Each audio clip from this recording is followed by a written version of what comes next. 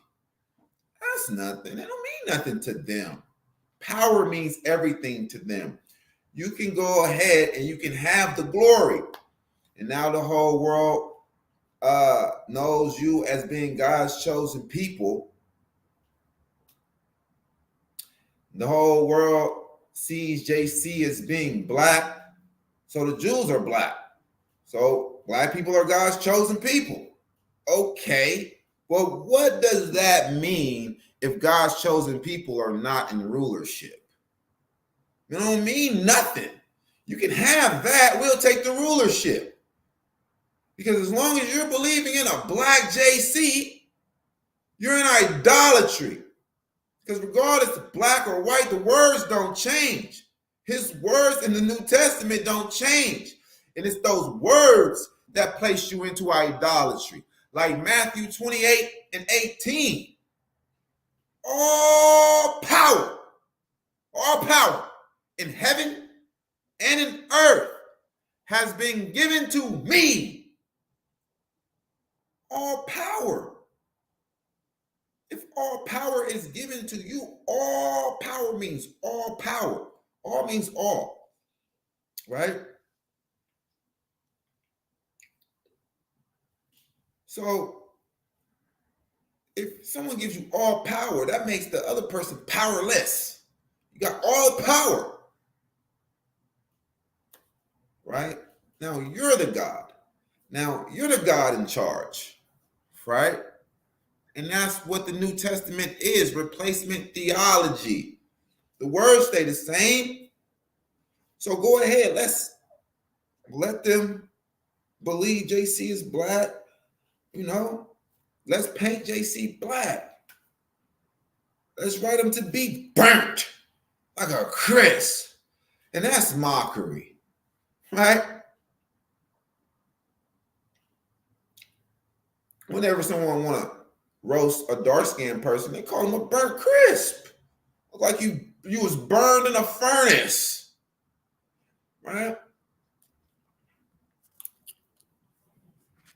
You was burned in a furnace, right? It's dark humor. That's what the New Testament is. It has dark humor in it. It's dark humor from the Romans. They're laughing at you. Like JC ascending into heaven as the greatest savior of Israel, right? The greatest savior Israel has ever known. That never saved anyone. Man, that's dark humor. And then the apostles, his followers that he just left in captivity under the Romans. They're just watching him just ascend into heaven as the greatest savior that never saved anybody. Man, that's dark humor. Telling his disciples, hey, all power in heaven has been given unto me, right? All power in heaven and in earth has been given unto me. That's Matthew 28:18, right? And then when you read the first chapter in Acts, it says, hey, JC, when will you restore the kingdom to Israel? When we are going to be in rulership in the world, right? They said this after he said all power is given unto him in heaven and earth. And then he's going to say, well, it's not up to me or any of us to know what the Father has put in his own power. What? You got all the power. What are you talking about? See, now that's just dark humor from the Romans, man. And the gullible, they just eat it all up, right? Hey, do what we say. They're writing as JC. Do what we say, or we will come and remove your candlestick from out of its place. What did that mean? We're going to ramshack your temple, and we're going to take the the gold giant 7-branch menorah. And they did that. But that's just dark humor from the Romans, because that was written after the 70 CE siege of Jerusalem, right? And the book of Matthew that they say prophesies about the 70 CE siege of Jerusalem. Jerusalem is going to be trodden down with the Gentiles and to the Gentiles. Hey, look. How did JC know that the temple was going to be ramshacked in the 70 CE siege of Jerusalem? Because the book of Matthew was written after the 70 CE siege of Jerusalem. Well, let's go and check. Let's double check. When was the book of Matthew written? According to PBS, about 15 years after Mark, in about the year 85 CE, the author known as Matthew composed his work, drawing on a variety of sources, including Mark and from A. 85 CE? That's 15 years after the 70 CE siege of Jerusalem.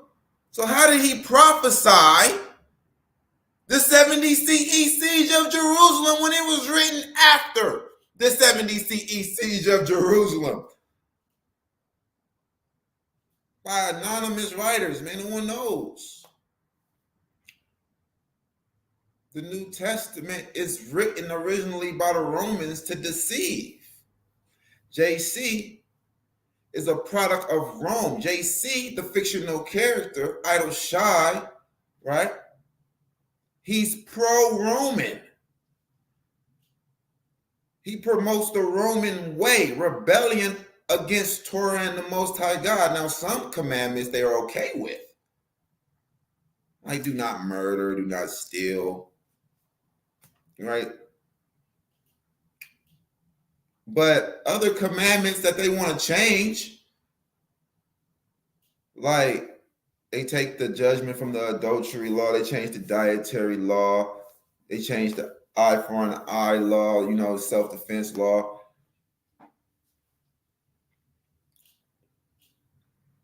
Why?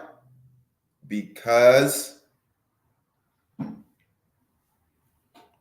it's a Roman deception. The New Testament is a Roman deception. Okay? And it is what it is, and it hurts feelings. Everything is not going to be just all peachy sweet. It comes as a big shock to the world. Everyone has to take this blow, but it's okay because the truth is here. We must serve the real God, the true God, the living God, our God, the Most High, Yahweh, for salvation. We all must do that.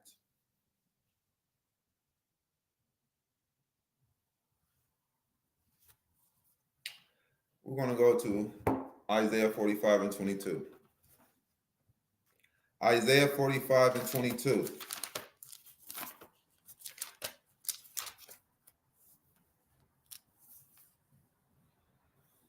Isaiah 45 and 22. Look unto me and be ye saved, all the ends of the earth, for I am God and there is none else. So right here, the Most High God tells the whole world to look towards him for salvation. Look unto me and be ye saved. He didn't say, look unto JC. Look unto my son and be saved. Look unto me and be saved. Right? The Romans, they threw that JC, fictional character, invisible idol, in the loop, and it's throwing you off. JC is the devil. And the Most High God allowed many errors in their writings, just so the thorough and the sincere, they can catch on to it, they can see it, they can recognize it, and they can come up out of it, right? And they can go into the real truth to serve the Most High God, Yahweh only. All right, read a little comments, read some comments. Shalom, everybody. Shalom. That's right. That's right. Right. General Reggie says, our enemies put out truth with error. That's right. The New Testament is truth mixed with error, just like the serpent in the garden, right? Just like the serpent in the garden, right? Because the serpent in the garden is Lucifer. On your belly you shall go. That's him falling from heaven to the earth, right? Because the serpent is already on his belly, right? On your belly you shall go. That's him falling from heaven. How is thou falling from heaven on Lucifer, right? So yeah, he was cast to the ground. And now he's here and he's really demon possessing the nation of Edom, so-called white people, right? So he's trying to get the glory to be like the Most High, right? He's trying to get the glory to be like the Most High. So he has to come up with a way that he can steal the glory from the Most High God, right? Shalom to the chief priest. Shalom, chief priest. Shalom.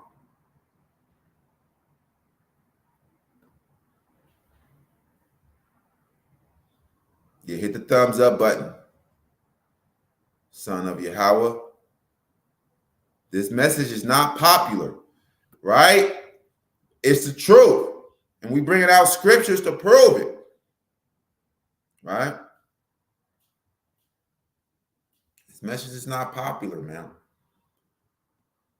All right? Because this is really esoteric knowledge. As simple as it is, simple as it seems, is really esoteric knowledge to where a lot of people cannot grasp or understand. Only a select group of people can really understand and perceive this type of knowledge. And it's to serve the Most High God, Yahweh only, and there is none else. There is none else. Okay? Yeah, chief priest, my personal assistant. Yeah. I'll be back.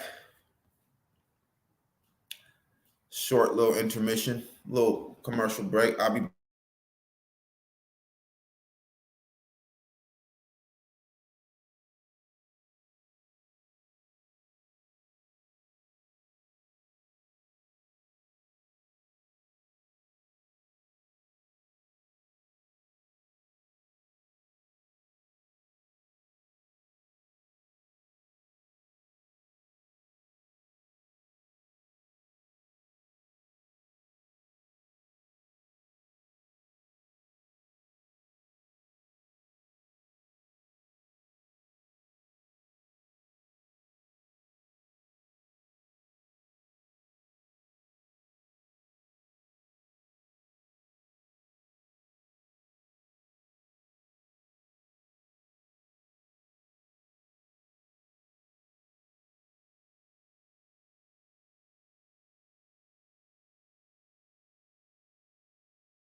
Yeah, man. Esau is wicked. Esau is extremely wicked, man.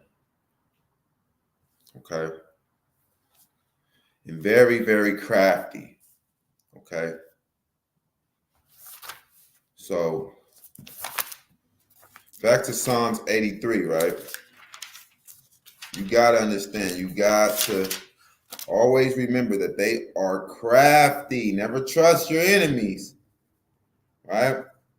Psalms 83, we're going to start at verse 3. They have taken crafty counsel against thy people and consulted against thy hidden ones. They have said, come and let us cut them off from being a nation, that the name of Israel may be no more in remembrance. For they have consulted together with one consent. They are confederate against you. The tabernacles of Edom. Now, those are the number one people that are, confederate against you. They are the number one people that hates you the most and that are trying to cut us off from being a nation. You see, they are listed first. The tabernacles of Edom and the Ishmaelites, Arabs,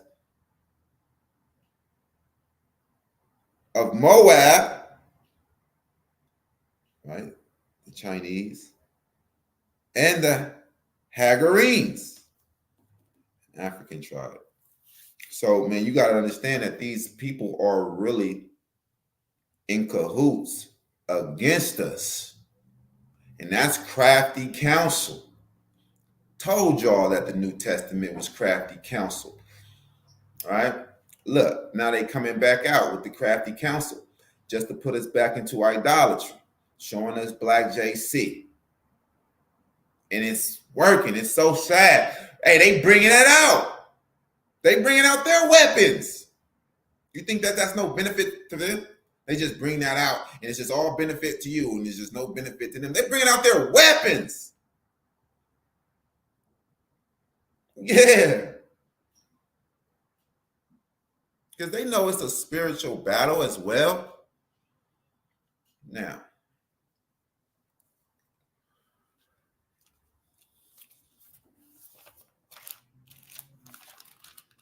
let's go to Job. Let's go to Job 20:4.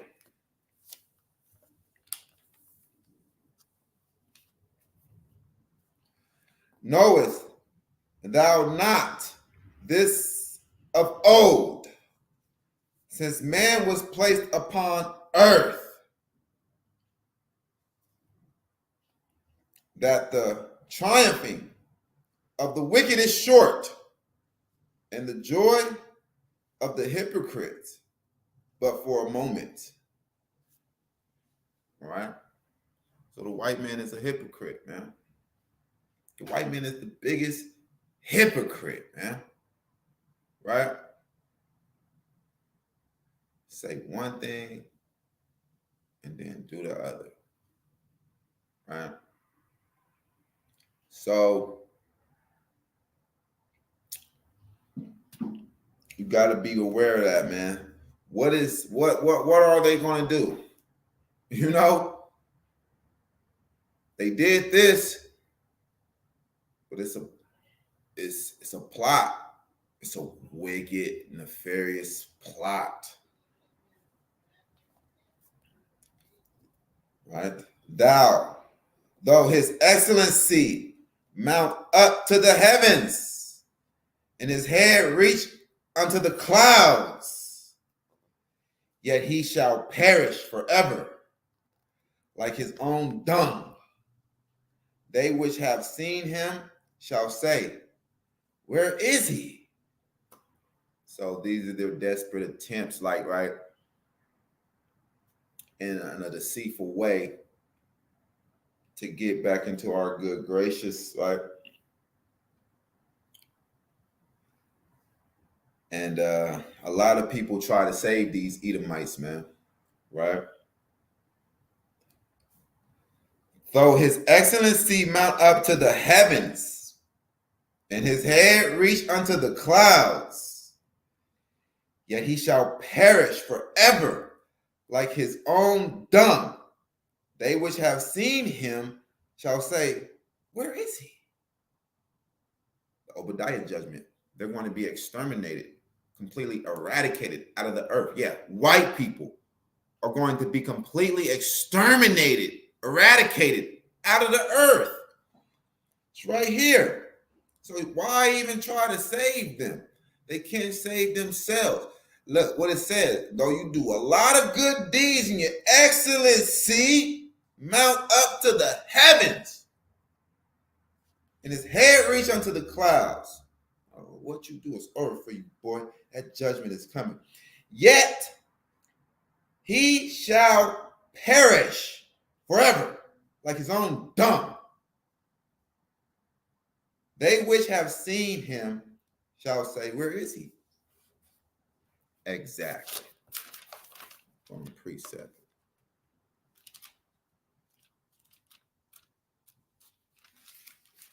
Right.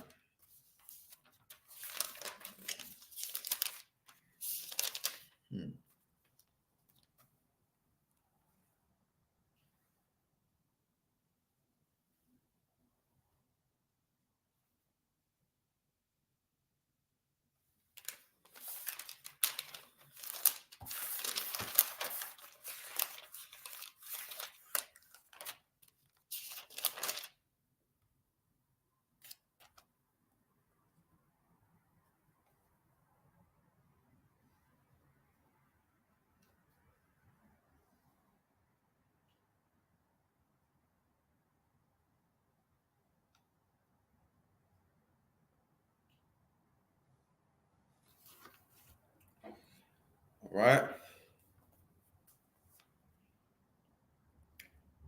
Verse 7 in Job 20. Yet he shall perish forever like his own dung. They which have seen him shall say, where is he? He shall fly away as a dream and shall not be found. Yeah, he shall be chased away as a vision of the night. Yeah, like that Obadiah vision. And he's going to be chased away. The white man, his judgment is set. There's nothing that you can do. So, like yesterday in the last episode, we got Prince Judah desperately trying to save the white man. It's nothing you can do. It's set. It's written. You can't change it and write something else and put it in the book. It's sealed. It's written. It's done. I mean, white man, he's finished. Right? This world is being taken from him. And it's going to be taken from him any moment now. And he knows that. So he knows he has to put you back into idolatry. So his time can be a little longer. Right? The eye also, which saw him, shall see him no more. Neither shall his place any more behold him. His children shall seek to please the poor, and his hand shall restore their goods. His bones are full of the sin of his youth, which shall lie down with him in the dust. Thy wickedness be sweet. The wickedness be sweet in his mouth, though he hide it under his tongue. Woo, woo. Though he spare it and forsake it not, but keep it still within his mouth. You know what I mean? So, let's read that again. Though wickedness be sweet in his mouth, though he hide it under his tongue. Yeah, man. All of that is wickedness. He coming out saying JC is black, right? Though he spare it and forsake it not, but keep it still within his mouth. He knows it's wicked. He knows it's not true. He knows it's deception. He knows it, right? He knows it. He's been knowing it the whole time. He would have never even allowed white images to be up for this long. Why all of a sudden? Because he's starting to see, like, oh, it's the prophecies coming to pass. Our rulership is being jeopardized. Yet his meat and his bowels is turned. It is the gall of asp within him. He has swallowed down riches, and he shall vomit them up again. God shall cast them out of his belly. We're getting all our riches back. You know, they took everything from us. They swallowed all of that down. But what did the Most High say? We coming up out of this captivity with great possessions. We're going to possess the kingdom forever and ever. You're going to have to vomit that back up. Get that back. Give us all our gold back, all of our diamonds back, because it's not yours. It belongs to us, and it belongs to the Hamites that we rule over and we masters of, so it belongs to us. Understand that. That which he labored for shall he restore, and shall not swallow it down. According to his substance shall the restitution be, and he shall not rejoice therein. Right? So you look into the revolts, all of that's coming back. They just holding it for a time. And all of that's coming back because he has oppressed and has forsaken the poor, because he had violently taken away an house which he builded not. That's the white man. Read that again. Read that again. Because he has oppressed and forsaken the poor. The white man did that. They're always trying to oppress you, find new ways to oppress you, right? Find new ways to disrespect you. Find new ways to spit on you. America is always doing that. The new way now that they got is bringing the immigrants in and giving the immigrants all of the free benefits and free housing, giving them all Negro reparations. We supposed to have free housing here, man. We built this whole thing, man. We were slaves. We didn't get paid. Like, hold on.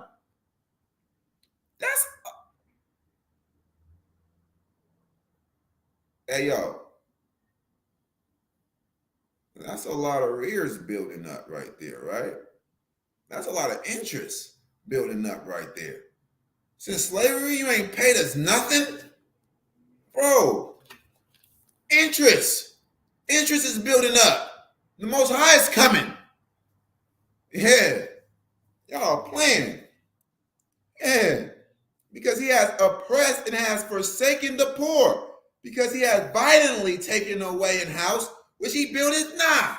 That's the white man. Hold on. We got to precept that. Yeah, that's the white man. What, you thought it wasn't?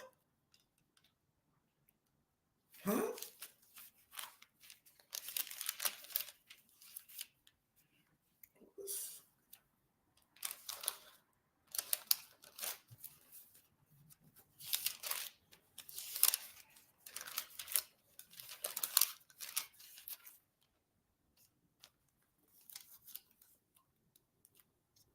Micah chapter 2, verse 2.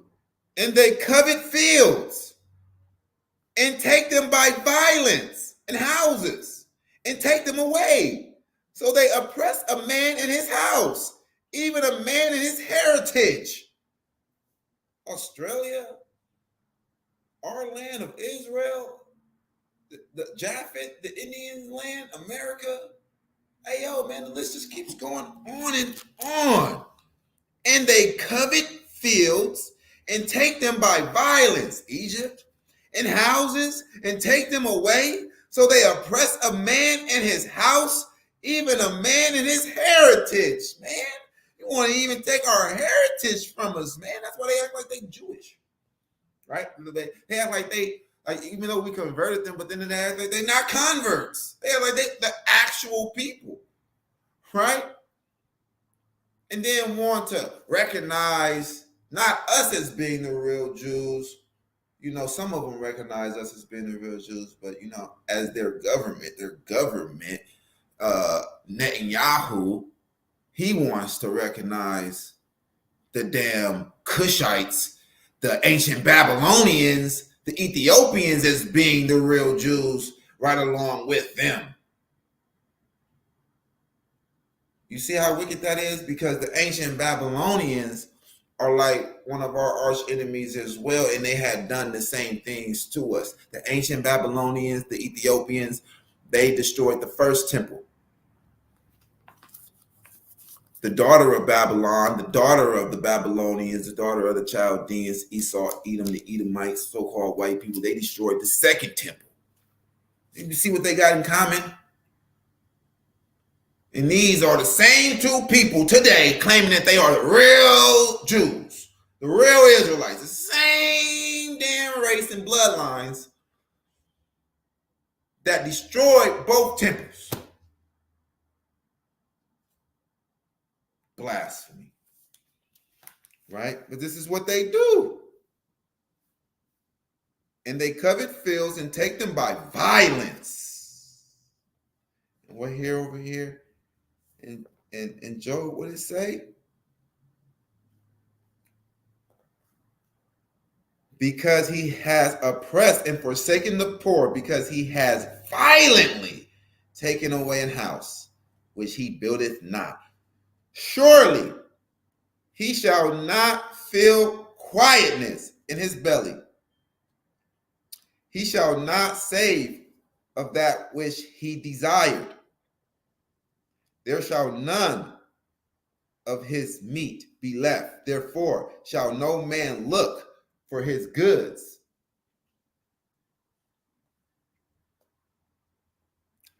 In the fullness of his sufficiency, he shall be in straits. Every hand of the wicked shall come upon him. Can't make this stuff up. Every hand of the wicked, all the other nations, they're going to destroy this beast, the so-called white man. Right? The Arabs, they're going to shoot missiles over here. China going to shoot missiles up over here. Japan going to get a little piece of them. The Africans is going to get a little piece of them. Right? In the fullness of his sufficiency, he shall be in straits. Every hand of the wicked shall come upon him. When he is about to fill his belly, God shall cast the fury of his wrath upon him and shall rain it upon him while he is eating. It's going to rain upon you. The Most High God is going to destroy Esau, Edom, the so-called white race, all of these so-called European nations. The Most High God, while they're eating, while they're still in rulership, while they're rejoicing, it's just one day it's going to happen. Take them by surprise. And it's like they, they're not going to really be able to see it, even though they can feel it like everybody else can feel and see, but they just don't know how soon it is. No one will know the exact day and hour.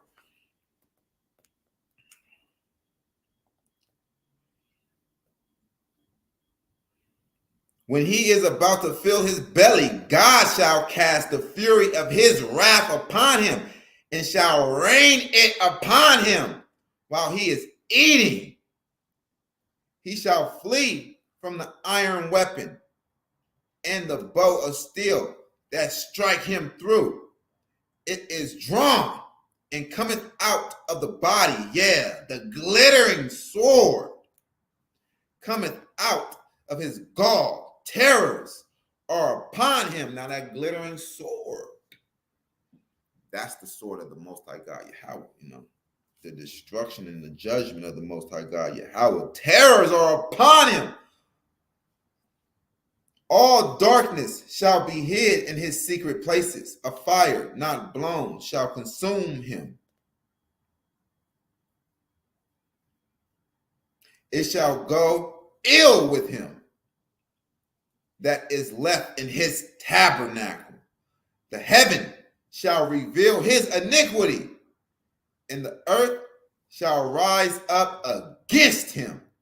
You see it? You see what's happening? This is being fulfilled. It's prophecy's been. The heavens shall reveal his iniquity, and the earth shall rise up against him. Look what's being revealed.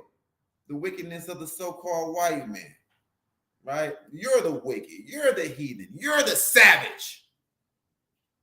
Why are you trying to place that on the Native American Indians being savage?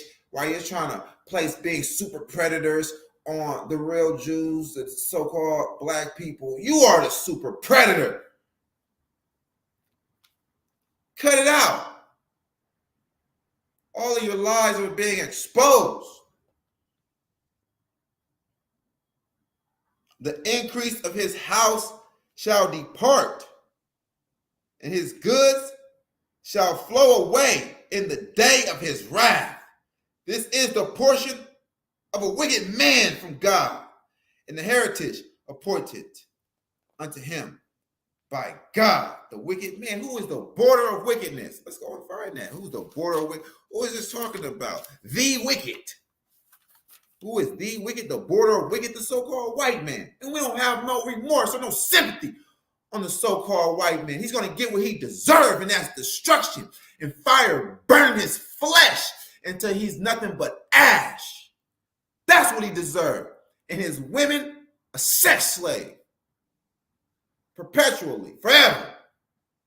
Beat down. A battered sex slave. Right? Nothing but the pretty ones, the cream of the crop. And the other ones, the little ugly ones, we want to burn them up right along with the men. Right? Nobody playing. The Most High ain't playing. This is the real word of the Most High God. Understand that. Like, right? They get right. Playing. Nobody playing with you. This is Malachi, chapter 1, verse 2. I have loved you, says Yahweh. Yet ye say, wherein hast thou loved us? So the Most High God is telling our people that he loves us. He says, I love you. That's what the Most High God says to his people. I love you. But we have been punished and oppressed so much. Our response to that is, how?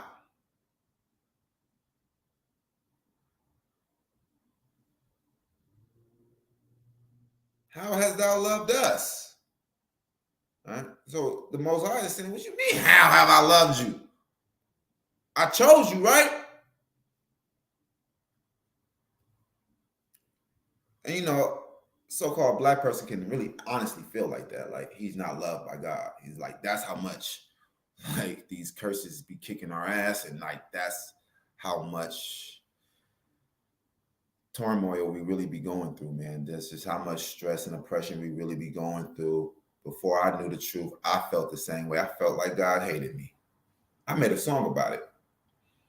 And I felt like God really hated me, man. It's like, man, I try so hard, man. And it's just like, man, maybe, back then I wasn't really trying hard enough. I wasn't really trying. But, I was thinking like the world thinks, right? I'm like, man, but dang, man, God hates me, man. I was struggling so bad. But yeah, if you don't know the truth and you don't know the curses, then you will feel like that. you will feel like God hates you, but he don't. See? I loved you, says Yahweh. Yet you say, where hast thou loved us? Was not Esau Jacob's brother? Says Yahweh, yet I loved Jacob. Yeah, I loved you. And I hated Esau. Yeah, God says he hates Esau. Esau is the progenitor of white people. He says he hates the progenitor of white people. He hates white people. He said, I love y'all. I hate them because he knows them. He made them to be the wicked. I mean, he hates the wicked. Are we commanded to hate the wicked? Yeah. We can hate the wicked, but like just to hate them as a nation and just to hate them just because they are who they are, you know what I'm saying? We're not to be able to hate them, but certain ones of them that hate God, like really hate God, and it's a lot of them. It's more of them that hate God than love God or respect God. All right. The ones that respect God, we don't hate them. The ones that respect God and respect us as being the Israelites, we don't hate them. But the ones that hate God, yeah, it's okay to hate them. What the scripture says, don't I hate them that hate you, Yahweh? Yes, I hate them. I hate them with a perfect hatred. Right? God says he hated Esau. He hates white people. And all this time, I'm thinking that God hates us. Right? But God hates Esau, Edom. He hates white people. Rightfully so. Look at all the wickedness they done. And I laid his mountains and his heritage waste for the dragons of the wilderness. Whereas Edom saith, we are impoverished, but we will return and build the desolate places. Thus says Yahweh of hosts, they shall build, but I will throw down, and they shall call them the border of wickedness. And the people, this is just not Esau, one person. I told you, Esau is the progenitor of the Edomites. It says, and they shall call them the border of wickedness. They are the wicked. No one does wickedness like the Edomites. They are the wicked. They are the standard of wickedness, right? And they are the border of wickedness. Like no one goes as far as they go. They're at the border. They're at the finish line already. They beat you to it. Right?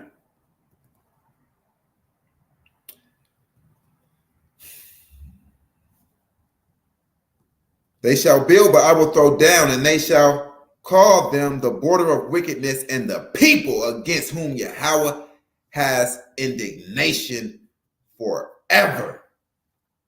So Yahweh has indignation with the wicked, with Esau, Edom forever, a righteous hatred, indignation, right? Rightfully deserved.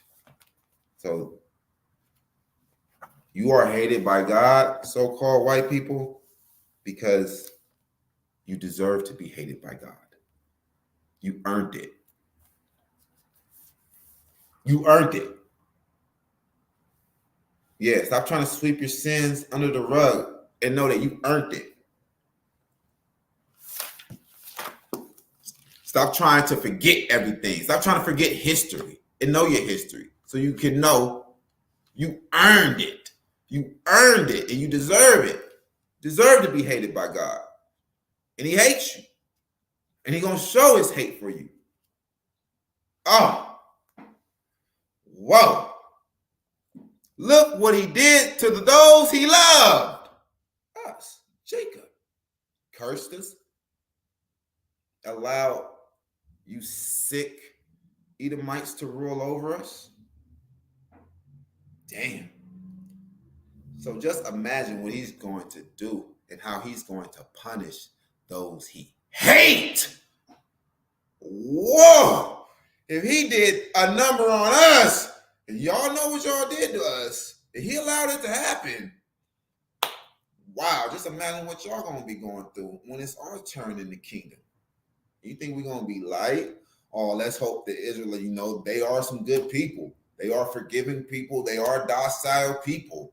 But look, the Most High is gonna put his spirit on us to fulfill his will so that we can get out his fury. We can lay down his vengeance and fury that he has stored up for y'all. He said he's going to make us a new threshing instrument, having teeth, right? Yeah. Bite down, bruh. Bite down. Right?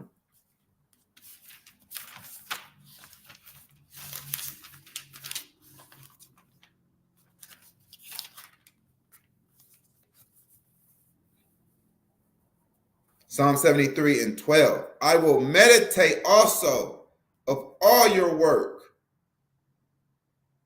and talk of your doings. Salakia, that was 77. 73. Yeah, but we're going to read that though, in the spirit. Let's read that. I will meditate also on all your work and talk of thy doings. Thy way, O God, is in the sanctuary. Who is so great a God as our God? Exactly. No one is great as our God. No one. Look what he does to declare that he's the true God from all these other false gods. He declares the beginning from the end. He tells us what's going to happen. He gives us these prophecies, and when they come to pass, we're like, oh, he's the true God. He's all knowing. He knows these things. He told us before it happened. Thou art God that does wonders. Thou hast declared thy strength among the people. You has with thine arm redeemed your people, the sons of Jacob and Joseph. Salah, right? With your arm, your power. The waters saw you. Oh God, the waters saw you.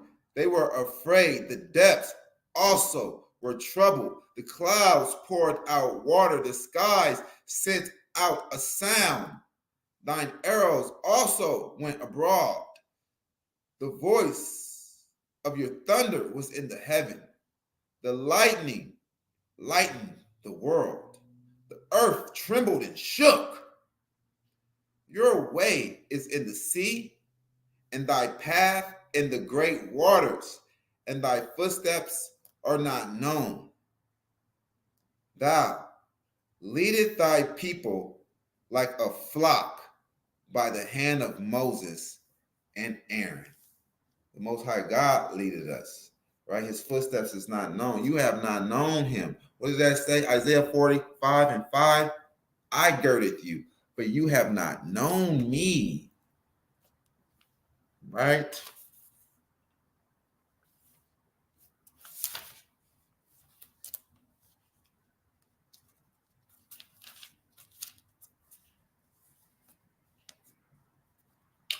Job 24.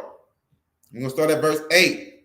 They are wet with the showers of the mountains and embrace the rock for want of a shelter. They are wet with the showers of the mountains and embrace the rock for want of shelter. These are the Edomites that dwell in the cliffs of the rock in Mount Seir. They are wet with showers of the mountains and embrace the rock for want of shelter. They pluck the fatherless from the breast and take a pledge of the poor. They cause him to go naked without clothing, and they take away the chaff from the hungry, which make oil within their walls and tread their winepress and suffer thirst. Men groan from out of the city, and the soul of the wounded crieth out, yet God layeth not folly to them. They are of those that rebel against the light. They know not the ways thereof, nor abide in the path thereof. The murderer rising with the light killeth the poor and needy, and in the night is as a thief. Right? Murdering us, killing us. The murderer rising with the light killeth the poor and needy, and in the night is as a thief. You never can trust him. Right? Killing you during the day and stealing all your stuff at night. The eye also of the adulterer wait for the twilight, saying, no eye shall see me, and disguise his face. In the dark, they dig through houses which they had marked for themselves in the daytime. They know not the light. You know what I'm saying? That's the wicked, man. That's what the wicked do. They plotting on your house, man. They plotting on you for real.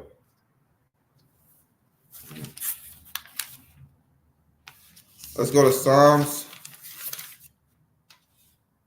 7 and 11.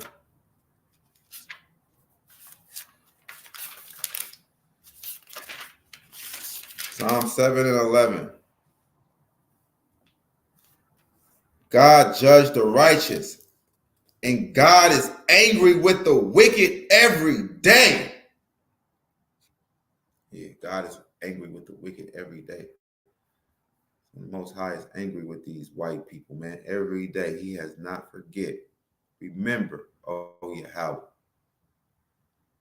the daughter of Edom, daughter of Babylon, Edom.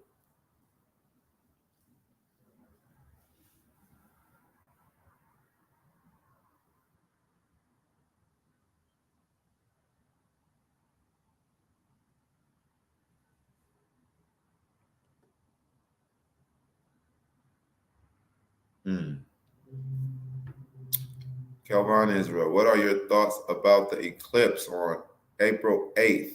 Does this mark the return of the Most High God? No. Don't. No.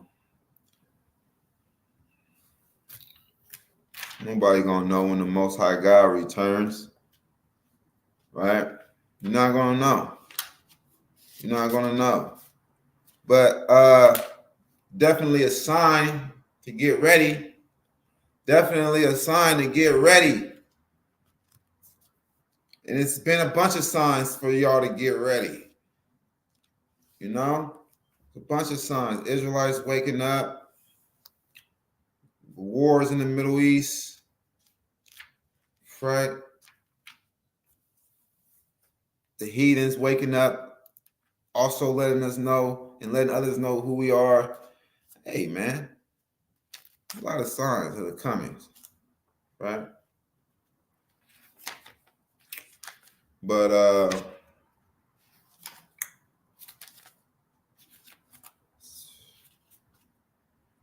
let's go to Jeremiah 10.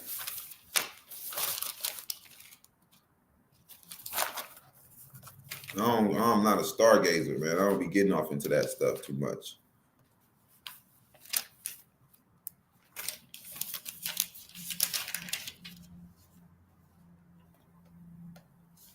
Jeremiah 10, verse 2. Thus says Yahweh, learn not the way of the heathen, and be not dismayed at the signs of the heaven, for the heathen are dismayed at them.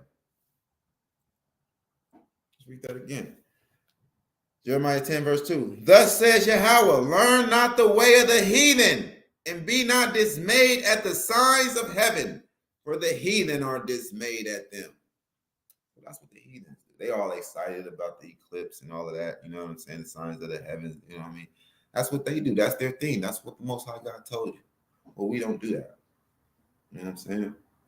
We just kick back and wait on the Most High God, and He does whatever He wants to do, and He's going to come whenever He's ready. But we can feel it, and we know He's coming. Right?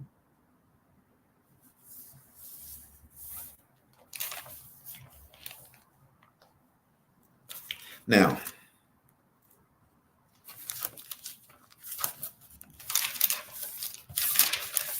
and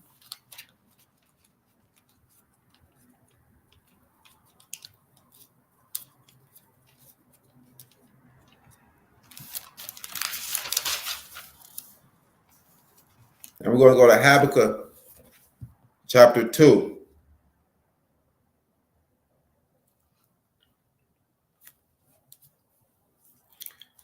Follow me over to Habakkuk chapter 2. And we're going to start at verse 2. And Yahweh answered me and said, write the vision and make it plain upon tables, that he may run that readeth it. Right, so the Most High God is not trying to deceive you. He's not trying to speak in a secret code, like, in a dark place. And the Most High God said, I have not spoken in secret in a dark place, telling you to seek me in vain. Like the heathens be trying to manipulate the scriptures and twist the scriptures and throw you off and insert JC in here. And nah, man, ain't none of that. Make it plain, man. Make it plain so everyone can understand. For the vision is yet for an appointed time, but at the end it shall speak and not lie. Though it tarry, wait for it, because it will surely come. It will not tarry. Behold, his soul which is lifted up is not right in him. But the just shall live by faith. Right? We live by faith. Exactly. So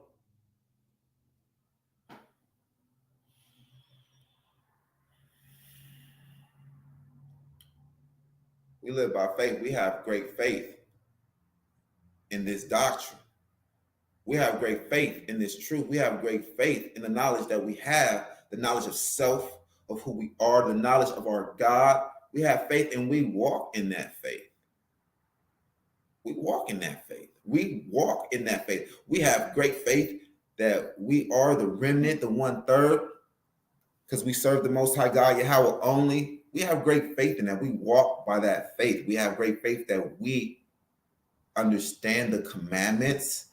Exodus 20:3, thou shalt have no other God before me. We have great faith in that.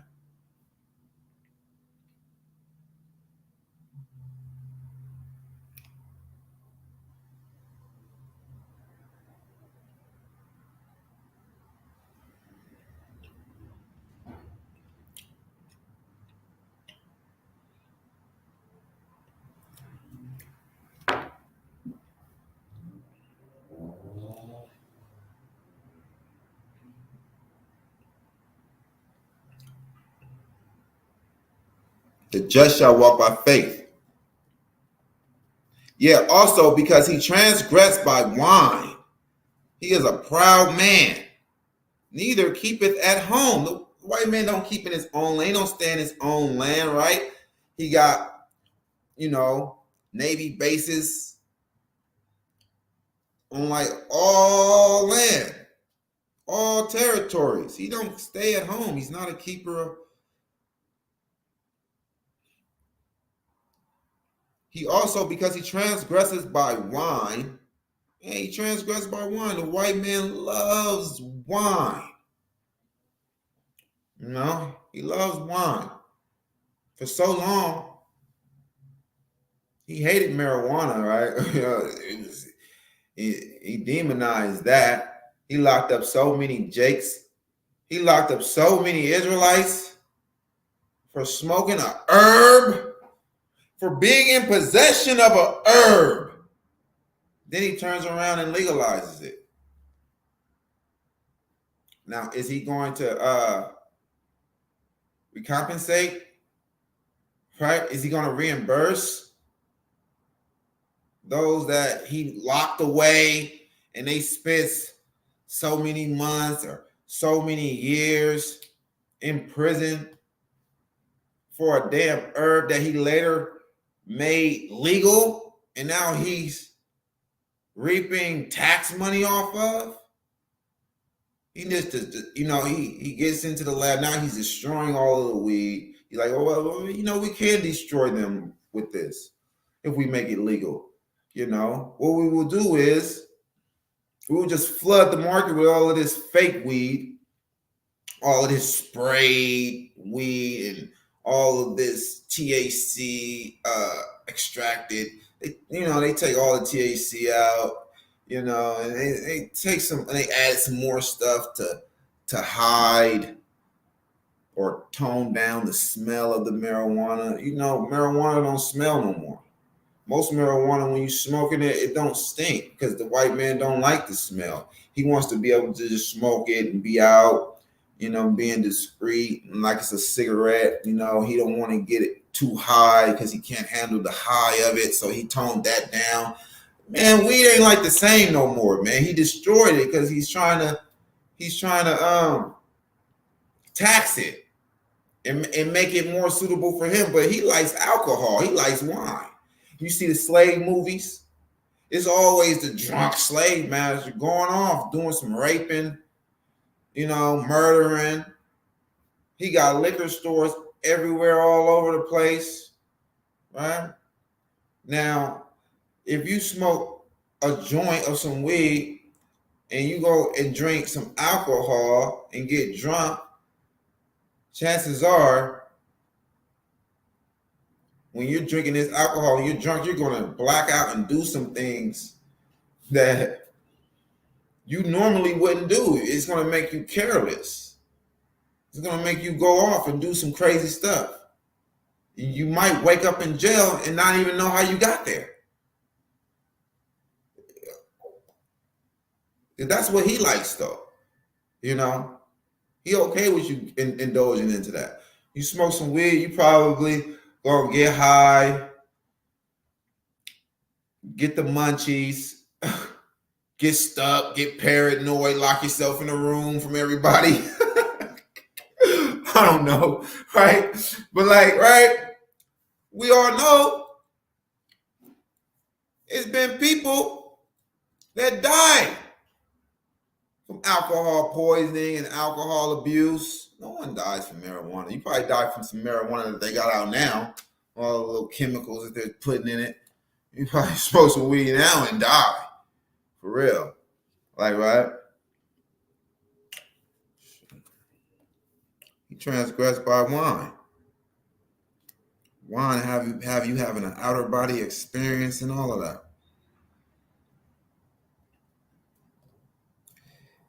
Yeah, also because he transgresses by wine. He is a proud man, neither keepeth at home, who enlarge his desire as hell. He's never satisfied.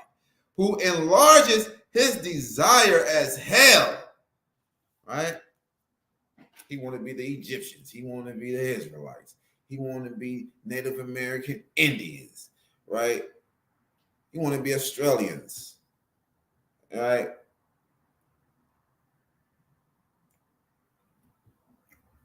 Damn. You want to take all land. You want to take everything, man.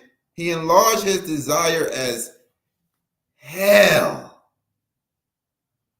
Dang, man. Hey, you want to sleep with a man. He enlarges his desires. It's not even good enough that he want to sleep with a man now. Now you want to make the man an actual, to look like a woman. You just never satisfied. You just keep adding letters to the LGBT whatever. So I mean, you just never satisfied, right? You're not satisfied with gay marriage being legal just in America. You want to push it on the Africans. You want it to be gay everywhere, so you can go and have homosexual sex everywhere in the world. And you want to push that on everything. Never satisfied. You little faggots can come here to America and get married and live your little faggot life here. You're not satisfied with that. This is a big ass land. You know, you want to be a faggot over in Africa. You want to be a faggot over in Russia. You know what I mean? Now Putin, he's a faggot too, but he is just really mad at the other faggots. So he is like, I know y'all are really, really pushing this agenda. And y'all fucking with me right now with Ukraine. So I'm finna fuck with y'all back. You feel me? That's what it is. He know he likes to fucking freak off, and his people in Russia like to freak off. And Russia like, man, what the fuck happened? You know we like to freak off every now and then, man. You know, like, damn. You need to make... Because the real faggots that's pushing it federal then pissed them off. And we got back at him. He's only doing it because you sticking your nose in his business. He's only helping Africans because these other Edomites done stuck their nose in his business. Like, right? Oh, y'all want to help Ukraine? I'm oppressing Ukraine for a reason. To keep y'all at bay. But now y'all want to be all in my backyard? Coming against what I got going on here. Oh, okay. Well, let me go and interrupt what you got going on with these Africans. You feel me? France is with NATO. Let me go on and just interrupt what y'all got going on with these Africans then. Y'all oppressing these Africans, and I wasn't sticking my nose in y'all business with the Africans, but yeah, I'm oppressing the Ukrainians, and now y'all want to stick y'all business up in my business, though. Oh, I got something for you then. Well, I'm about to liberate them. Y'all want to liberate the Ukrainians? I'm going to liberate the Africans then. How do you like it? Oh, y'all trying to push this faggot agenda? I was going to kick back. Because we was all cool. You know, we all Edomites. Right? I was going to kick, but now you want to fuck with me? Okay, I'm going to make it illegal. How you love that? Can't bring your faggot ass over here to Russia. He's just doing that. He's doing that to get back at him. Oh, America is oppressing majority of the Israelites. I'm going to show them that the Israelites is black. You pissing me off. I'm going to expose secrets now. Yeah, I'm going off. You know what I'm saying? I'm going to piss y'all off. That's how Putin is getting down. You know, hey. He's pissed off.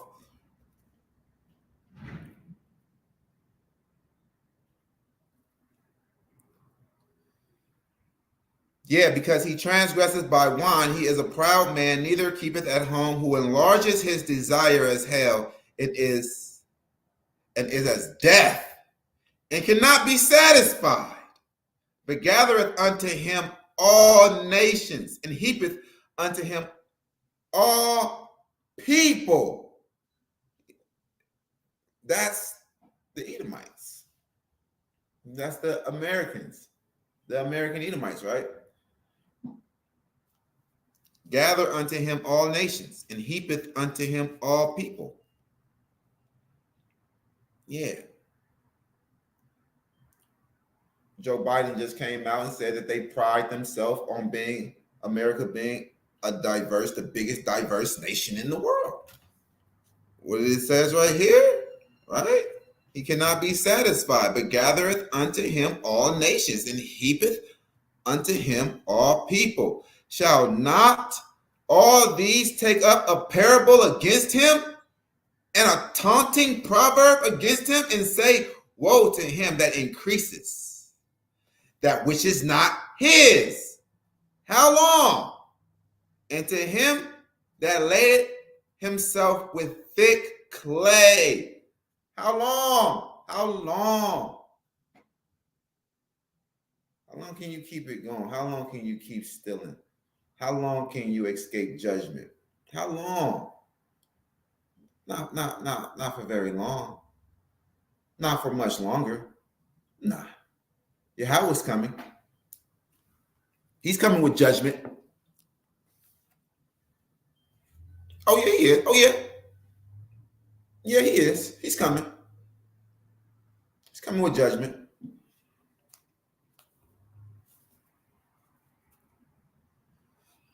Shall they not rise up suddenly that shall bite you? Awake that shall vex you? And thou shalt be for booty unto them. There you go. Shall they not rise up suddenly that shall bite you? Who needs to rise up? So-called black people, the Israelites. And awake?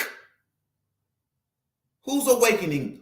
Who's waking up in these last days to know who they are? Who's waking up to see that America is not the precious, delicate woman that they trying to make it seem like she is, right? Who's waking up to know who we are, right?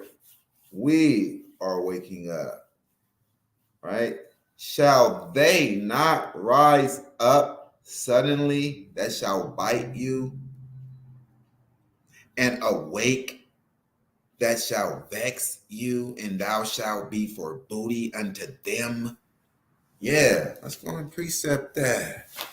Yeah. We're going to vex you. We're going to bite you. Ezekiel 25, verse 14.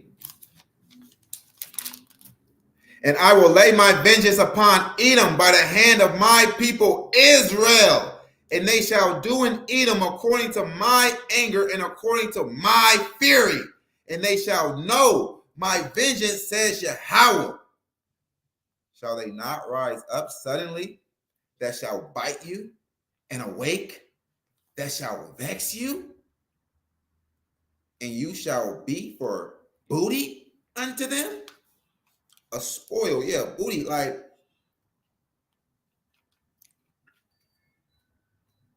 great possessions, war possessions, spoil, right? Rewards. So, 7. Yeah.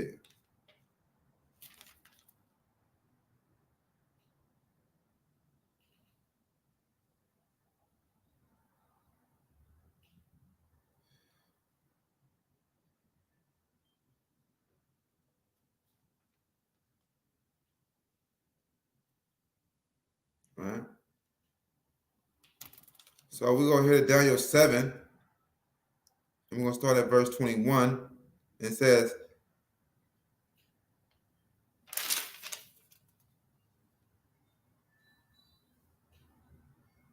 we're going to start at 18. Daniel 7, verse 18. But the saints of the Most High shall take the kingdom and possess the kingdom forever, even forever and ever. That's eternity. So once the white man is taken out of power, he's never coming back into power.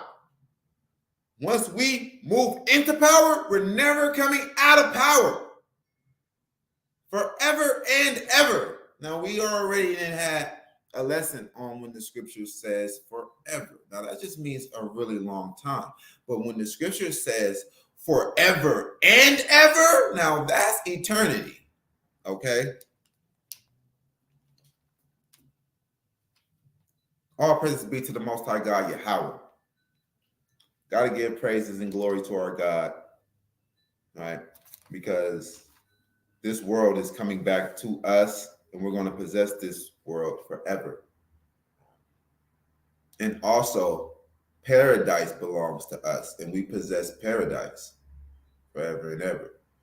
So all praises be to the Most High God. It may look like we don't have much and that we're,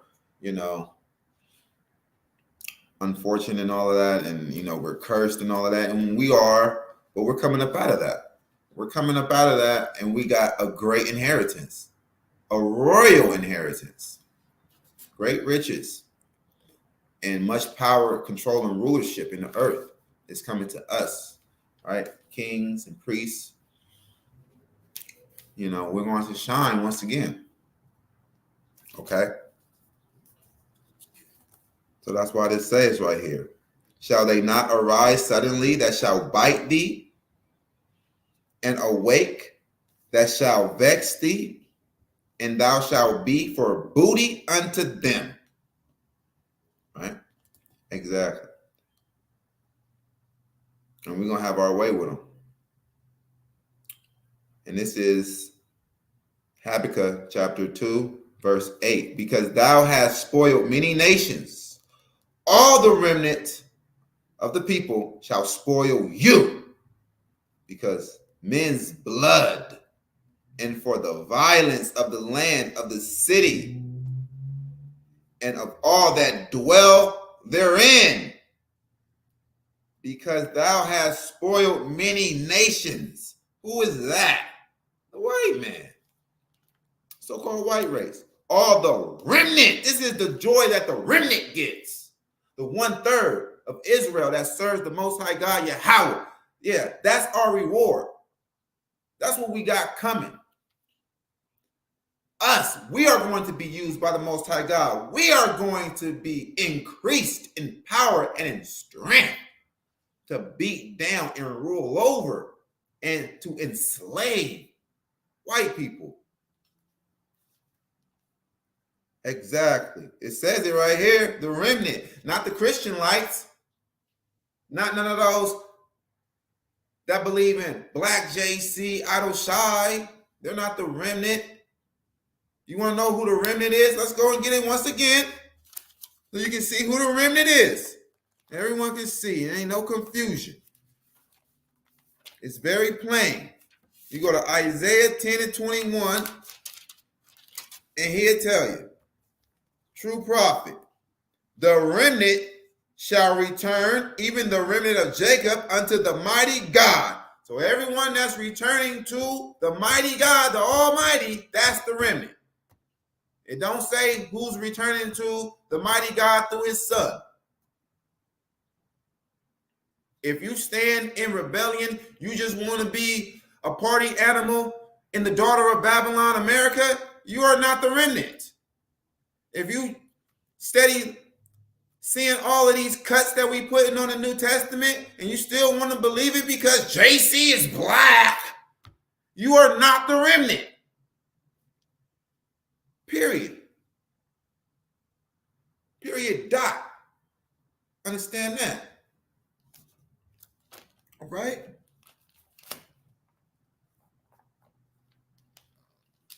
Because thou hast spoiled many nations, all the remnant of the people shall spoil you because of men's blood and for violence of the land of the city and of all that dwell therein, the daughter of the Chaldeans or the Edomites. Man, come on now. Daughter of Babylon. The Chaldeans, they ruled ancient Babylon, right? It's no new thing under the sun. And now the Edomites, they are the daughter of the Chaldeans and the daughter of Babylon. That's their land, But yeah, because of blood. What did I say again? Let's see. Verse 8, because thou hast spoiled many nations, all the remnant of the people shall spoil ye, because of men's blood and for the violence of the land. Oh yeah, let's get that and prove that this is about this damn dog, Esau, Edom. Ezekiel 35:5, because thou hast had a perpetual hatred and has shed the blood of the children of Israel by the force of the sword in the time of their calamity, in the time that their iniquity had an end. Therefore, as I live, says Yahweh, I will prepare you unto blood, and blood shall pursue you. Since thou hast not hated blood, even blood shall pursue you.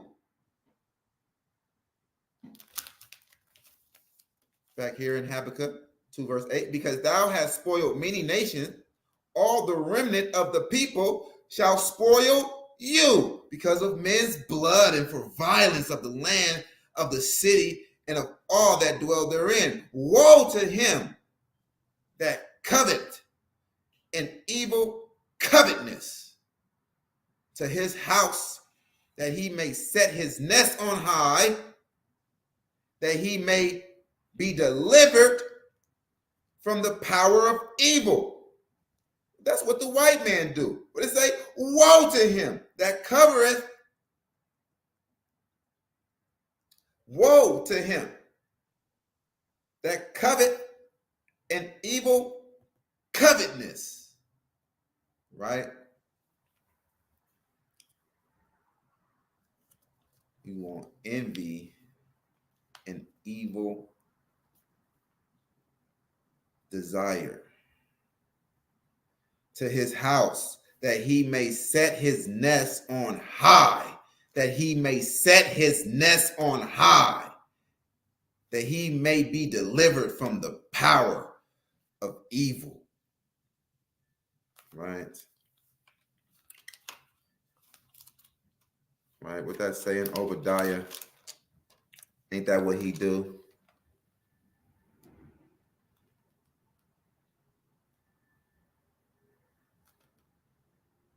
The pride, this is Obadiah 1 verse 3, the pride of thine heart has deceived thee, thou that dwelleth in the cliffs of the rock, whose habitation is high, that says in his heart, who shall bring me down to the ground? Though thou exalt thyself as the eagle, and though thou set thy nest among the stars, or what that say over here? Woe to him that covet an evil covetousness, to his house, that he may set his nest on high, that he may be delivered from the power of evil.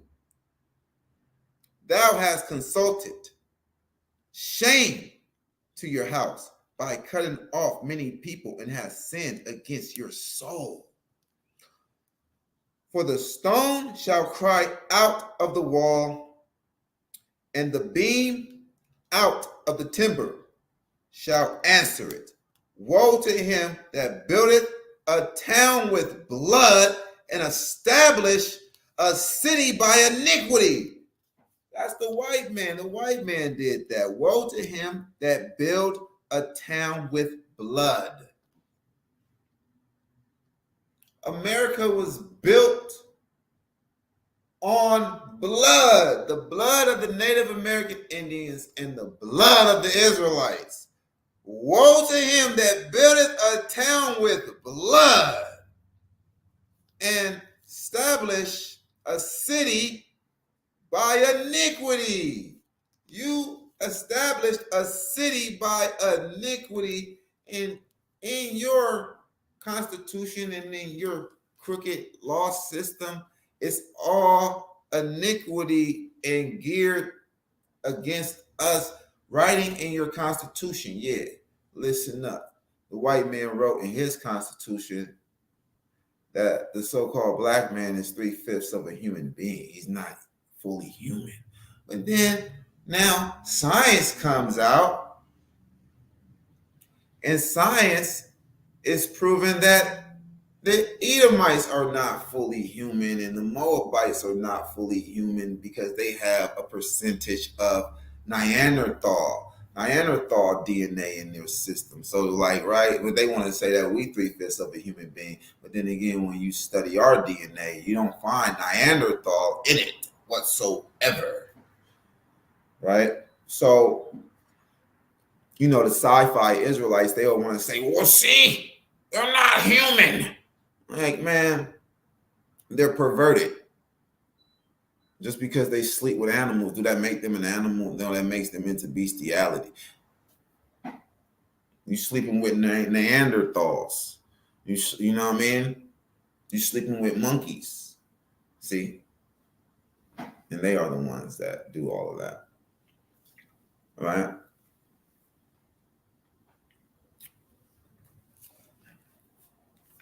You sleeping with Horites.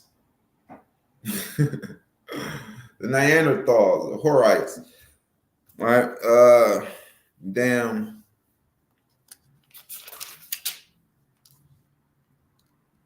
Y'all, they went off. Yeah, they went off. We know that they are the devil. Yeah. Woe to him that buildeth a town with blood and establish a city by iniquity. Behold, is it not Yahweh of hosts that the people shall labor in the very fire, and the people shall weary themselves for very vanity? For the earth shall be filled with the knowledge of the glory of Yahweh, as the water cover the sea. Woe unto him that giveth his neighbor drink, that putteth thy bottle to him, and maketh him drunk also, that thou mayest look on their nakedness. Yeah. That's what the white man does. He gives you drink. We just already established that. We already confirmed that, right? Look what he did to you. He put a liquor store on every corner in your neighborhood. Let's read it again. Woe unto him that giveth his neighbor drink, that putteth thy bottle to him, and maketh him drunken, also that thou mayest look on their nakedness. You just keep a person destroyed so you can take advantage of them. Keep a person drunk. This also means drunk with philosophies, false doctrines.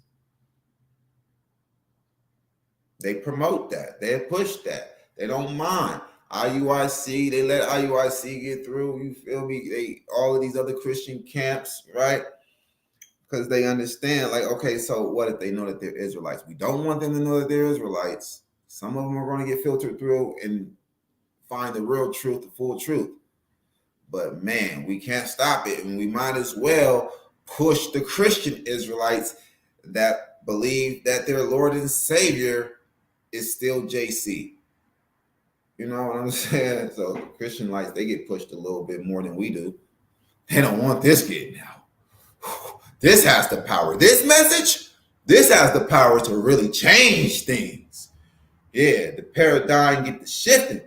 Yeah, they get the shifting. And that's and we are the reason why the Most High God is coming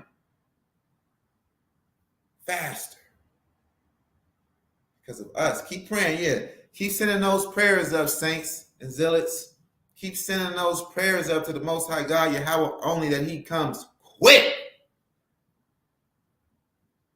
and overthrow the wicked and establish his righteousness in the earth. That's what we pray.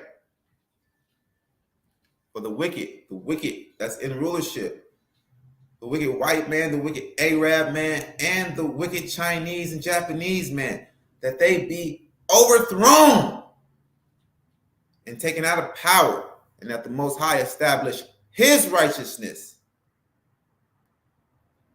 on the earth through his people, his chosen people, us, the Israelites, the 1/3 that serve him only, that love him, and that can follow instructions. No one wants anyone around them that don't know how to follow simple instructions. You Christian lights, you Muslims, you don't know how to follow simple instructions that's in Torah. Simple instructions. Very simple. Okay? Serve the Most High God, Yahweh only. It's very simple.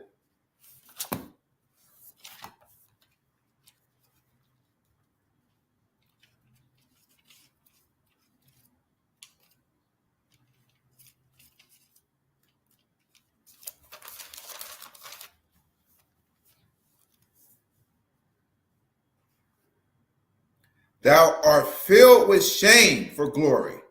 Drink thou also, and let thy foreskin be uncovered. Yeah, let your foreskin be uncovered, which means we're going to see that you're really not circumcised, right? Not just in your flesh, but also in your heart. You're really not a servant of God. Despite what Romans 13 said, that the Roman government and that these Edomites that's in charge are the ministers of God, you are not the minister of God. It's being exposed right now. Your nakedness is being exposed. Everything is being exposed. For the violence of Lebanon shall cover you, and the spoil of beasts, which made them afraid because of men's blood, and for the violence of the land of the city, and of all that dwell therein. Because the Edomites, they have a blood lust. That's what it constantly tells you over and over. And that's what you constantly see in reality in your life. White people have a blood lust. They're killing ridiculously. The Most High has a problem with it. So, yeah, the Most High is coming back to redeem his people and place judgment on the wicked. So get ready for that. Right? Those are the times that we're in. We're gearing up to that. All praises be to the Most High God, Yahweh. Right? That's right. Okay.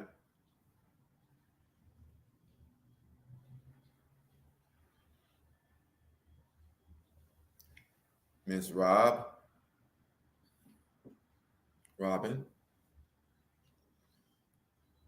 Hallelujah. Hallelujah. Praise Yahweh only. That's right. That's right, sister. Alexandria. We open portals to demons. So I hope you don't smoke that. Okay.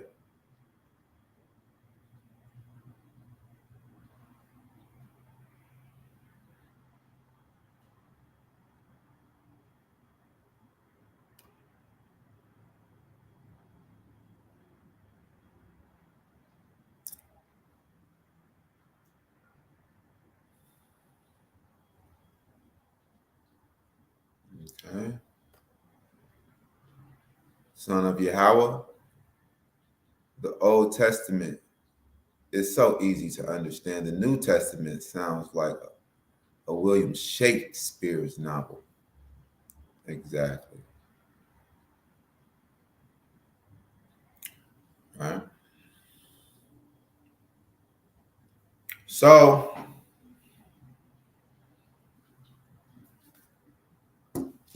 this is the Sabbath class, the YOZ Sabbath class. You have now entered the Black Synagogue. I'm High Priest called Halal, giving all praises to the Most High God, Yahweh.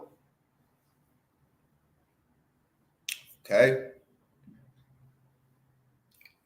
Yahweh God, Yahweh alone, Yahweh God. Right? Praises be to Yahweh. Okay?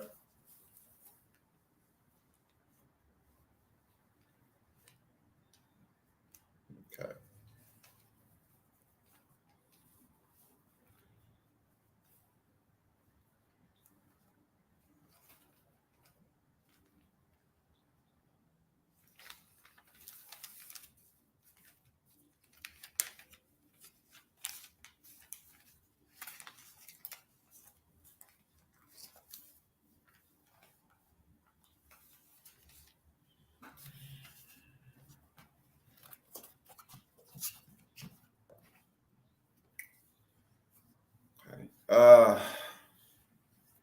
Yeah, join the chat. It's a nice online community. Hope everyone's Sabbath is going well. I hope the service has been edifying so far. Help, you know, um, help you enjoy the Sabbath a little bit more, or what have you. It's raining over here in Vegas.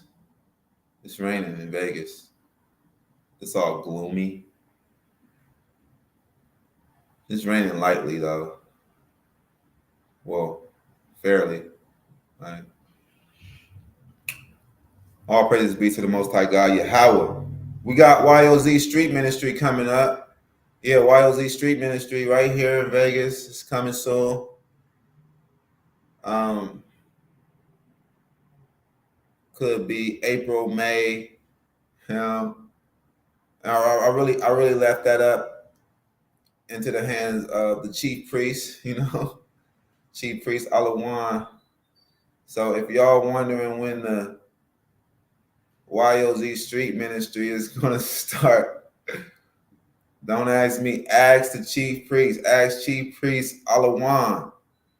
I put that in his hands.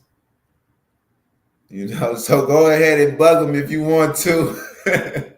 I'm gonna leave his Instagram information. I'm gonna leave his Facebook information. I'm gonna give you his email. Just keep on asking him. Hey, when the street ministry gonna start? Hey, it's up to him, right? So it's up to him. Just ask him.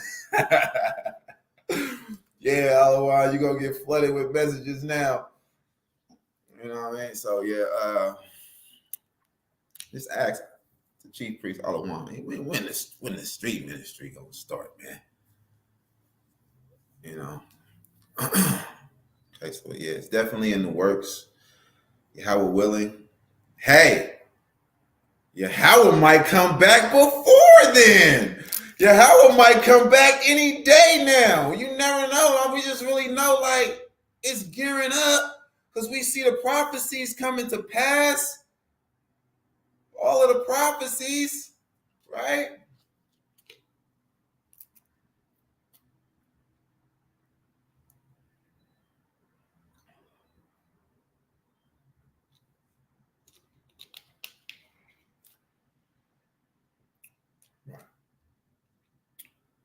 Yeah, congratulations to my brother. Congratulations, brother. And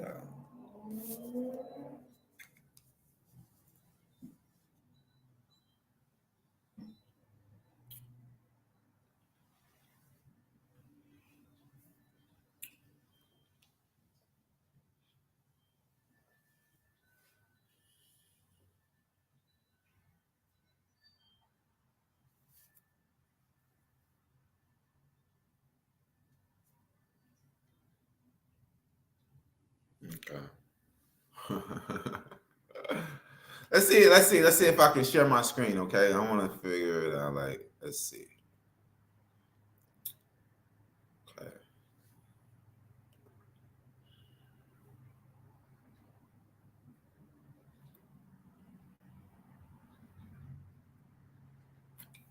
Oh.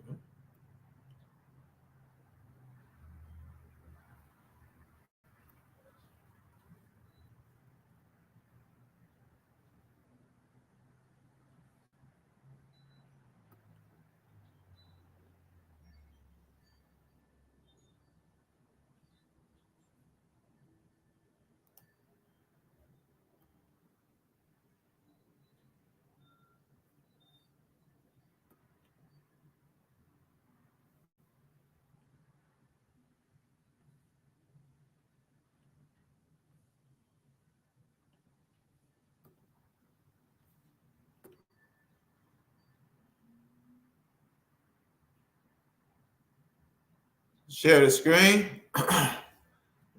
uh, let's see now. You probably can see what I'm doing now, huh? No. Oh, you guys can see that? Can you guys see that new tab? Can you see the new tab right here? Because I can't no longer.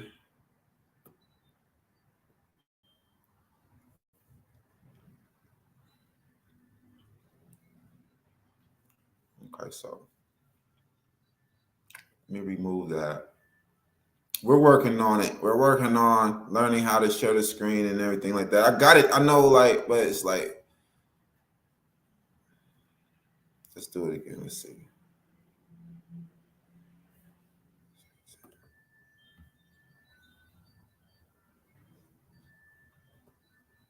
Okay. All right. Well,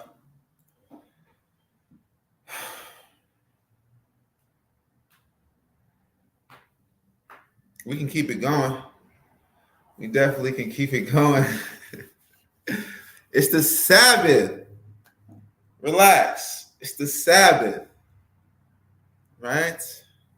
All praises be to the Most High God, Yahweh. Yeah. Let's go.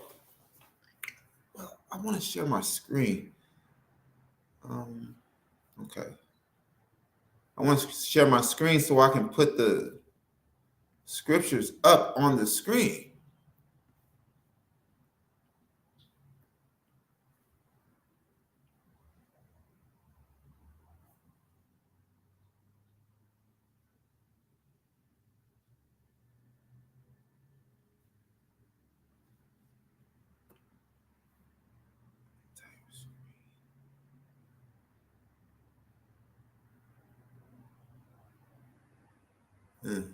Window. Yes. Show the entire screen. No.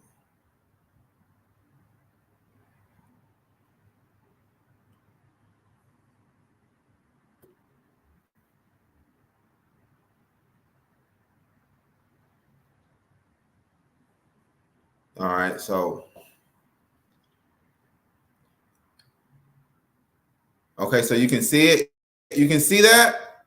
All right, you can see what I'm doing. All right, let's see. Now let me know if you can see me now. When I leave this tab, I'm gonna go to another tab. Can you see the tab that I'm on now?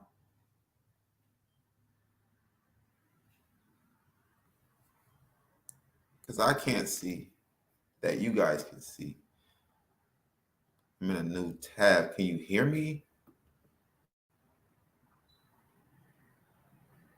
You seen that new tab? Oh, you seen it? Oh, let me see it.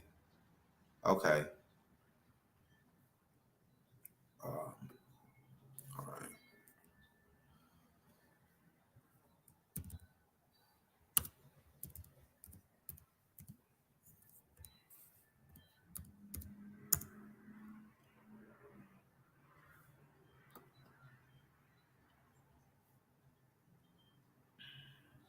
Okay.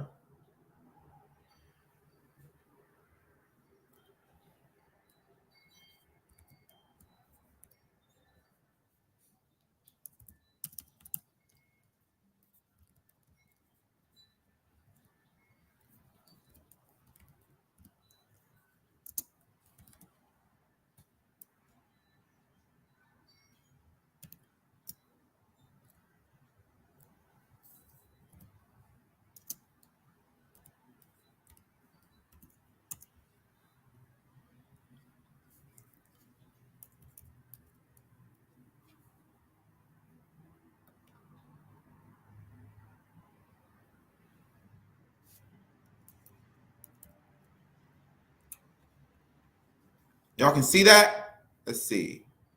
Let's go back there. Okay, cool. Thank you, General. Appreciate that. All right. So we can go back here. You guys can see that. Okay.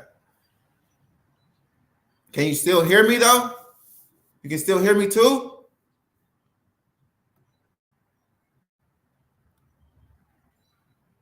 When I go to the other screen, can y'all still hear me?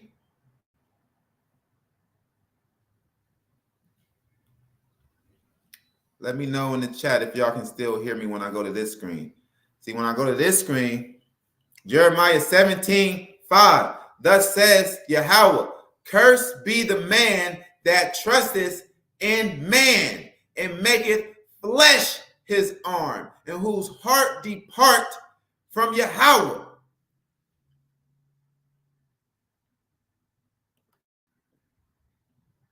Oh, thank you so much. Thank you, brothers. Appreciate you. Thank you. Okay, so let's get into it then. Let's do it. All right. Let's go a little bit right there. All right. So yeah, we see Jeremiah 17:5. Thus says Yahweh, cursed be the man that trusteth in man and maketh flesh his arm, and whose heart depart from Yahweh. And Yahweh means that. Cursed be the man. Okay? So when we go up over here, when we go to John 11:26. And whosoever liveth and believeth in me shall never die. Believeth thou this? Now this is a man telling you to believe in him. What did the Most High God just tell us? Cursed be man that trusteth in man and make flesh his arm. JC says, and whosoever liveth and believeth in me shall never die. Believeth thou this? You trust this? You trust in JC that you will never die if you believe in him? Cursed be the man that trusts in man and make flesh his own. Right?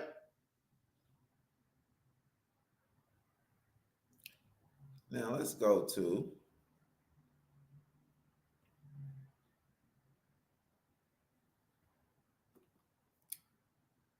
Habakkuk 1. And we're going to start at verse 14.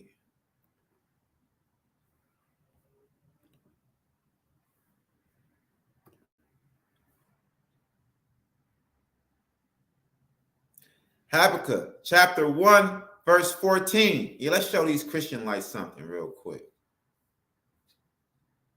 Habakkuk 1, verse 14. And maketh men as fishes of the sea, as the creeping things that have no ruler over them. This is what wicked men do. Okay? This is what wicked men do. Let's go back a little bit. It says, thou art of pure eyes than to behold evil, and canst not look on iniquity. Wherefore looketh thou upon them that deal treacherously, and holdeth thy tongue when the wicked devour the man that is more righteous than he. So Habakkuk is like, I know that you can't stand evil, Yahweh, but when you look upon them, you know, I know you're not going to hold your tongue, right? I know you're not going to hold back judgment, right? Because what do the wicked do? And maketh men as the fishes of the sea. That's what they do. Make men as the fishes of the sea, as the creeping things that have no rulers over them.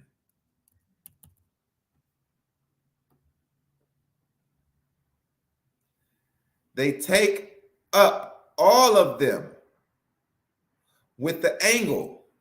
They catch them in their net. They just lie in wait like a fisherman to catch men, like a fisherman just lie in wait to catch fish and gather them in their drag, right?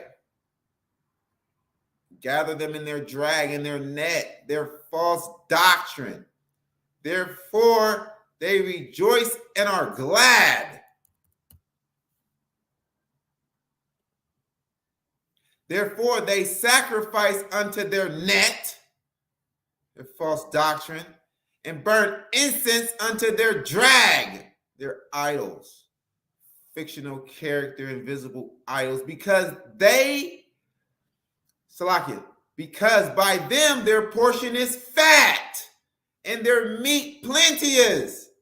Right, because of their idols, because of their false doctrine of Christianity, the false book, the New Testament, that made the Christian church fat. That made all of these Christian pastors, these Edomite pastors, fat. Kenneth Copeland, what was that other cotton candy devil? What's his name? Joel Osteen. What was the other one? What's the other one name? Some other one. All of them. You got the heathen getting rich. The heathen getting rich off the so-called word of God. Nah. Getting rich off their own drag, their false doctrine that they created. The New Testament. Right? Shall they therefore empty their net and not spare continually to slay the nations? So you really think that they are going to just expose their own false doctrine as being false? Shall they therefore empty their net and not spare continually to slay the nations? You think that they're going to stop? You think they're going to tell you the truth, huh? They showed you that JC is black. You think that they're going to tell you the truth, huh? It's deception, more deception. They originally created JC to be black. Just so that you can relate to him more and that you can do what he says. Duh. Anyone with common sense will do that. If you could write your enemy a Bible, what would you write?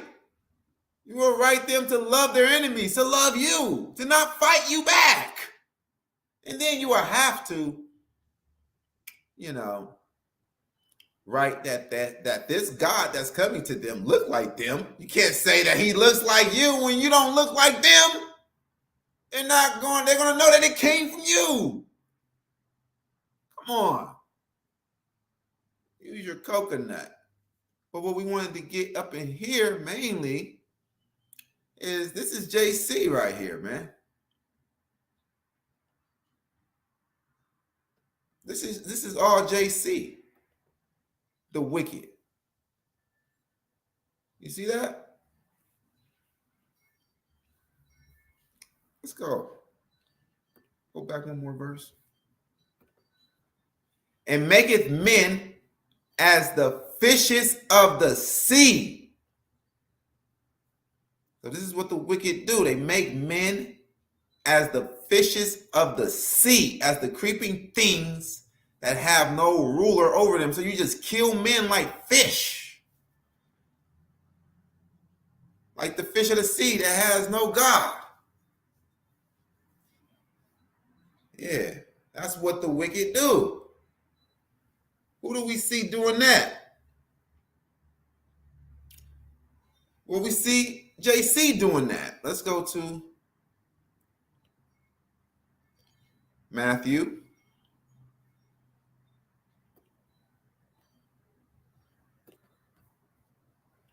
Matthew 4:18.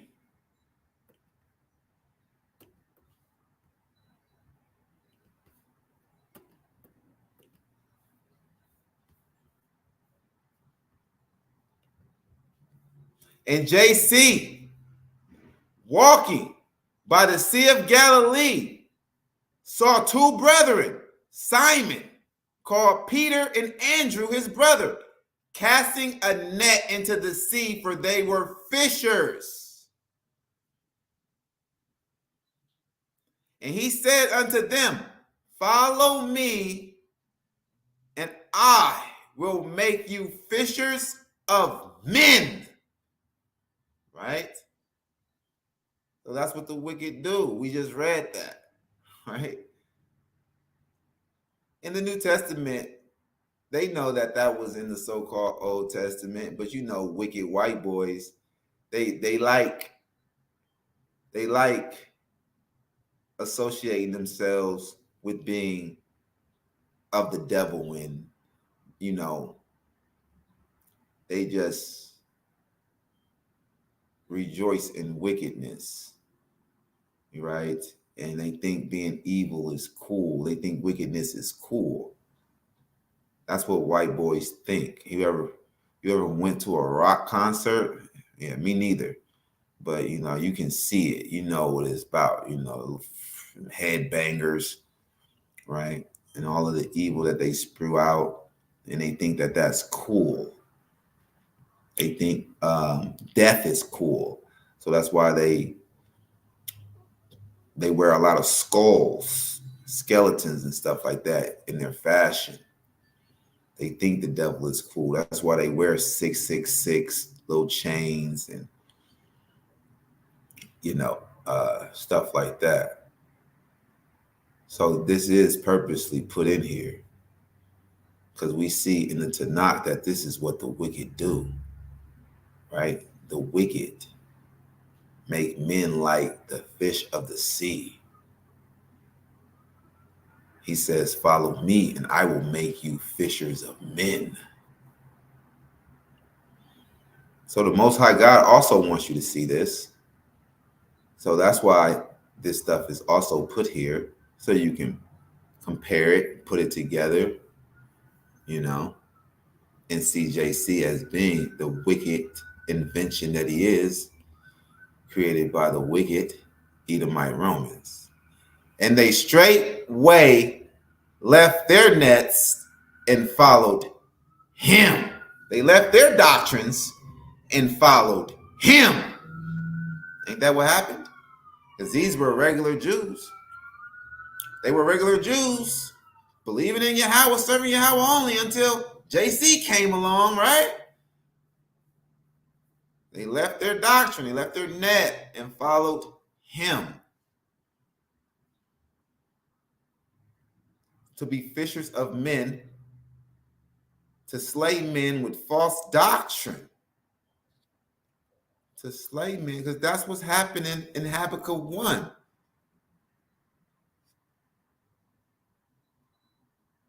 Right? We go back to Habakkuk 1.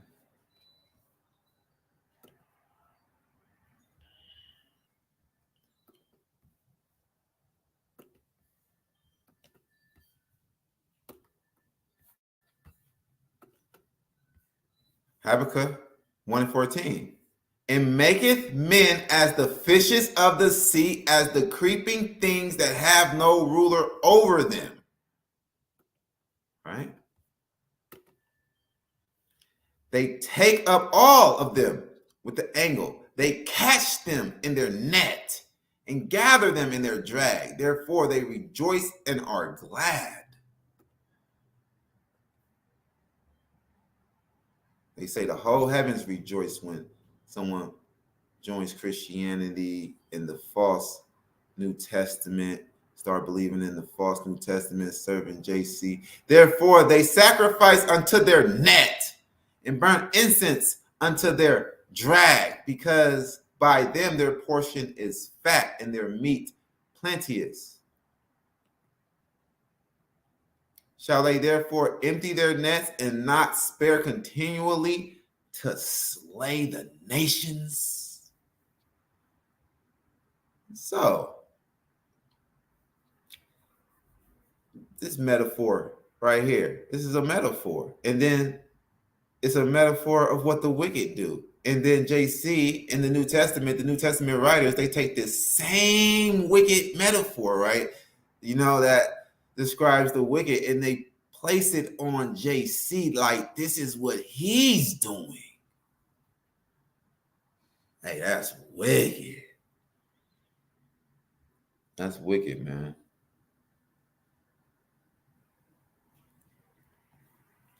Okay. We'll go here.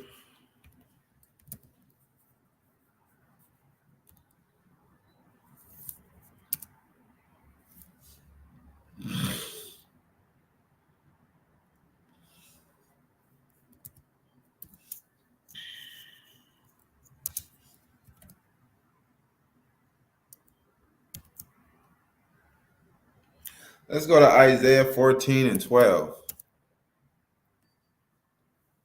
How art thou fallen from heaven, O Lucifer, son of the morning? How art thou cut down to the ground, which did weaken the nations?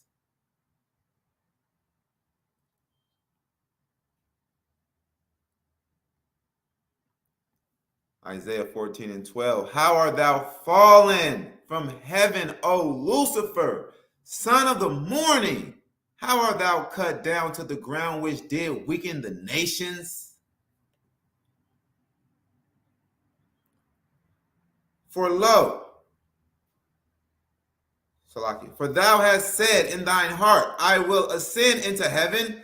I will exalt my throne above the stars of God. I will sit also upon the mount of the congregation in the sides of the north. So you see, this is the same characteristics of the Edomites.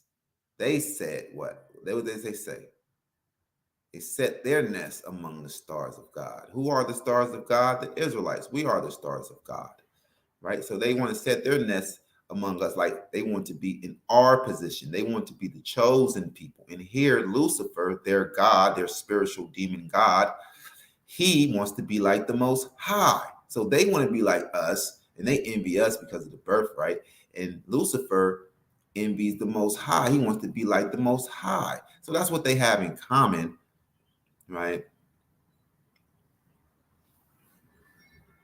Because they are the wicked.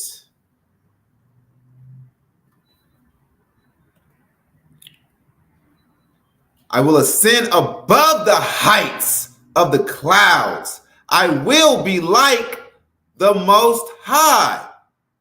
So that's his agenda. You can't just see, that's his plan. That's Lucifer's plan. I will ascend above the heights of the clouds. I will be like the Most High. He's cast out of heaven, right? He wants to go back up in heaven. And if he can't, he wants to be exalted, praised, and glorified on high, just like the Most High. Okay. Let me go back to 12.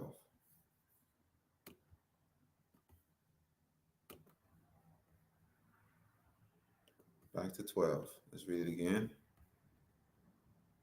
How art thou fallen from heaven, O Lucifer, son of the morning? How art thou cut down to the ground, which did weaken the nations? How art thou fallen from heaven, O Lucifer, son of the morning? Right? Son of the morning. Son of the morning. Right?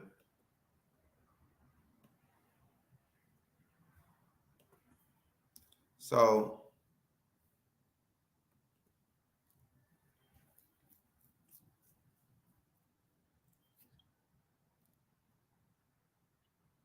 let's go to Revelation.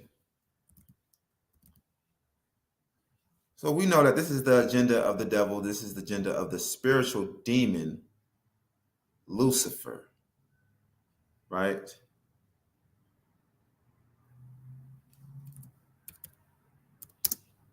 So we know that this is his plan. How is he going to execute this plan when he's just a spirit himself? How he's going to get praise? How is he going to get praise? How does the Most High get praise? Through human beings, through his chosen people. That's how Lucifer is going to get praise and be like the Most High through his chosen people. So they have to write a book. And Lucifer wants them to override the Most High because he wants to be like the Most High.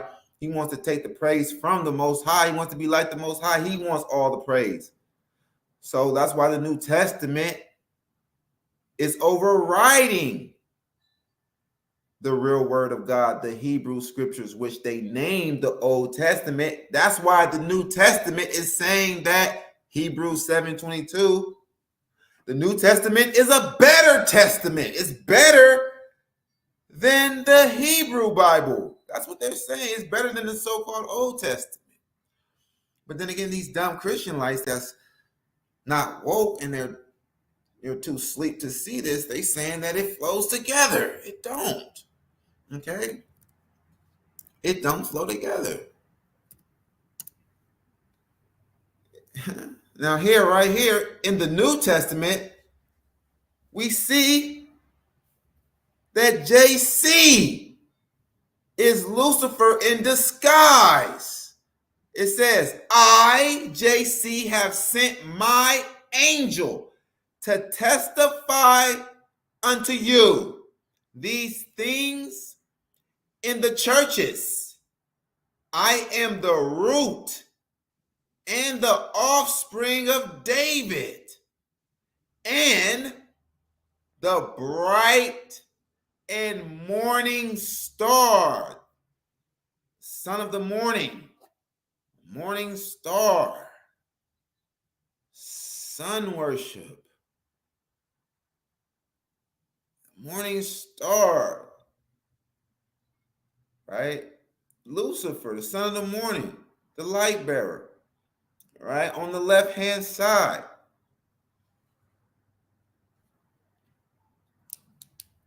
Right? Now, Christian lights would like to say, now this just means he's the light bearer on the right hand side, and Lucifer is the light bearer of the light of wickedness on the left hand side. Okay. But that's cut. We're going to show that that's cut. That's not true. Right? Because JC goes against the wisdom on the right hand side. I know you heard an eye for an eye, but I say unto you, turn the other cheek. How is the light bearer that's bringing the light, because the commandments is the light, how is the light now all of a sudden dimming the light? What? Your Christian light is going to die because you're too dumb. Too dumb. Right? And here he says, and we got to always constantly bring this out because we never know who's new that is watching. Here it says that he is the offspring of David. But in the gospel, he says that he's not the son of David. He's David's Lord. So how can then he be David's son? Right? You can't have it both ways. But the New Testament is replacement theology, so they're replacing everybody and everything, and they just want JC to be everything. And that's where they really went and messed up. They erred right there. Right? And JC trying to be God. JC trying to be God. Who's gonna read the next? All right. Well, look, check this out. It says, I, JC, have sent my angel to testify unto you these things in the churches. So you don't think that the New Testament is saying JC is God? Well, let's go right back up here in the same chapter.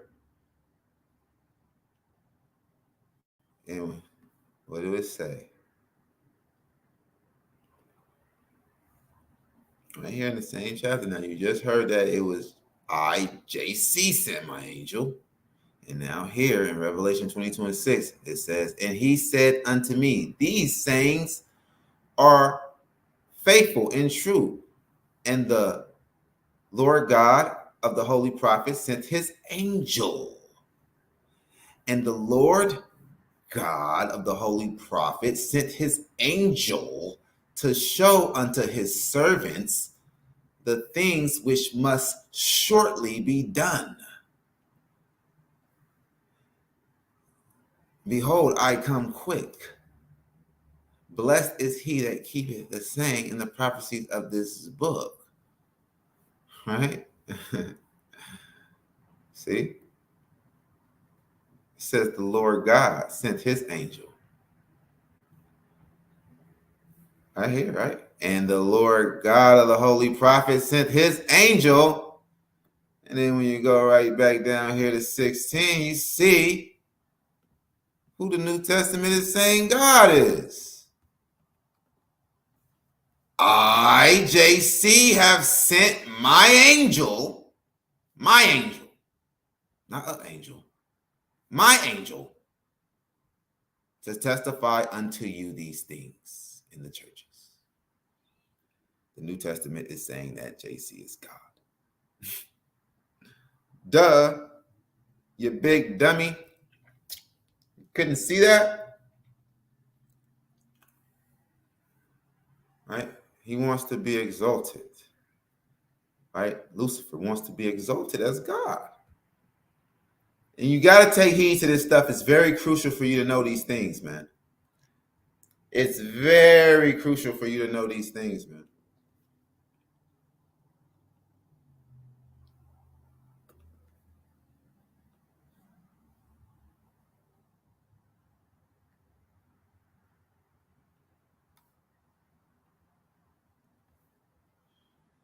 Now let's go and see where Lucifer in the New Testament is trying to be like the Most High. Because we see that's what he's going to do. That's his plan. Huh? How is he trying to be like the Most High, Christian lights? What is he doing? Where is he at? Huh? He ain't doing nothing? He ain't trying to be like the Most High? What? Isaiah is lying to us? Well, how can we see that he's trying to be like the Most High? Where? Who? Who's being exalted like the Most High in the world right now? Who? Exactly. See, the One West doctrine always hits a brick wall because they believe in Lucifer, in his deception as being the Son of God that took all the power of God in Matthew 28:18. You're some dummies. 1 Peter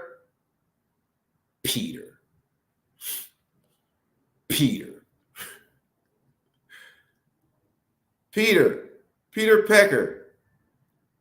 1 Peter 3, verse 21.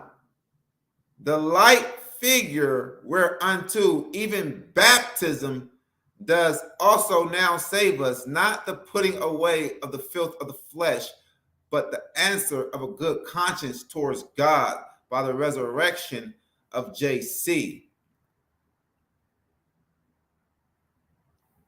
who is gone into heaven and is on the right hand of God. Angels and authorities and powers being made subject unto him. Yeah, Lucifer will love that, wouldn't he? Yeah, Lucifer will love that. But look, man, no one is on the right hand of the Most High. No one is on the right hand of the Most High.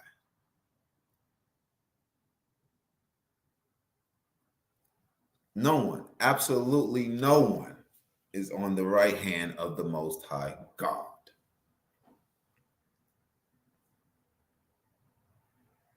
Right? Go on and soak that up for a little bit. Go on and soak that up, man. That's a lot to take in. Now, that's a lot. Hope you're following me. I hope you're following me, man. That's a lot. You see, he's still there? Are you still there? I can't really see y'all. We're going to continue on.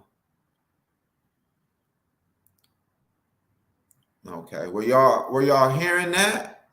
Were y'all hearing that and seeing that? You know, give me a thumbs up or something in the chat. Let me know. Did y'all hear all that? Was y'all seeing all of that?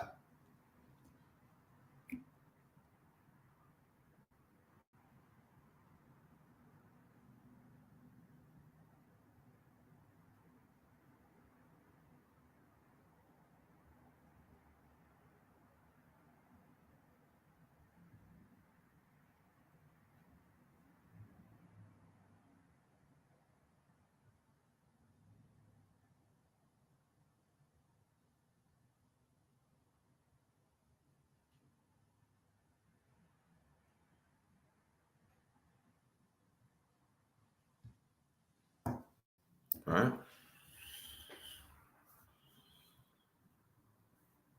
All right. All right. So yeah, we're gonna go right back up and let's get it. Let's get it.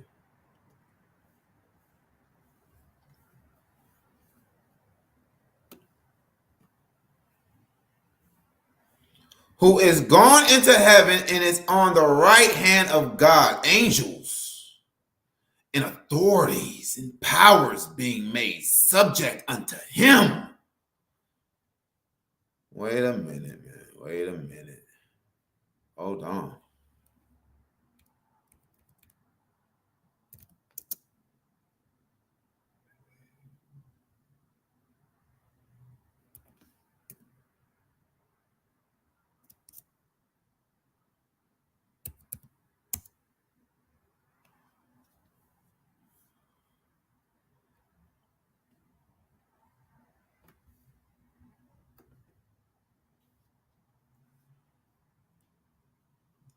For thou hast said in thine heart, I will ascend into heaven.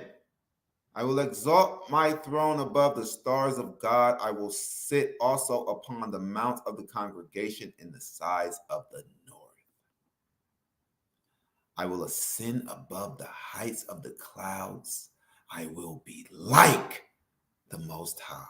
See, he will be like the Most High. All you want to do is just be like the Most High. Not that I'm going, because you know you can't do that. You can't just, completely just erase the Most High and be the Most High. You want to be like the Most High. Like, so you want to, like you read in the New Testament, he wants to sit next to the Most High, being admired with the Most High, being admired as the Most High. I will be like the Most High.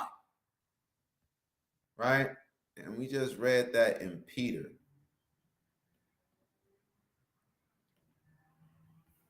First Peter 3, verse 22. JC, who is gone into heaven and is on the right hand of God, angels and authorities and powers being made subject unto him. But no, buddy. Isaiah 45 and 5, and we love bringing this out, and there's other scriptures and verses just like this one, man. Let's go on and bring this out. Isaiah 45 and 5, I am Yahweh, and there is none else. There is no God beside me. What the heck do they talk? What are are they meaning that JC is on the right hand of God when he just said, there is none else, there is no God beside me.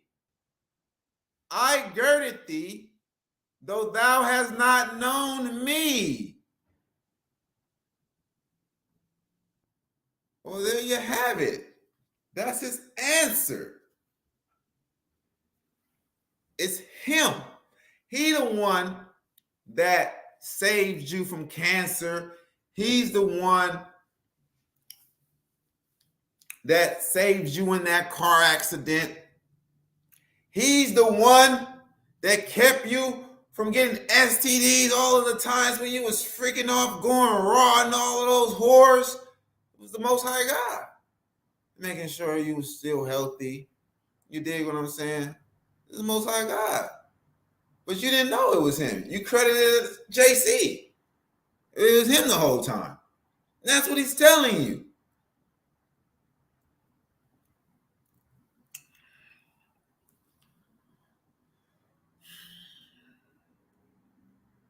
Right? There's no other God beside him.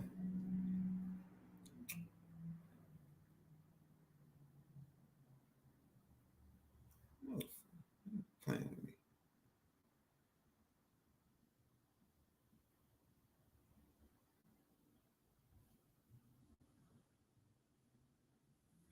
Okay. Now we're going to go. Let's get Hebrews 10 and 12.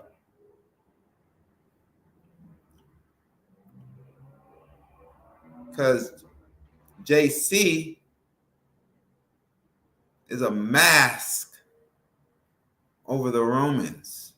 And the Romans is a mask over Lucifer. And Lucifer possessed his chosen people, the Edomites, to write the New Testament for his glory. Right? He's going to parade around like JC. Right?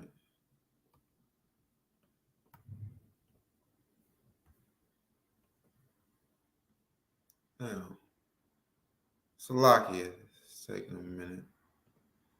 Salakia, it's taking a minute, you know.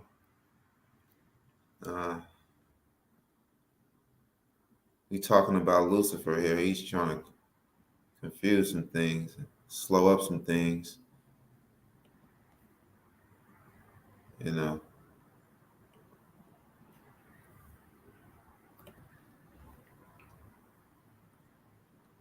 Hebrews 10:12. But this man, after he had offered one sacrifice for sins forever, sat down on the right hand of God. This is a lie. This is Lucifer trying to be like the Most High. This is his way of being like the Most High. Now, this is something that a lot of people don't have knowledge of. This is esoteric knowledge. This is kind of rare knowledge. This is rare knowledge. Not a lot of people can understand. A lot of people don't want to understand it, right? This is esoteric knowledge. Only the Most High allowed certain people to perceive this. The Most High only allowed certain people to perceive this knowledge, right? Those that can perceive it and it sit well with you, you are the remnant, you know? This irritates you that the Most High is alone and he is to be worshiped alone, and you're not the remnant. So the book of Hebrews says that JC sacrificed himself and then went to go and sit on the right hand of God. Well, okay. Well, let's go and see. What do God have to say about that? What do God got to say about that?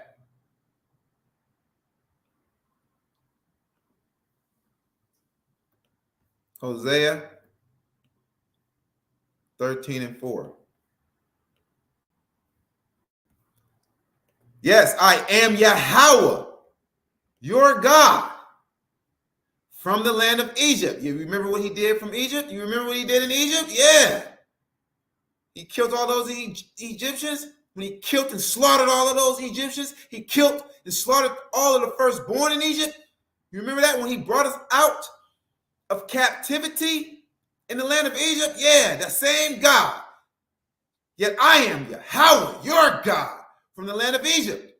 And thou shalt know no God but me. There is no Savior beside me. He knows everything. He knows what's going to be coming. He knows what Lucifer is going to do. He told you what Lucifer is going to do. He's going to try to be like the Most High, to exalt himself, right? Above the clouds of heaven. He wants to be like the Most High. So the Most High God is telling you here in yet another way, because you say JC is your Lord and Savior. And if you want to say, well, JC is not a God. JC is not God. Because you know Christian lights love to play dumb. And sometimes I'll be like, man, those guys are not really playing dumb. They are actually dumb as fuck. Salakia, excuse my language. I had to get that one out, though, right? Yeah, I know what I'm saying before I say it. Yeah, I had to get that one out, though. Because I can't stand those Christian lights playing dumb, man. Right? They're going to be slaughtered. It's Elijah's season. Pushing that idolatry on our people, playing dumb like y'all can't perceive this, like y'all don't know what this is talking about here, man. And the Most High God says it in yet another way, because you're saying that damn invisible idol fictional character is your savior. Well, guess what? There is no savior beside me either.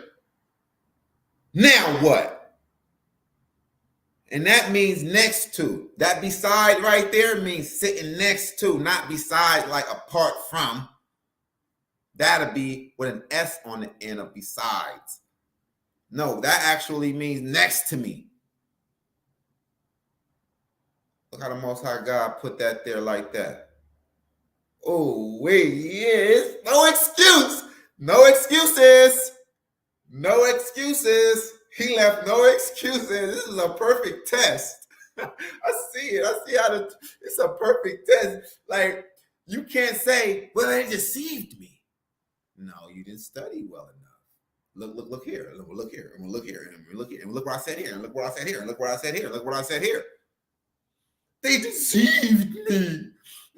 They crocheted in really well. No, they didn't. Look at here and look at here and look. No, it's very sloppy. It's very sloppy. Look at here and look at here and look at there. All right. So this is perfect. This is perfect. The Most High God is awesome. This is an awesome test. This is brilliant. It's absolute brilliant.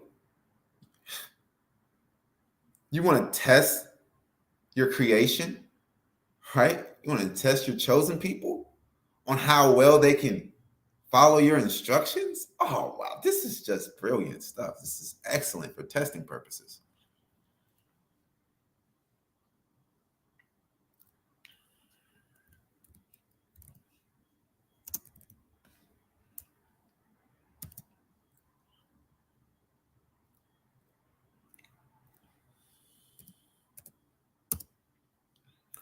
Luke 22 and 69. Yeah, he's trying to exalt himself, right? This is Lucifer, man. Through this fictional character. Lucifer gets praise. Hereafter shall the Son of Man sit on the right hand of the power of God. Nope. Nope, you won't. Most High says he's alone. No one is on the right hand of him. No one is beside him. You just beside yourself. for writing this. You got beside yourself for writing this. So we go back to Isaiah.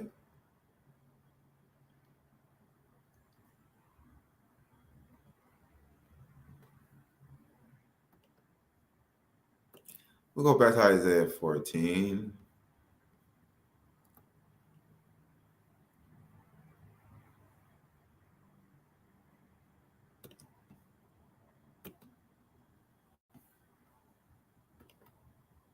What did he say? We can't find nowhere where the Most High God is agreeing with JC that someone is beside him. We can't find that. Yahweh is going against that. He's saying no. No one is beside me. And he don't have to convince you by saying it over and over again, but he did. And he says it over and over and again, over and over, so many times he's alone. You know, really all he has to do is say it once. He's God. Yeah, his word is valid like that. It's stand like that. You feel me? It's true like that. He don't have to convince you. He don't have to talk till he blue in the face and stress it so that you can get it, so that you can believe him. This is the word of God. He said what he said. He's not trying to trick you. He's God. And there's no one else that's beside him. There's no one that's like him. Well, why in the New Testament, we're seeing something different now? It's someone that's on his level. So much that he's sitting next to him. Isaiah 14:14. How do Lucifer feel? I will ascend above the heights of the clouds. I will be like the Most High. Who else is like the Most High in the earth that we can just pinpoint? JC. It's a lot of people. Most Christians believe that he's actually God. If not equal to God in some type of triune unity. Yeah. Why? Why is that? When we see that no one is like God and no one can sit next to God.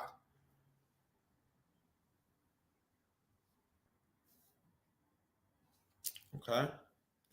And then the Christian lights, the rebellious Christian lights, they like to go over here to Psalms 110 and say, well, who is this sitting next to God? You know, we got to cover all bases, right?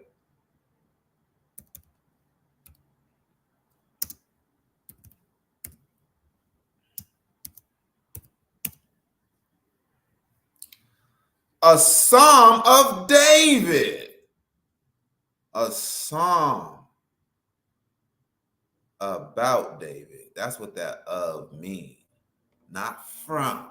That of means about. That of don't mean from. It's a psalm about David. A psalm of David. Right?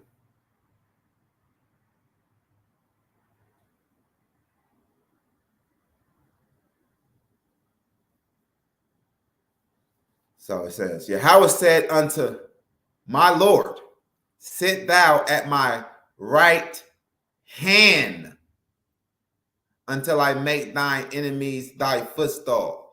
No. Place your throne right here next to mine and sit next to me. No, sit in my throne. Like JC says, I sat down in my father's throne. Shut up. No, this right hand means power. Sit thou at my power. Because most people are right-handed. And this is where the power is, you know, in your right hand. So this is a Hebraic figure of speech. This is Hebraic figure of speech. Right hand means power. sit thou at my power, which was like, stand still and Yahweh will fight for you. Well, we all do that. We all can do that. You just got to have a lot of faith. The just shall walk by faith. You got to have faith that, the Most High power is with you. It don't mean that someone is literally sitting at the right hand of the Most High God. That's how you know that white people wrote the New Testament. Because you see now that white people have very little understanding of the Hebrew Bible. And then they go off in the New Testament, writing in the New Testament with their very little understanding, right? That's how the virgin birth came about. They think that that's in the New Testament. They think that that's what Isaiah 7:14 was about. An actual version, when no, it's not an actual version. It meant just a young woman of marriageable age. She's going to have a child, not an actual virgin that never had sex before. You see? So misunderstanding the Tanakh, they made a lot of errors trying to plagiarize it in their New Testament. You see how that works? All praises be to the Most High God Yahweh. Now it is a little code being spoken in, a little healthy. It's healthy code, right? A little healthy code, so that the heathens can't really make it out everything, and then they go and try to plagiarize it, and they make errors like that, right? So it has a healthy coding on it. It has a healthy code on it. Not too deep to where we can't understand it. No. But to where the heathens, they can't understand it. And even now, the heathen that came on here, the Edomite that came on the episode, he came on the service, came on the platform, he came and said, he admitted it. Can't nobody break the scriptures down like y'all. Can't nobody explain the scriptures like y'all, the Israelite. And you just make it so clear, right? Yeah, because it's for us. It's FUBU. For us, by us. Okay? Yeah, the scriptures is FUBU. For us, by us. We can understand it. And we understand what's not of ours. The remnant can understand what's not the word of God. Very well, dear. That's our spiritual power. That's our spiritual power. We can understand them very well. Did everybody hear that? Was everybody hearing me okay? Was everybody hearing me when I was on the other page?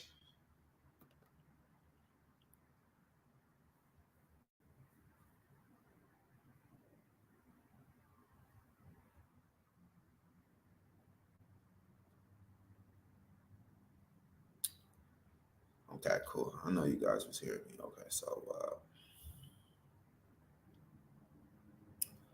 yeah, I'm gonna go ahead and add a link. I'm gonna put a link in the chat.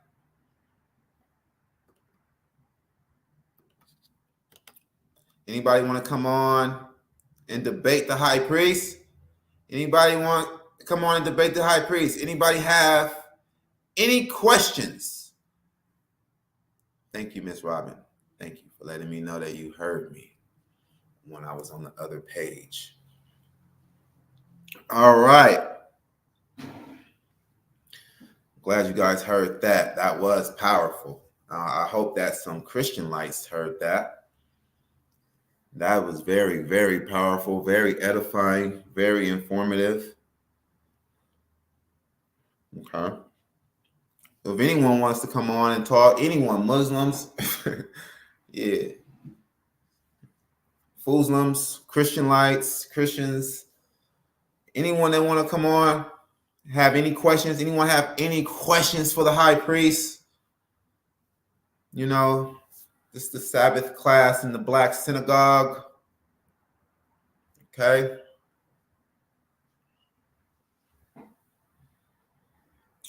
Yeah.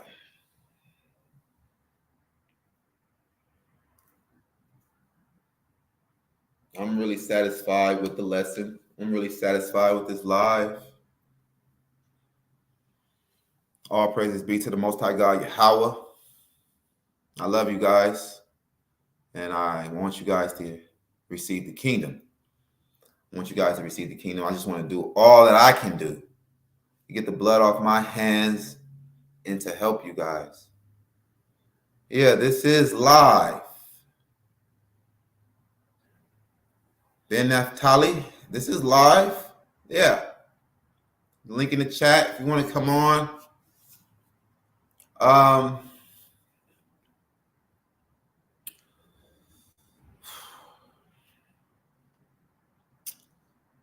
don't want to really.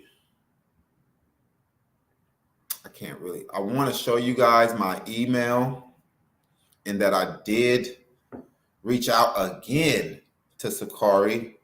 What's his name? Ariala of Sakari. I reached out to him again. He haven't got back out. He haven't got back to me. He said he was going to get back to me this week, and he haven't. Right? So he's avoiding me for sure. Okay. So yeah, he's avoiding me for sure because I have private conversations with brothers and sisters in my email. I don't want to just go and just share that screen, right? And people send me donations and everything.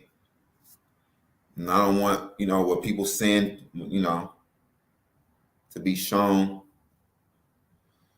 Because that's private. That's between me and them and the Most High God. Whatever you want to send whatever you can, It's all appreciated. And you will be blessed. This is the true synagogue of the Most High God. Right? He's establishing right here in the daughter of Babylon for his people.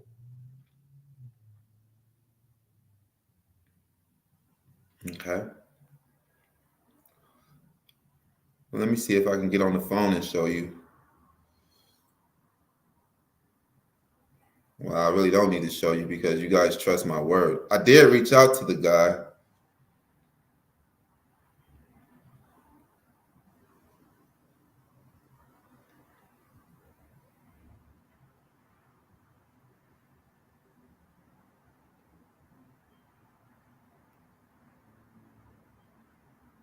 Mm-hmm. Yeah, scared, man. They scared. Why they so scared? We know why they scared, huh? They don't want to debate us. We know why they scared. We know why they running and hiding. You know why you're running and hiding and ducking, right?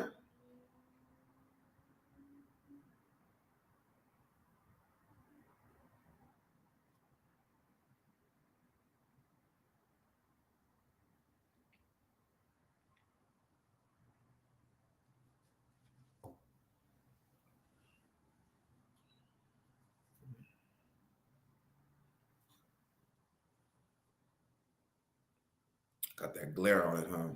Yeah. I don't be liking when people try to show things on their phone either. Got that glare on it. You can't ever really see it. But here's the conversation right here. I said, I got a couple questions for you tomorrow. I wrote this. I sent this email to Ariala Sakari on March 17th.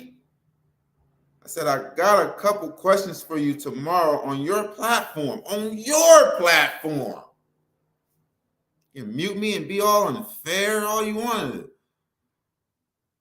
I got a couple questions for you tomorrow on your platform. Since you wanted 24 hours, let's get to it. That's what he said. Oh, Calvin. That's what he called me because he can't read very well. Can't see it's an O in my name and not an I or an E. It's Calvin, not Vin. But anyway, he's like, Calvin, if you don't reach out to me within 24 hours, I'm going to get back on here and I'm going to tell everybody you scared. Because I was like, I'm on there live and I'm typing. I'm on there live. I'm like, y'all scared, man. I want to debate me. Y'all scared, right? So he like, if you don't send me an email within 24 hours, I'm going to get back on here and tell everybody you're scared. So I got back at him. I got at him within 1 hour. Let's do it. Nobody's scared over here, boy. He says, I'm preparing for Passover and won't be available until next week. That's this week now, and it's almost over. What is your availability? All right. I'm on the East Coast, by the way. I said, anytime. Anytime. Anytime, man. Anytime, man. If y'all wanna contact me, it's anytime. Anytime. If you need counseling, coaching, you just need the high priest talk to you, be there for you. Anytime. Email me, call me, anytime, man. Anytime. I'm here for you. I'm here for y'all, all right? We can do this anytime. I told him anytime. That's all. Anytime. He got back at me March 19th. So it took him a whole 24 hours to get back at me. But if I didn't get back at him, he was going to go back on his platform and say I was scared, right? If I didn't get back at him at 24 hours, I got back at him. And he said, on March 19th, I'm preparing for Passover and won't be available until next week. What is your availability? I'm on the East Coast. I said, anytime.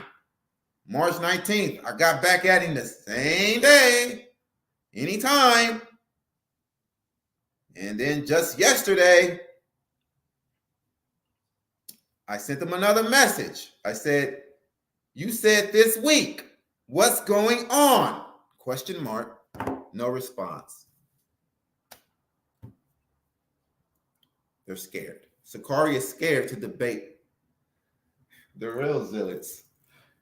The real zealots. Sakari is scared, man. Yahweh, only zealots. Yeah, coming in the name and the power and the spirit of Yahweh, only. They scared of that. Yeah. JC disciples, idolatry disciples. They scared of Moses' disciples. Some suckers. All right, so we got, dang, the atheist again. Mr. Atheist. What's up, Mr. Atheist? What's going on, man? You got something against the Most High because he took Big Mama? Man, I've been playing with you, man. I was just messing around. Oh, okay. You was just playing with me?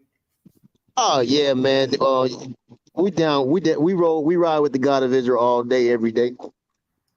Okay, good. You repented? You repented from all of that? Good. It's good. It's good. Repent. Yeah, that's good. That's what you're supposed to do, man. You know, if I was able to spark your engine again, man, you know what I'm saying, light your fire again. Hey, all praises to the Most High God. Oh no, like I said, I was just messing. See, but I do got a couple of questions for you, though, man. All right, man, but we don't play like that, all right? Oh, you don't play like that? Nah. I was just testing you, man. Okay. Yeah. What's up, man? But yeah, not playing in that sense, but just testing you. See if you're serious about what you're talking about. Okay. Well, yeah. But I'll say forgive me though if I need to. That's cool. All right, you forgiven. You're forgiven. Word, peace, thank you. So I just want to know why y'all call yourself the high priest. I know all the good things that you do teach, but why do y'all call yourself the high priest? It's only me that call myself the high priest. It's not a y'all. Oh, okay. All right. I thought it was a group of y'all.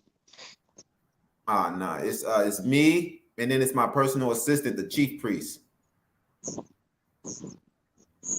But Okay, so is one chief priest? yeah, Okay, in the scriptures, how many chief priests is it or high priests is it? one each.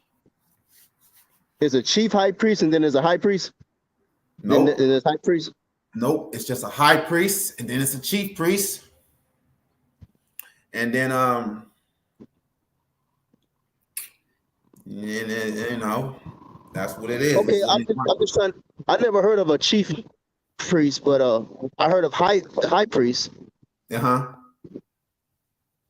Okay. I heard of the priest and high priest. I'm trying to see where y'all getting that from scripturally wise. It's a position that I gave him as my personal assistant. It's a good brother. It's a good brother of mine, and I gave him that position as being the chief priest, as me being the high priest over all Israel. It's not just the congregation of YOZ. I'm the prophesied high priest that's prophesied in Zechariah 3 to be standing up here in the daughter of Babylon proclaiming Okay. Yahweh Akkad. Okay. So his position is not a scriptural position like yours. Is that what you're saying?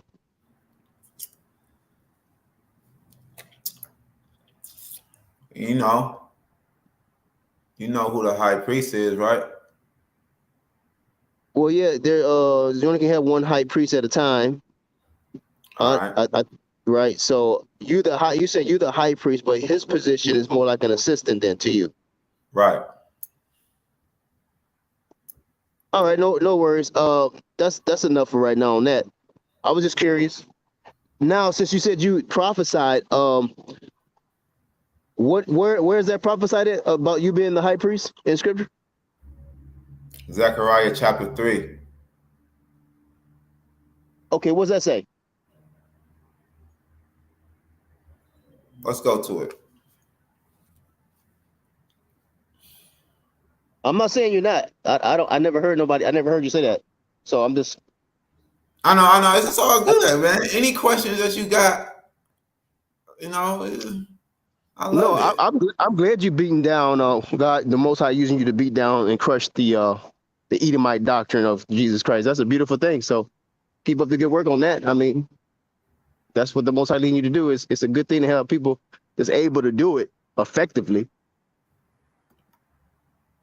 and Can you see precisely my and screen? accurately. Can you see my screen? Huh? See it? Wait, hold on, man. I couldn't hear you when I went to the other screen. Hold on, now. Talk for me real quick. Can you hear me? Yeah, I can hear you.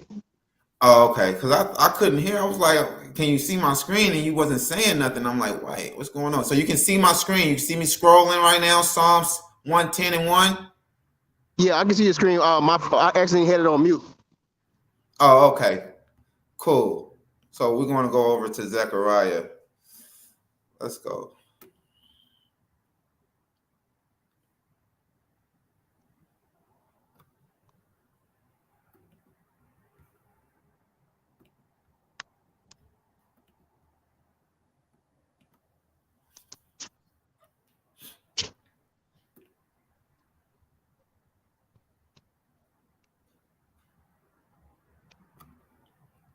All right. And it says, we're going to read from the top. All right. It's a very short chapter. Okay. Okay. You still with me? Still with you, man. Okay. From the top.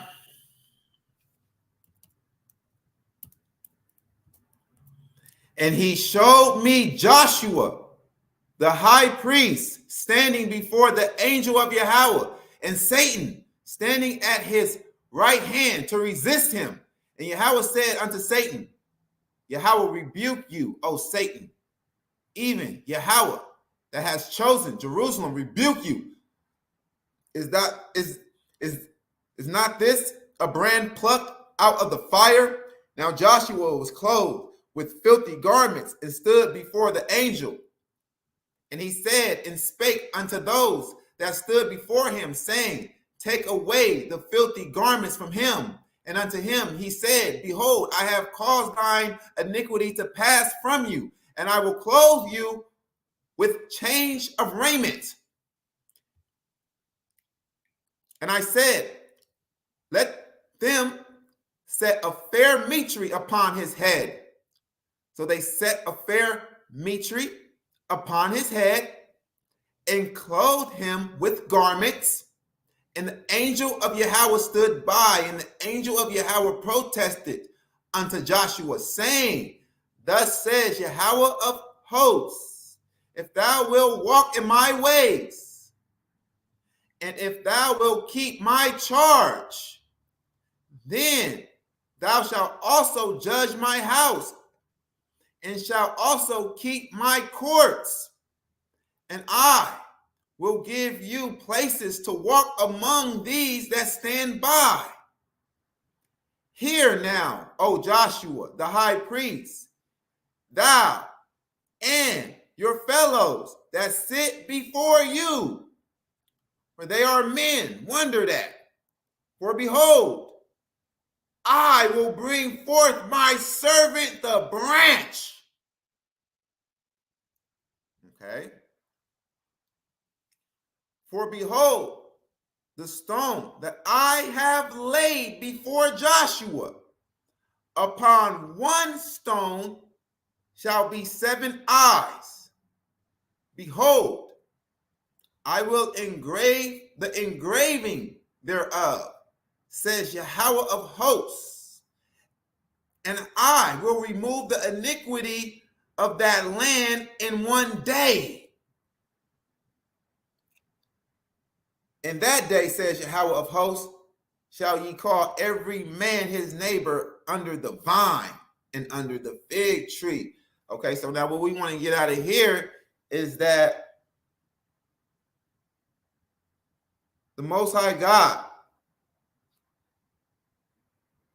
from among Joshua and his fellow priests, will come a branch. I will bring forth my servant the branch. Right? Let's read 8 again. Hear now, O Joshua the high priest, you and your fellows that sit before you, they are men wondered at. For behold, I will bring forth my servant the branch. Look right here. For behold, the stone that I have laid before Joshua, upon one stone shall be 7 eyes. Behold, I will engrave the graving thereof, says Yahweh of hosts, and I will remove the iniquity of that land in one day. So where is the branch going to be? Where is the branch going to be planted? Right here. In the land that's going to be destroyed in one day. And that's the daughter of Babylon. So when we go to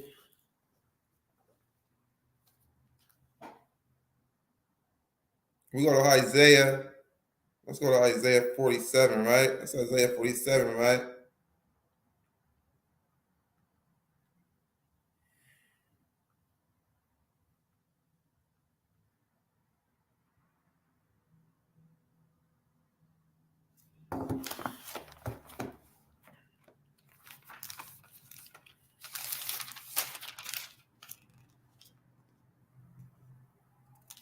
Isaiah 47.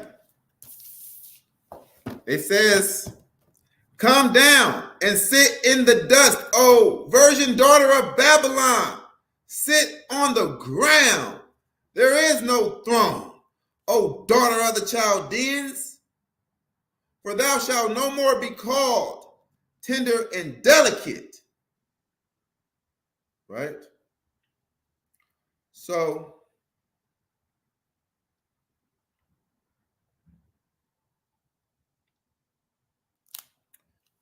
The Most High says he's going to destroy this place in one day.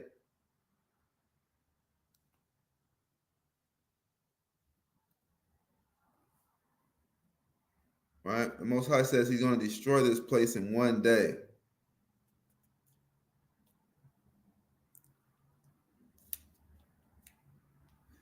And we're going to go and get that because it ties to verse 9 right here.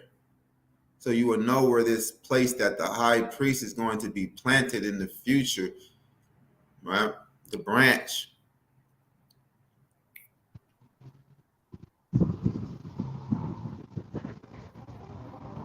Okay, so are you saying the branch and the high priest are the same person, or? Yeah. Oh, interesting.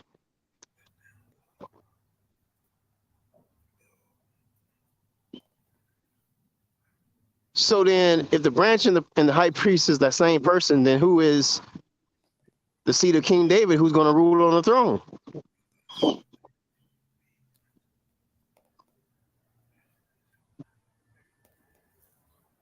Without getting off the subject that we've started with. And we're going to get to that. We're going to get to that. Let me find this real quick. Yeah, sure.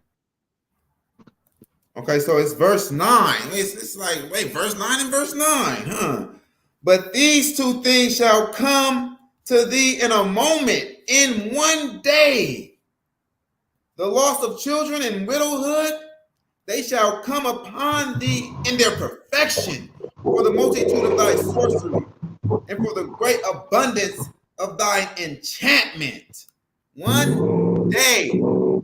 See, Isaiah 47, it comes on with saying, it starts off by saying, come down and sit in the dust, O virgin, daughter of Babylon.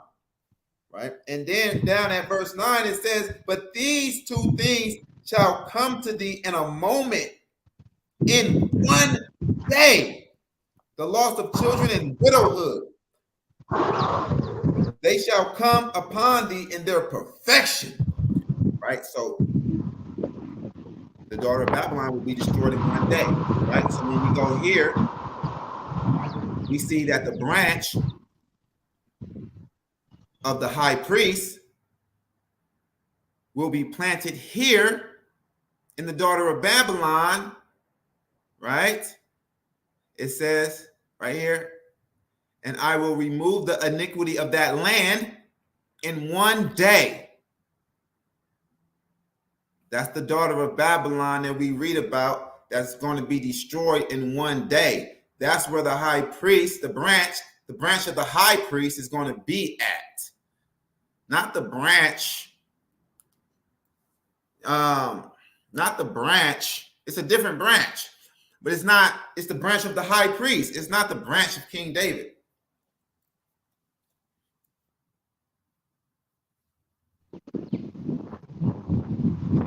Oh, okay. No, I see what you're saying. Okay, so what's making you say that you're the branch of the high priest, though?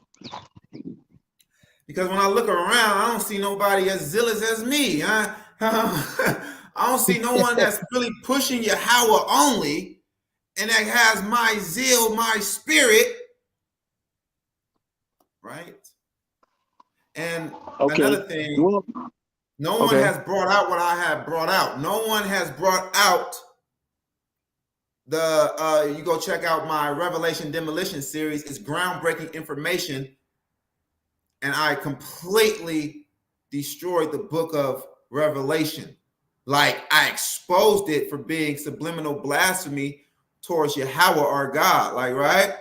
No one ever have done that. No one ever has pointed out in the scriptures, in the book of Revelation, that it is subliminally dissing Yahweh and saying that Yahweh is the beast, Yahweh is Satan, Yahweh is the dragon. And I go to many passages in the book of Revelation and matches it up with Hebrew scriptures, and I confirm it that everywhere the New Testament in the book of Revelation is speaking of the devil and what the devil done did, like flood the earth. The devil flooded the earth in the book of Revelation. Well, they're talking about Yahweh because Yahweh flooded the earth. He's the only one that we know who done that. When they talk about the beast, the dragon, he rained down fire from the heaven. Yahweh is the only one that done that. He rained down fire and brimstone on Sodom and Gomorrah. Right? When they say that, oh, the devil, Satan, will be released out of his prison to make war with Gog and Magog, to have them battle against those that are of the sand of the sea. Well, that's Yahweh. Yahweh said that in the book of Ezekiel, that in the latter days, he's coming back to make war with Gog and Magog, to have them battle against the Israelites. So why is Satan doing everything that Yahweh is doing? They are saying that Satan is Yahweh, right? And another instance is where Yahweh, our God, in the book of Jeremiah, chapter 16, he kills a lot of Israelites in the city of Jerusalem and prevents their bodies from being buried. And then in the book of Revelation, we see that's exactly what the beast did. He prevented bodies from being put in graves. He was just killing them on the street, right? So I'm the only one that actually brought that out. Okay, so now are you aware that there's other Israelites who the Most High is showing his secrets to, and then they revealing them to the public or to the people? No, it's all regurgitated. Everything that everybody else is bringing out is just that common stuff. Like, look over here in Isaiah 45:5, you know, and it says, Isaiah 40s, it says that there's no one besides the Most High. And that's good that they can put them two together.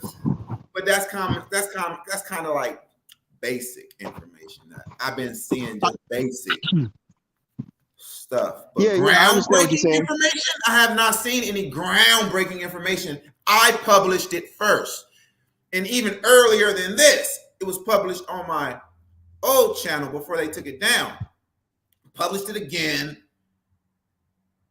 It's groundbreaking information. I came out with it first. It has never been brought out in 2,000 years. I have never heard anyone say it. No one else has heard anyone brought out what I brought out in the Revelation Demolition series, or, you know, how I summarized everything in a recent video lesson. It's called The Abomination of the Book of Revelation.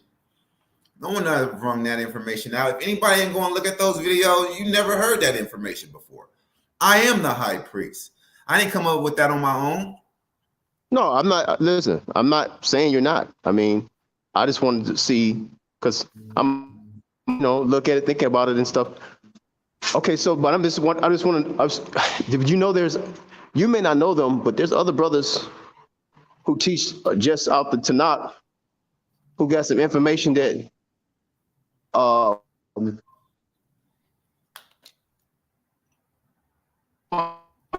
basic or fundamental. You said it's some other brothers that got some information that's not so basic. Yeah, like, I'm just trying to use the word you was using. They out here. They're just not well known. Information. I looked at it. In fact, one of the brothers that I'm mentioning, in fact, two of them, most of them allude to me, that they're like a Messiah or something like that for some reason, but they got some good information. One of them is Yah Our Righteousness, based out of Chicago, Illinois. They are Messiahs. Okay, cool. That's exactly what they are. We are the real Christ. Yeah, I understand them as anointed ones, but they say that that one that's the rule over the nation of Israel by the power of God. But besides that, other than those statements, that's not the point I'm making. I'm saying that there's other brothers out there but there's another man by the name of the high priest, overall. He's an older man. He only deal with the Tanakh as well. I don't know if you heard of him. So you're not the only one that's out there, but that don't mean that you're not what you say you are. Just because they out Yeah, here. these guys, man, you gotta weigh it out. Like I said, man, how you can just prove who's the prophesied high priest. You Right. gotta go off of the information. You gotta go I off of agree, the but information. You gotta go off of the zeal. You gotta go off of the spirit. I'm dropping groundbreaking information, man. They ain't never came out. No one ever came out with this, man. No one okay, ever well, came out with what I put out in Revelation Demolition. Everyone has heard, or you pretty much you can find the Isaiah 40s, right? The monotheistic scriptures in Isaiah 40, and then you can compare it with the New Testament, and then you can really come up out of idolatry that way, and then you can present it and teach it that way. And that's kind of basic information, and that's good. And a lot of people don't know basic information like that. And that's good. You can come out with that. But I'm going way past that. okay, so I just want to say that there's another brother. Like I say, I already mentioned him. I think he calls himself the high priest of all, the high priest over all. So I know we can't have no two high priests. Where's his works at? We look at the works. Where's the works at? I know it's a few people that call themselves the high priest. I don't really care. I'm the real high priest. You know what I'm saying? It's always going to be people that's, fans, and, they want to, shoot for the stars. Why would I hate? I'm the real high priest because I'm the one that's putting out the work. I'm the one that's doing the work. I'm the one that's staying consistent. I'm the one that's really dropping groundbreaking information. I'm the one that even brought out that it is a prophecy about a high priest. They ain't brought out that. They don't know nothing about that. No, it's about Yeah, they all every last one that I talked to mention, they know about those prophecies. Yep. But that's fine. Why you say show me? Why you say show me? I mean, you teaching it, you interpreting it kind of like a little different, I think, but or have your unique way of putting it. But I mean, I don't know why you said you was the high priest. I don't know what you was gonna say. That's why I asked you to answer your question. But I'm not saying you're not. It would be nice if you are. I mean, and then you just, like you say, you do the work. The Most High confirms it, can continue to confirm it, and it's all good with me. Everybody that tried to come up against me, they slaughtered. Saw the sodomite. Oh, he thought he had a good one. The Most High exposed him as being a closet faggot, got all his personal information out there now. You know what I'm saying? Trying to go against the high priest. And I thought that guy was my friend too, which made it even more worse. And the Most High God was so, I know the Most High God was so mad at him. It's like, bro, you made it seem like you was my friend, And it's like whoever come up against me, man, I'm slaughtering them with doctrine and with the truth. I put him out of business. We shut his ministry completely down. And he had a head start when they took my ministry down, when they took my old channel down. He had a head start. He was at like 400 subscribers. We had already catched up to him in less than a year. It took him 7 years. It took Saul by 7 years to get 400 subscribers, man. We did that less than a year. Why you call it? Okay, why they take your channel down? I don't know nothing about that, but why they take your channel down, the old one? Because I was talking about COVID-19 and who was behind COVID-19 and the vaccines and stuff like that. I ain't gonna say it no more. I ain't gonna mention no more names. I already said it. I already told y'all. Oh, okay. Okay, I'm just curious. No, I'm just curious. That's good enough. Basically, use this. Okay, I got you. So now, what are the duties of a high priest?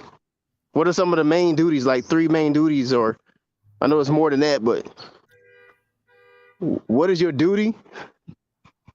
What is your duty for to be, since you say you're the high priest that's been prophesied in the scriptures?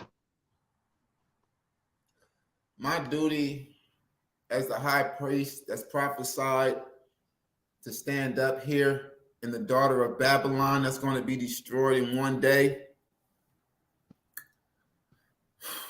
My duties is to bring Jacob back to the Most High God, Yahweh alone, to destroy all of this falsehood and confusion that is on the word, the true word of God, to destroy the New Testament, and to make it easy, to make it plain and simple for those to understand, right?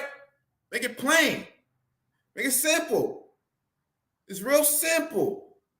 I don't speak like guerrilla Hebrew and all of these Christianized, Christological terms.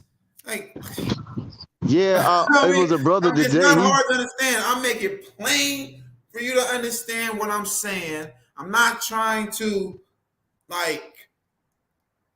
go over your head. I'm not trying to impress you with my vocabulary and Christianity.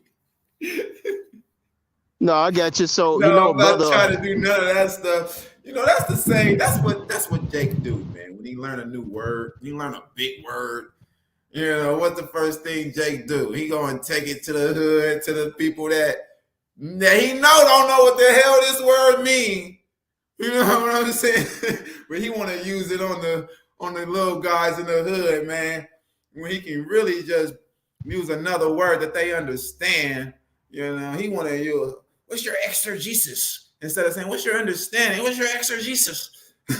You know what I mean? Just to make himself look smarter than everybody. You ain't smart, nigga. Get out of here. All right. But okay, so make it plain. Make it plain for everyone to understand, and it's good. Right? And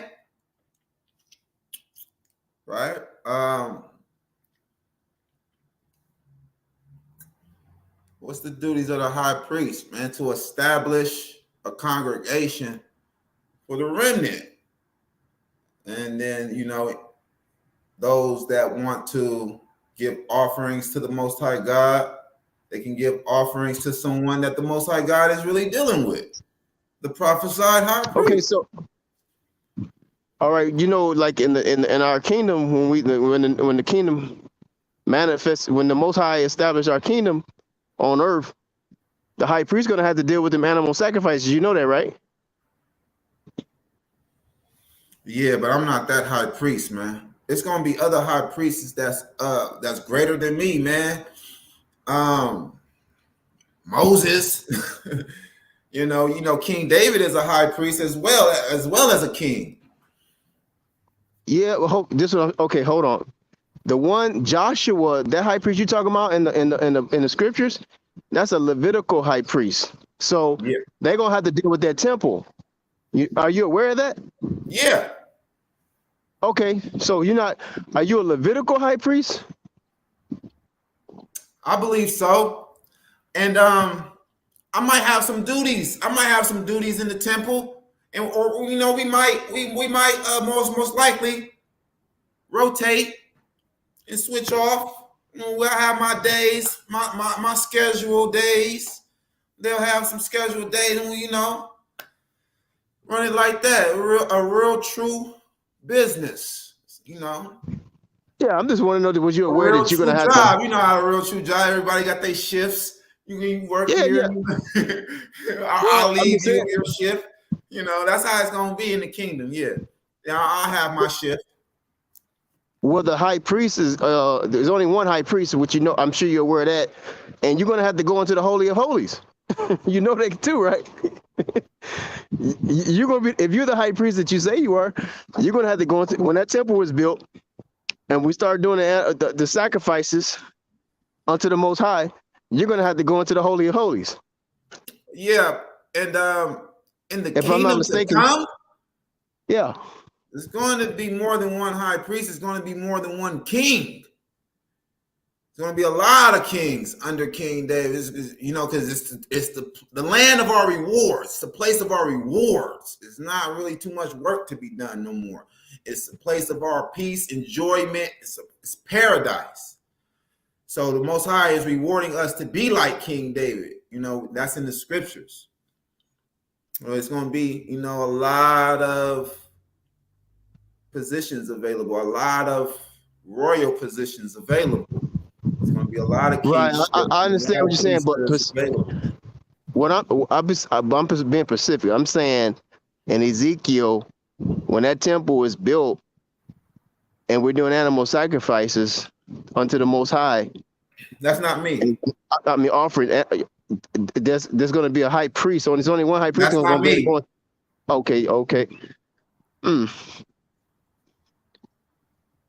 All right. So I just don't know. Okay. So I don't see only when I read the scriptures, I only saw one high priest. They only give me one high priest at a time. And so after Yeah. It's one high priest at a time on this earth. On this earth. On this earth. It's one high priest right now. It's only me. But on the second earth, the paradise to come, there's going to be many high priests. And you're going to know there's going to be many kings. But there's No, going to be. I'm saying when Now, our kingdom. excuse me. There's going to be one high priest. But there are going to be many priests that have a high status. Okay. That's okay. Okay, we can work with that one. Okay, no worries. Okay, man. Yeah, man. So that's all good. What? So are you going to connect with these other brothers who said if that they high want to? priest? No, not. That's not an issue. Who only teach to not teach the scriptures or the word of the Most High? Am I going to connect with them? Yeah. We Like y'all are going to unite? We all have to unite under YOZ. If they become teachers under YOZ, hey, what a blessing that is. Okay, right? so We all got to be on one accord. They got to know that. They got to know who our enemies are. That, you know, they got to know who the Edomites are. They got to know where we at in the world. You know, they got to know that this is not the Holy Land, America. You know, right. That's correct. Serve the Most High God, Yahweh only. Okay, so we got and to know that Negroes are the only Israelites, and there ain't no other Israelites but us. You know, we right, and that's right.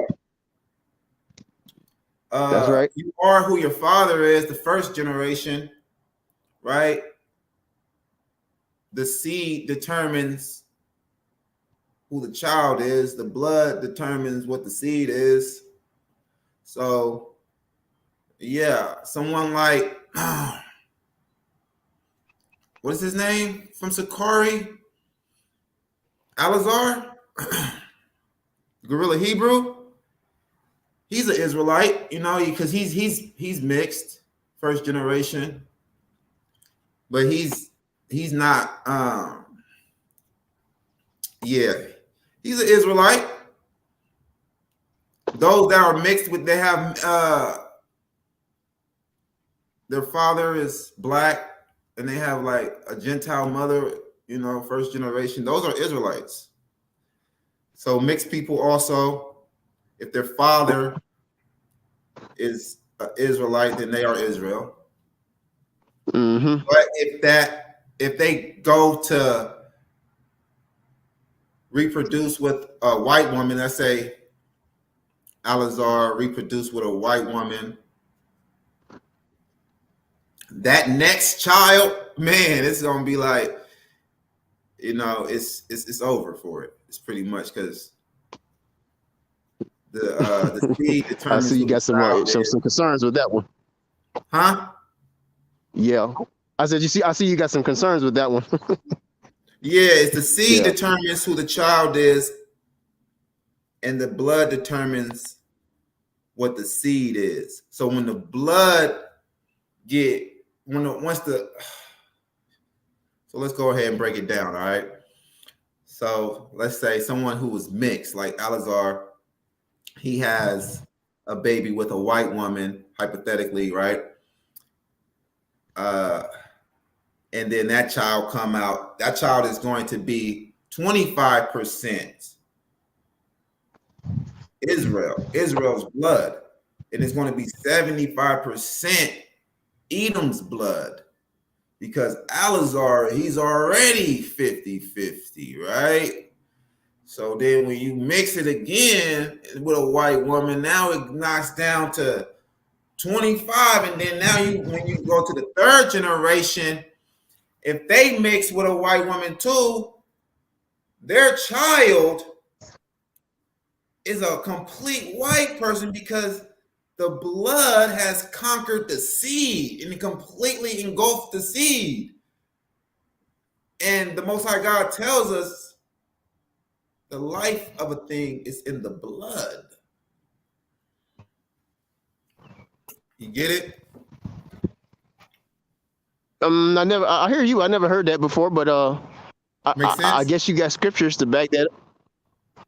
Like I say, I hear you. I never heard that before. I would like to see your scriptures on that. That would be interesting.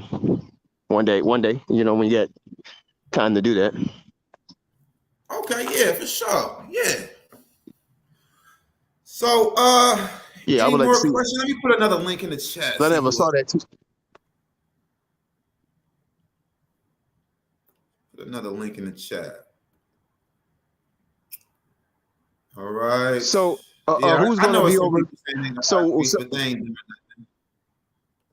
they ain't really putting out no work. They ain't really pushing no work though. All right, I got you. So what about King David's seed? I got my ear to the streets. No, I got my ear to the Hebrew Israelite community. I got my ear to the Tanakh only community. I know who you're talking about, saying they the high priest. I know the little elder that's saying he the high priest. You know, I know the light-skinned guy that say he the high priest. Hey, where you been at though, guy? It's been a couple months. Where the video lessons at? Why the high priest ain't feeding the flock? Oh, okay. I see what you're saying. Yeah, I see what you're saying. So, yeah, consistency is going to be a key element of proof, for sure. So, what about King David? So he's the seed of King David. He's going to rule over us all, right? Under the authority of the Most High's law, right? That's right. Okay. Because some people try to say the Levites the Levites gonna be over the whole nation of Israel, but I don't agree with that. It's gonna be Judah, the tribe of Judah, the seed of King David. Yeah. Okay.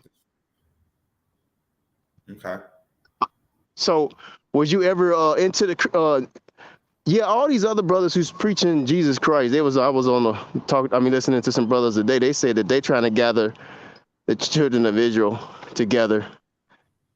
One of the scriptures you just used about gathering the house of Jacob unto Yah only. But they said the same thing Antonio today, right? said, "Is David returning to be the prince of Israel and priest in the third temple? The third temple will be on the second earth. And David is not returning to this earth. David is already king on the second earth for eternity. He's there, kicking his feet up, living it up in peace, paradise, ruling with some other Israelites. They got providences that they're ruling. Okay? Yeah, so it's going to be the seed of David on the throne on this earth. And we don't know who that is right now. That's just to be determined at a later date.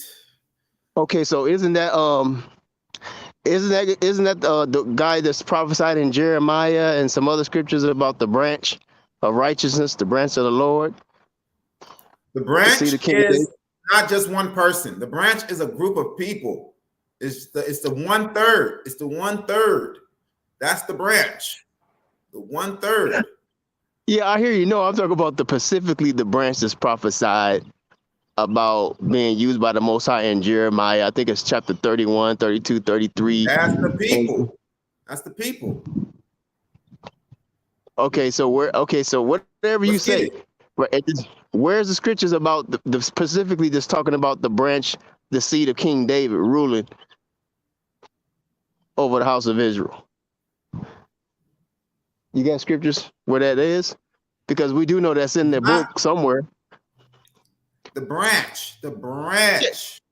yeah, the branch of righteousness. Yeah, Right. It's not just one person. It's I'm speaking of. I know what you're saying. I'm saying I ain't speaking of that. I'm speaking of specifically the seed of King David, though. He is called the branch of righteousness as well. Specifically, I'm saying. there ain't no specifically no one seed that's being the branch of King David to rule. No, that's Christianity. That's what they put over the scriptures. It's a Christological lens that they put over the scriptures. No, we go to it. All right, let me see if I can find it right quick. All right, yeah. Let me know what you're talking about. It's hard to And use the phone when I'm on the go phone. I ahead, ain't on the find internet. your scriptures. We're gonna bring it out. We're gonna deal with it. Find your scriptures, and we're gonna take a small commercial break.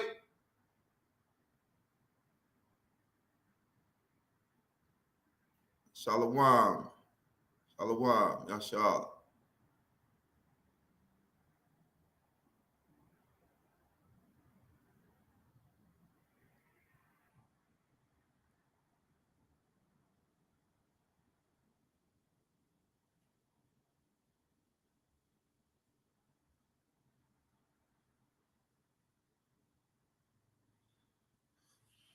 Okay, we can get into it. Let me take a small commercial break. You go ahead and find your scriptures. I'm gonna go ahead and mute myself.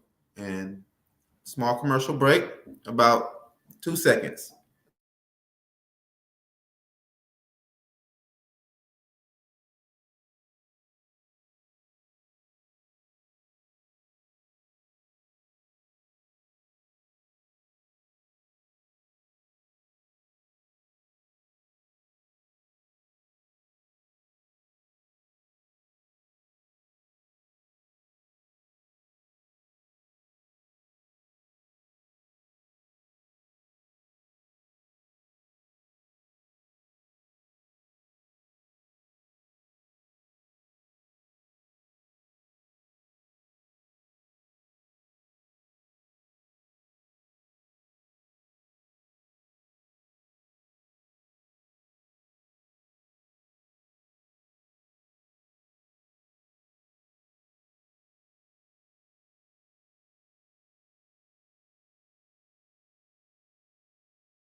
All right, we're back.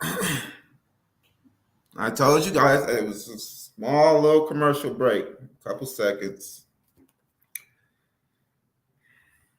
We still got gotta find we got brother, you gotta tell us your name. So we don't have to call you Mr. Atheist anymore. It's on there. The I am. No, what the bro, I'm gonna remove boy. Whoa boy. Man, dude, wow, bro. Don't say that, bro. Like the bro. Don't say what. What's wrong with that? You don't like my name? Wow, bro. What? You don't like my name? Nah, bro, like for real, all joking to the side, man. Don't call yourself. Don't call yourself that no more, man. That's only the Most High can call himself that. All right. What? Only the most I can call himself what? I am. Nah, man. That's you not understand. You don't. I ain't gonna break that down Bro, to you what right did your now. mama name you, bro? I tell people what my mama named me, Calvin. I didn't want to change it. I respected her. What's your It's, birth name? it's Oh, pretty you good. told I me. like it. It's pretty good. It's not. Hold It's on. not too much You of the a high white priest boy's of name. Now, if it was Calvin, I probably Kala. would change it. But hey, man, what's your name, bro? Just call me the I am. That's it. Dude.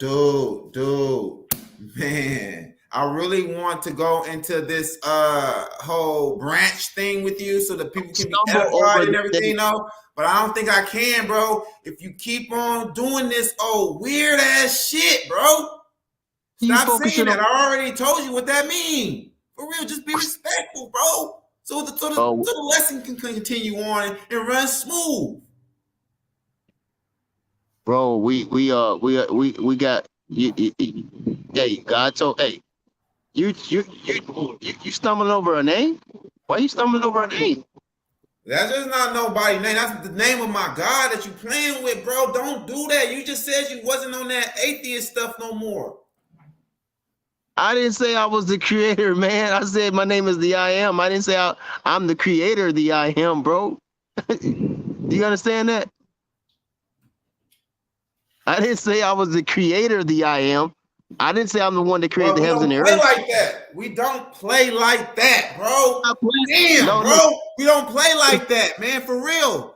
Like, you'll fuck around and get hurt, bro. You'll fuck around. Bro, if you was in my face, if we were street preaching, bro. See, that's why. Yahweh, prepare me for this stuff. Please.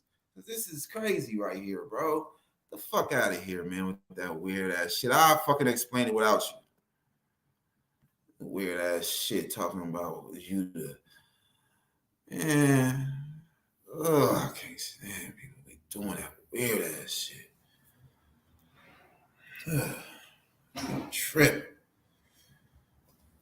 What the fuck? Man, how do I make me moderators, man? I mean, like, damn, bro, you gonna have to just stay in the background. You feel me? Like, fuck around and block him. That shit is wild, man. Yeah, not on my watch, nigga. Finna be talking that shit on my watch.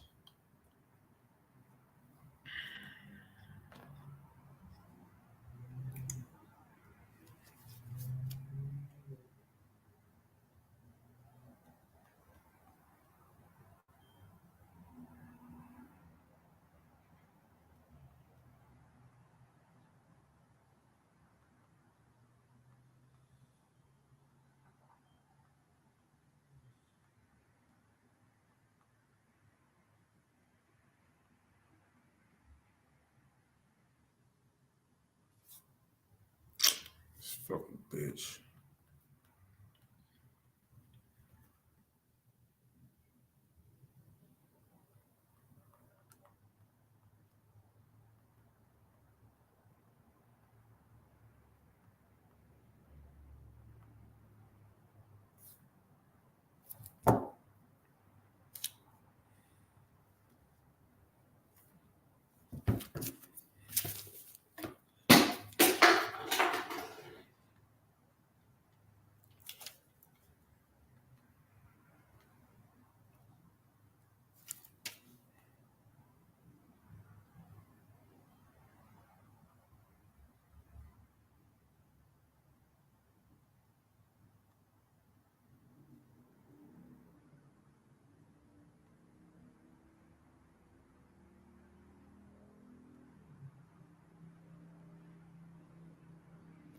All right.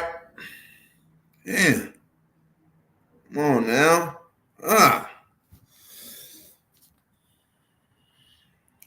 You know how Satan be.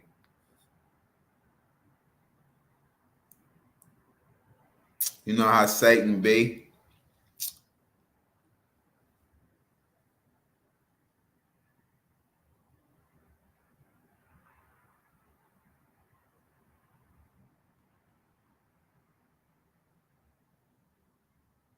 Okay.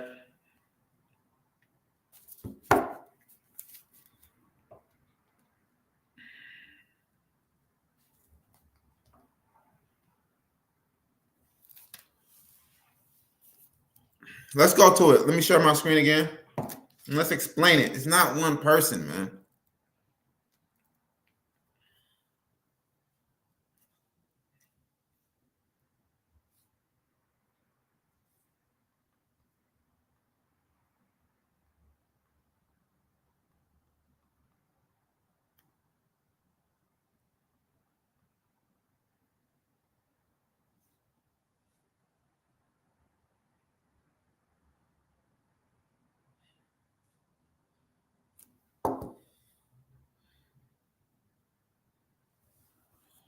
Okay.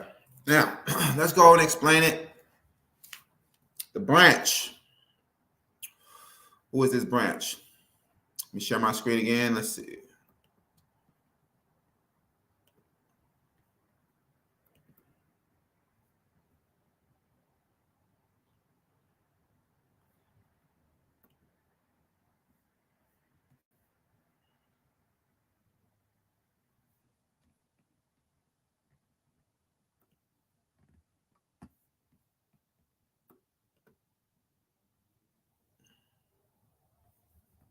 Okay, so y'all can see my screen, right? Y'all can see me? I'm sharing my screen. Okay.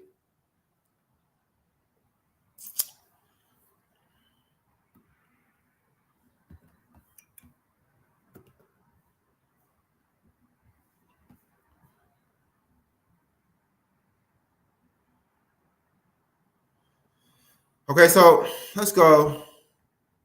Hope you guys can hear me. And hope you guys can see the screen. Okay. Let's go.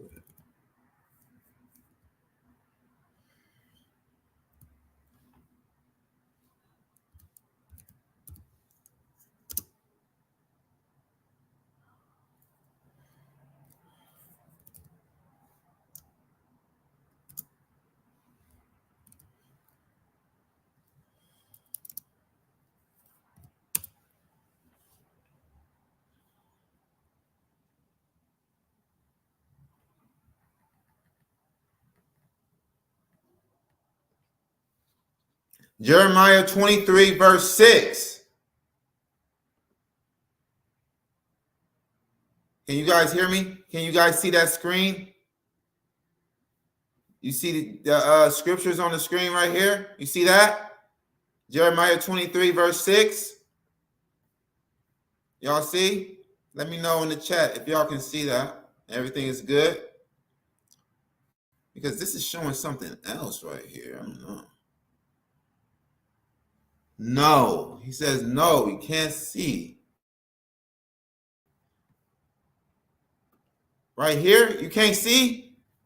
You can't see the scripture right here? Jeremiah 23, verse 6. You see that? Yes. Okay, I got a yes. Okay, you saw that. All right. Jeremiah 23, verse 6. In his days, Judah shall be saved, and Israel shall dwell safely. And this is the name whereby he shall be called, the Lord our righteousness. All right, now let's go back.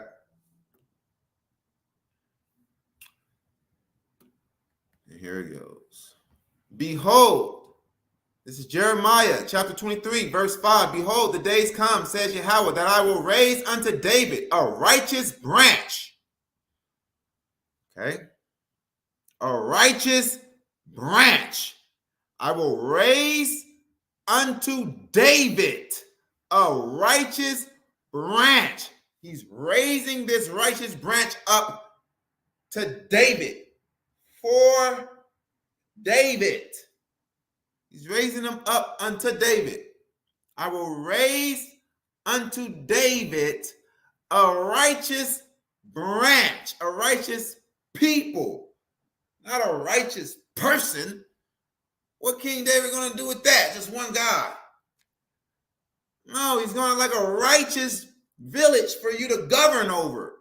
I'm going to raise unto King David a righteous people for him to govern over. Everybody knows that King David is going to be the one that's ruling over us all. That's what it's saying. That this branch is a righteous people that King David is going to rule over. And a king shall reign and prosper. That's King David. And shall execute judgment and justice in the earth. All right. In his days, Judah shall be saved. This is about the second earth. Judah shall be saved, and Israel shall dwell safely.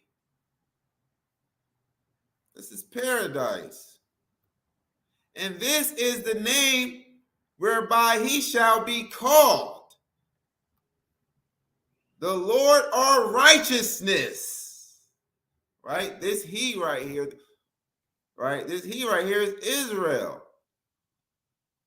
And this is the name whereby he shall be called. We're going to be called the Lord our righteousness. That he is Israel. It's not just one individual. Right? And then you can confirm that when you go over here. It says the same thing, similar. It says a similar thing. You go to Jeremiah 33 and 16. Oh, yes. 33, 15. In those days, this is Jeremiah 33 and 15. In those days and at that time, I will cause the branch of righteousness, like the righteous 1/3, to grow up unto David. So David can rule over them. And he shall execute judgment and righteousness in the land. David. In those days shall Judah be saved, this paradise, and Jerusalem shall dwell safely, saying the same thing. And this is the name wherewith she shall be called. Wait, hold on. Now the branch is a she? Wait, the branch is a she now. So it's going to be a woman on the throne, right? It's going to be a woman on the throne of David. It's going to be a queen. Right? When you leave it up to false teachers to tell it, that's what it's going to be. But no, this she right here is Israel. Dang. Glad the Most High put it like this, so then it ain't no confusion. No, Israel is referred to as a woman, the wife of the Most High. So who is this? The Lord our righteousness. Who's going to be called that? The righteous people of Israel. Sheesh. Now, we go to really just bring it all home.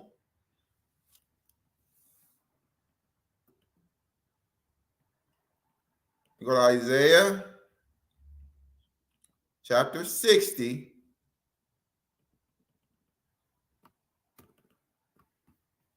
Isaiah chapter 60, verse 21. Isaiah chapter 60, verse 21. Thy people. Gotta say that like Eli Israel, huh?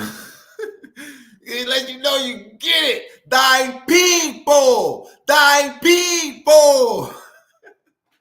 You know how Eli Israel, when he wants you to get something, thy people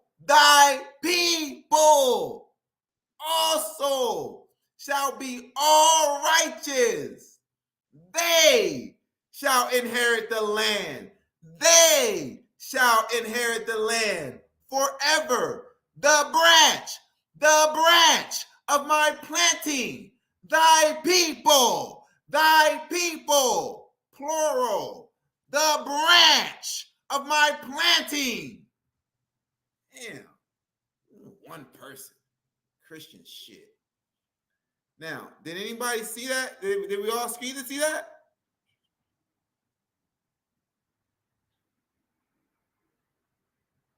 Did you guys see that?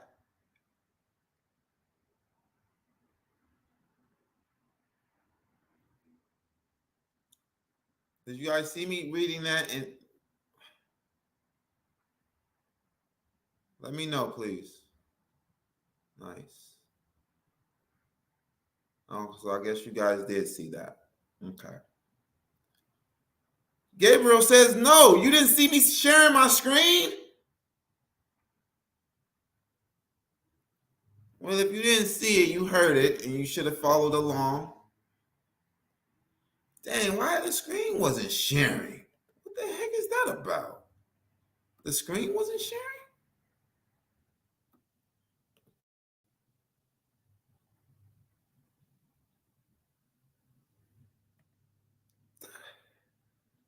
You serious? I'm gonna run through it again. Hold on. It wasn't sharing? But you heard me though. He said, but I understood. Hold on, I want to share the screen. Why the screen wasn't sharing? What? Y'all couldn't see the scripts? What?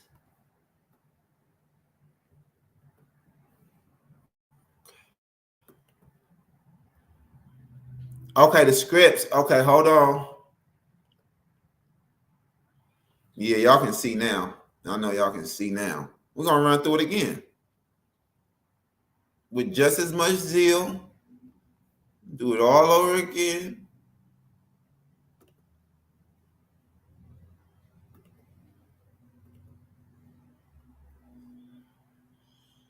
Okay.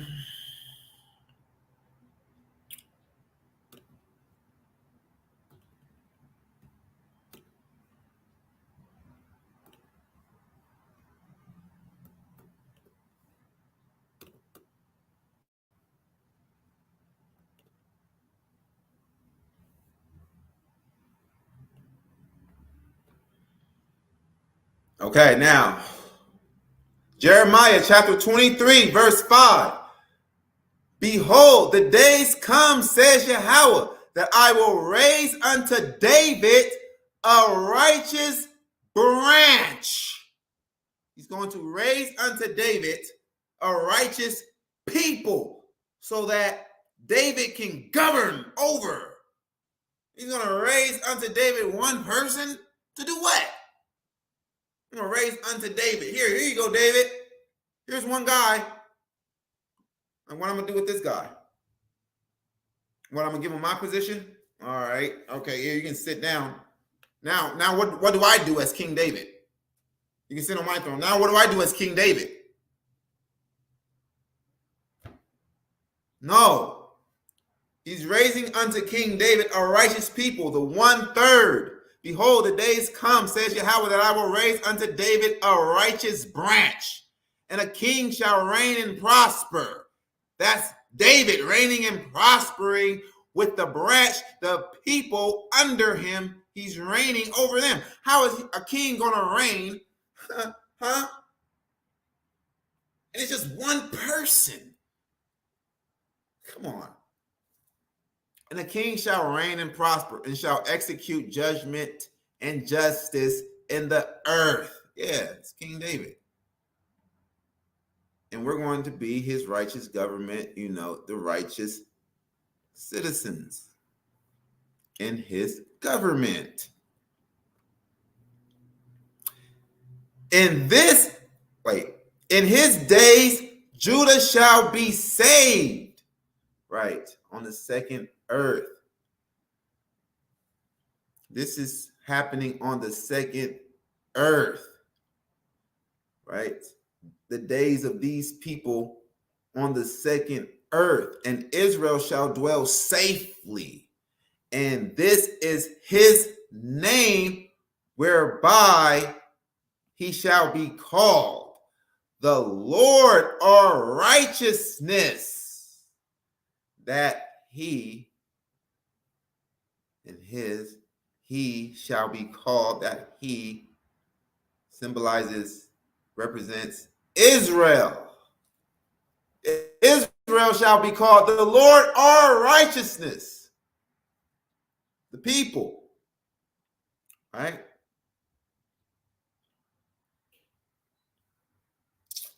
So, in his days, Judah shall be saved. This is about the second earth, paradise. Right? So, when you go here to 33, let's go to Jeremiah 33. It says it again. We'll go to Jeremiah 33, start at 15. Says it again in another way, right? Jeremiah 33, verse 15. In those days and at that time, I will cause the branch of righteousness to grow up unto David. Right? And he shall execute judgment and righteousness in the land. Yeah, David shall do that. When the Most High God give him something to reign over, the branch. No, it'd be raining. It ain't got nothing to reign over. It ain't got nothing to rule over. It's the branch. In those days shall Judah be saved. Of course, because it's paradise. In those days shall Judah be saved, and Jerusalem shall dwell safely. And this is the name wherewith she shall be called. Uh-oh. Uh-oh. If this is about a person, one person, it looks like it's going to be a queen on the throne of David, according to the Christian lights and Christians with their Christological lens over the so-called Old Testament. Everything got to be about JC, the seed of David. Sucker, this is about the branch, the people, right? In those days shall Judah be saved, and Jerusalem shall dwell safely. They're in paradise. And this is the name wherewith she shall be called. But hold on, just in Jeremiah chapter 23, it says, he shall be called. Okay, we know that Israel is referred to as a woman, the wife of the Most High. That's why it's saying this. She shall be called the Lord our righteousness. So who is the branch? The wife of the Most High. Israel. We're going to go bring it all the way home. Once again, let's bring it all the way home. I'm going to go to Isaiah 60 and 21.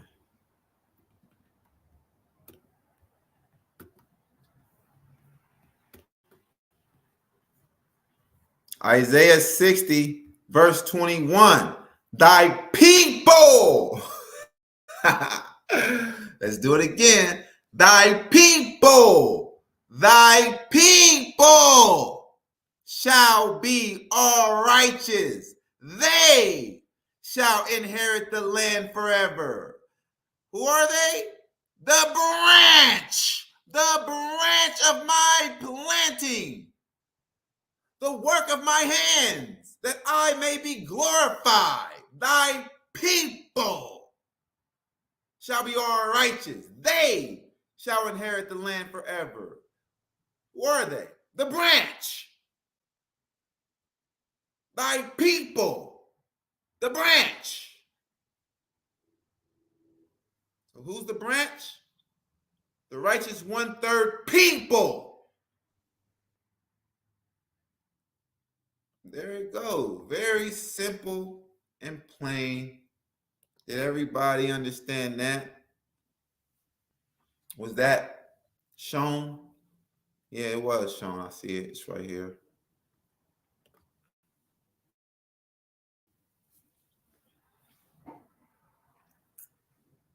$100. All right. There you go. There you go. There you go. Yes, sir. People was edified. People got the proper understanding. See? It takes a high priest. Because without the the high priest, y'all still got a Christian-like, kind of Christian-like understanding of the scriptures. You know what I'm saying? Never heard it broke down like that, huh? And it makes sense, don't it? Yeah, the truth always gonna make sense. That's how you know it's the truth. But this has been a beautiful, beautiful Sabbath class. Takes a high priest, man. You heard the chief priest. It takes a high priest. That's right. All right.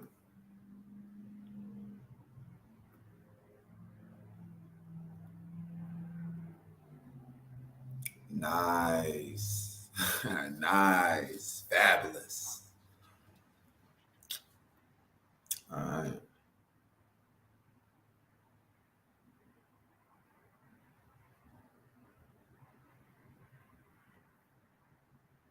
Isaiah 45, 7 through 17, talking about David only. That's right. That's right.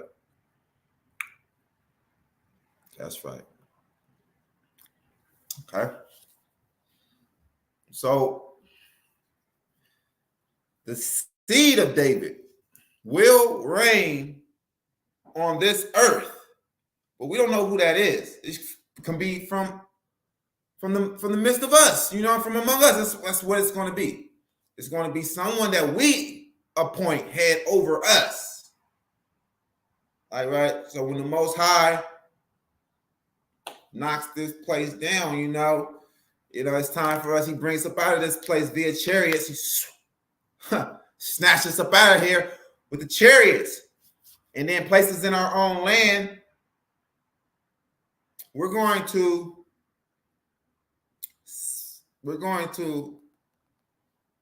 place a head over us. We're going to set a head over us, and that's going to be the seed of David. That's how it's going to work by default, right? Might be King Joseph. King Joseph, where you at, man?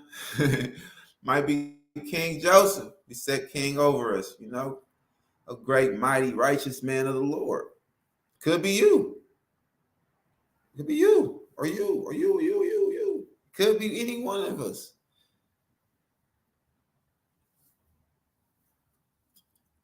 But it would be somebody that we would appoint head over us, or we will appoint the person, according to Hosea 1 and 11, right? We're going to appoint the person ourselves, and that's going to be the seed of David. He's going to rule, right?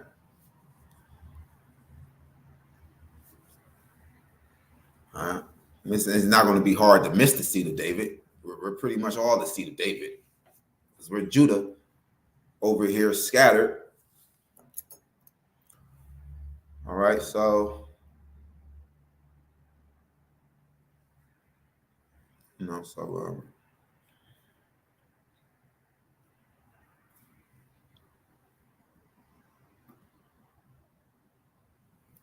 right, chariots moving the people from this land to our holy land. That's right. That's right. That's right, Chief Priest. That's right.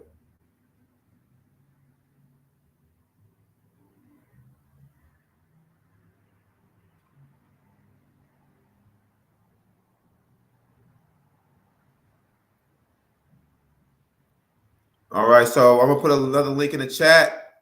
We can continue this on. I'm gonna put another link in the chat. See if anyone else want to come on. Any Christian lights that don't like what we got to say? They know they don't want it. No, Christian lights don't want it, man. It's been proven. It feels good, don't it? To have this truth, no one can come up against it. This real full truth, and you got the sword and you know how to swing that thing, huh? You got some skill behind the sword. Now, some people got the truth, but they ain't got no skill on how to swing the sword. You got to know how to swing this thing right. You got to know how to use the doctrine right now. You don't know. You feel me? You can have the sharpest sword in the world. You can still be killed and defeated because you didn't know how to really use it. And someone with a dull ass sword that really just know how to swing it, and they come and kill your ass with it. And that's what is happening with this false doctrine. You got people that know how to manipulate the scriptures, coming with false doctrines, and they'll be able to appear to cut you and destroy you if you don't know how to have this sword and swing it properly and use it properly, like, right? Okay.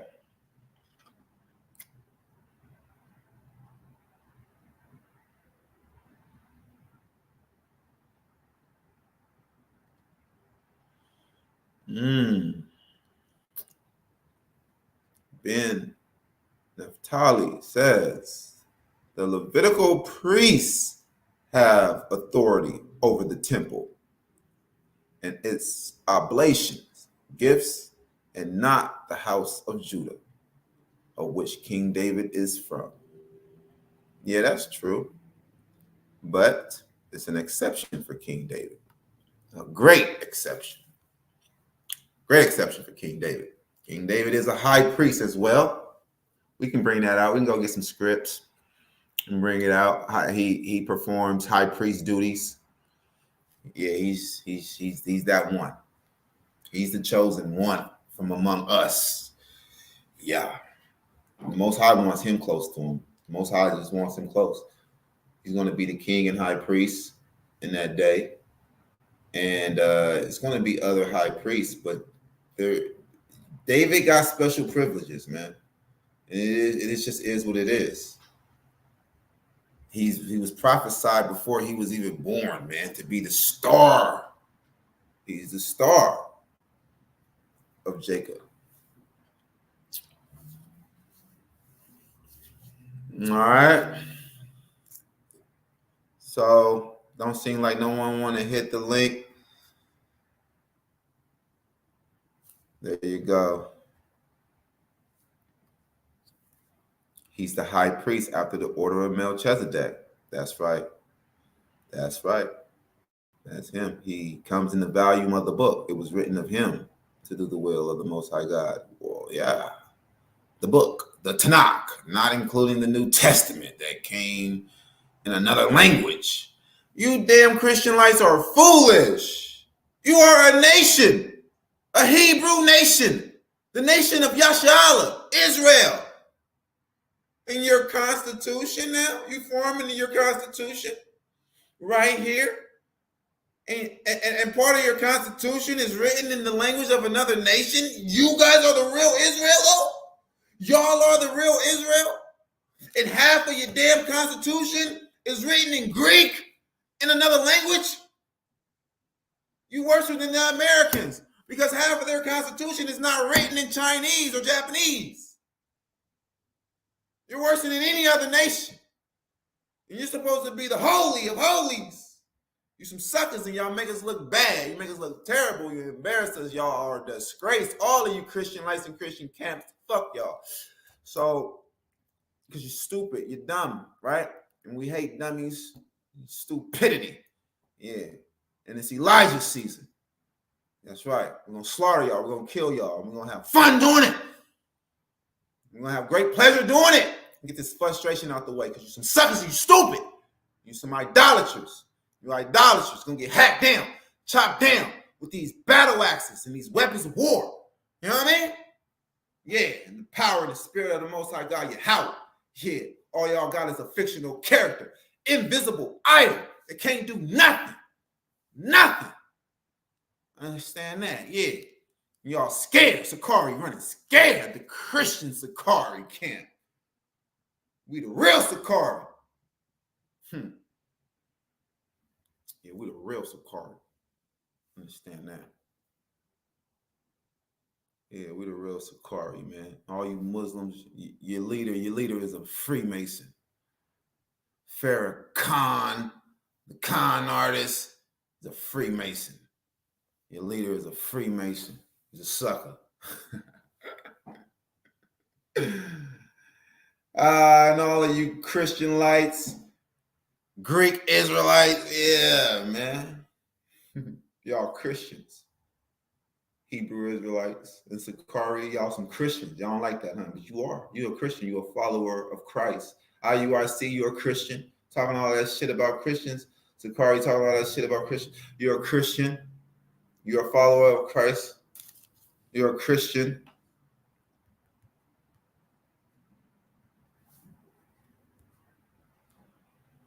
Christian definition.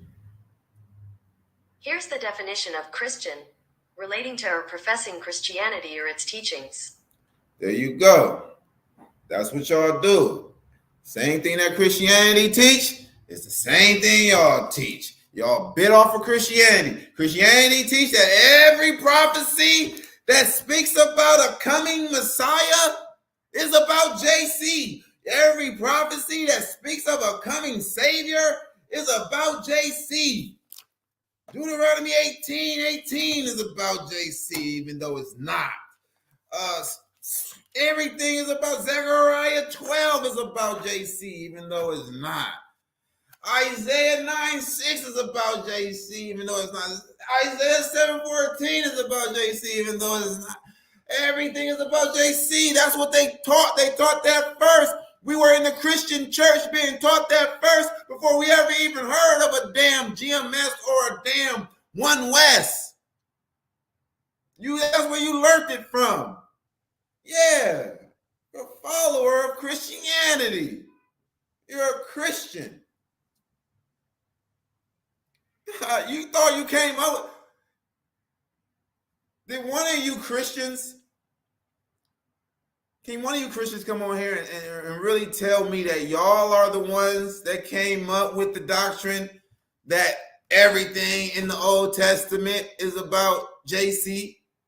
Is a Christian like going to really come on here and say that y'all didn't get that from Christianity? Y'all Hebrewanity. You're just a spinoff of Christianity. Yeah. That's all you are. Some damn Christians. You bit that. Bro, we've been in the church. We all been into the Christian church. We the Israelites. Where you think we came from? We was worshiping wood and stone and all of that shit too.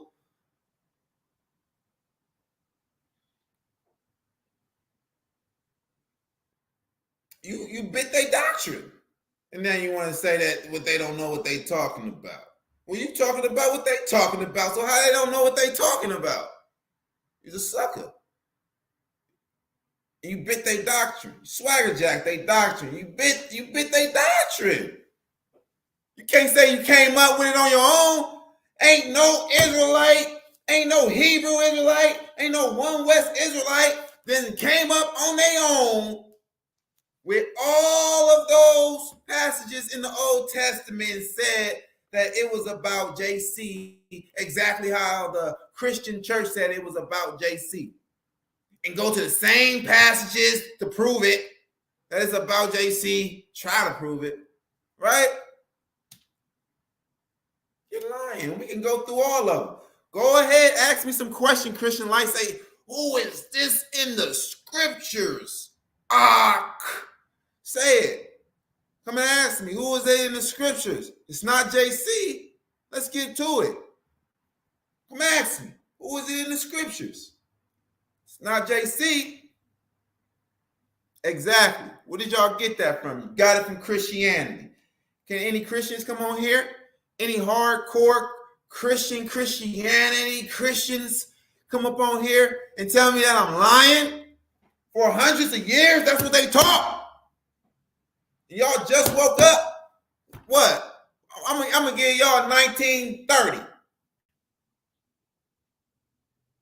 But Christianity been teaching everything in the Old Testament is about JC since the 1600s. Since the Council of Nicaea. Since the first century. And y'all didn't get it from Christianity? You know, how come they teach the same thing? Who came first? Christianity did. Y'all didn't wake up before Christianity. Okay. Yeah, I just want to let y'all know, y'all some biting, swagger jacking suckers. Uh-huh. Yeah, yeah. And you learn from heathens. Yeah, yeah. The heathens taught y'all that. The heathens taught y'all that. Y'all didn't come up with none of that. You swagger jacked them Christians, and now you're trying to make fun of the Christians like they don't know what they talking about. When the Christians taught y'all, the Christians taught you Hebrew Israelites, you damn Greek Israelites, that everything in the so-called Old Testament is about JC. You took it and ran with it. You're a sucker, and you know you're a sucker, and you learn it from heathens. You know you learn it from heathens. You learn it from them damn Edomites. They taught you that. Yeah, you can't pull one over on us. You can't even pull nothing over on the millennials. We all been in the church. All our parents been in the church. We can ask our parents this. We can ask our grandparents this. Did they learn that? Ask your grandparent about Isaiah 9:6. Your same grandmama, grandpa that's in the Christian church. Ask her about Isaiah 9:6 and what the Christian church taught her about it. Oh, that's about JC, baby. That's a prophecy about JC, baby. They taught you. You're a spinoff. You're a spinoff from Christianity. You're Hebrewanity. Christianity with a little slight Hebrew twist to it. The only thing that's different is JC is back to his original burnt crisp, black complexion, and JC has a new Hebrew name now. That's it. That's the doctrine. And oh yeah, Gentiles can't be saved. And you know they made that little doctrine and tried to critique it in the New Testament, and it's easily debunked. Anybody want to debate that? Anybody want to debate if the New Testament promised salvation to Gentiles or not? I'm talking about the same salvation Israelites get. Anybody want to debate that? Come on up here. Let me put another link in the chat. No, it's a link right there in the chat. It's a link in the chat.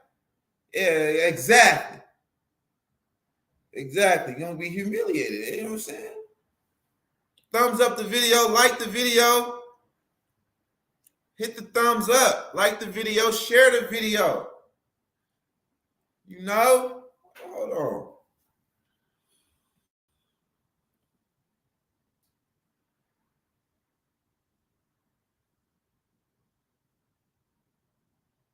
Okay. Yeah.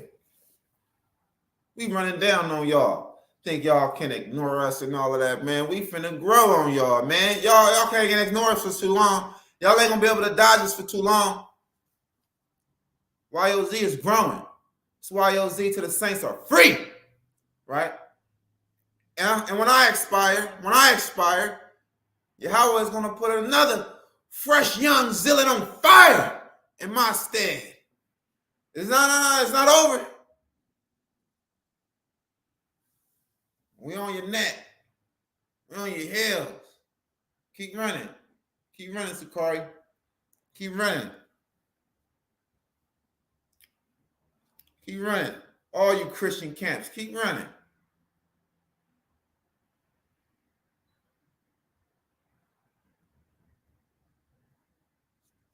Keep running.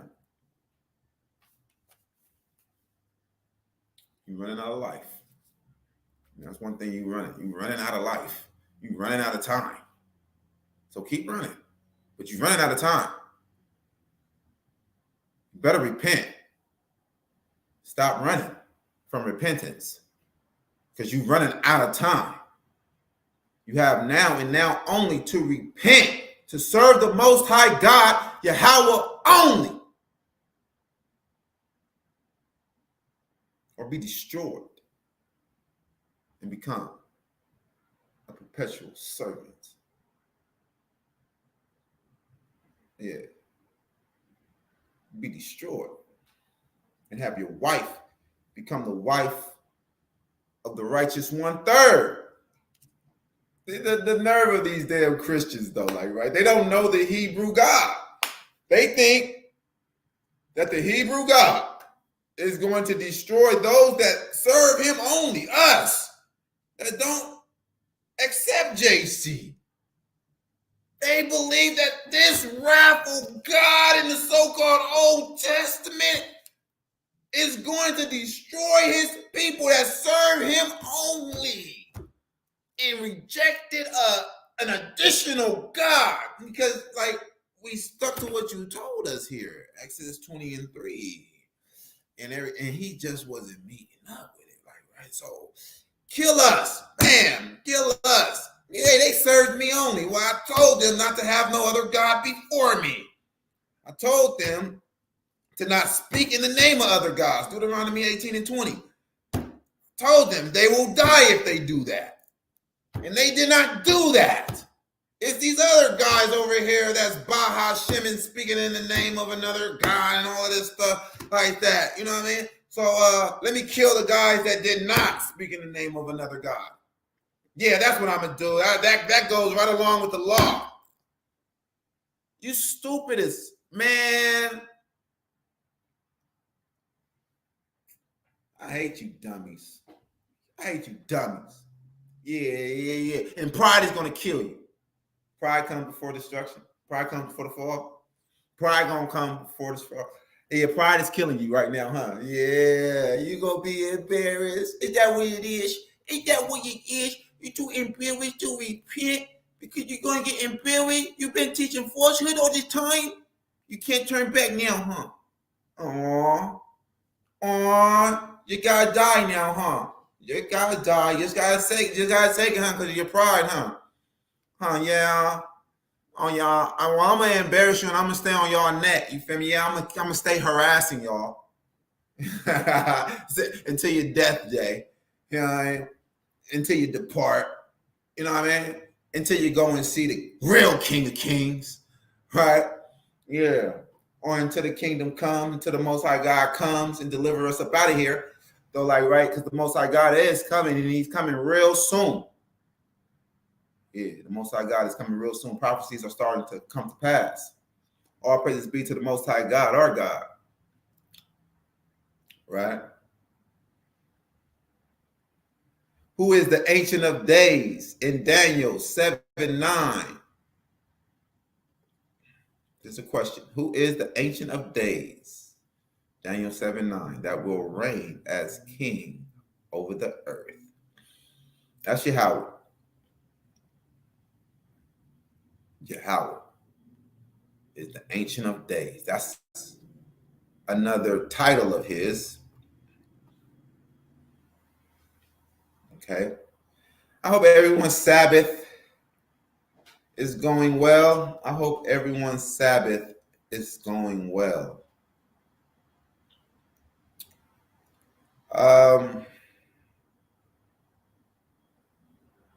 How is it looking on the East Coast? Is the sun down? Did the sun go down on the East Coast?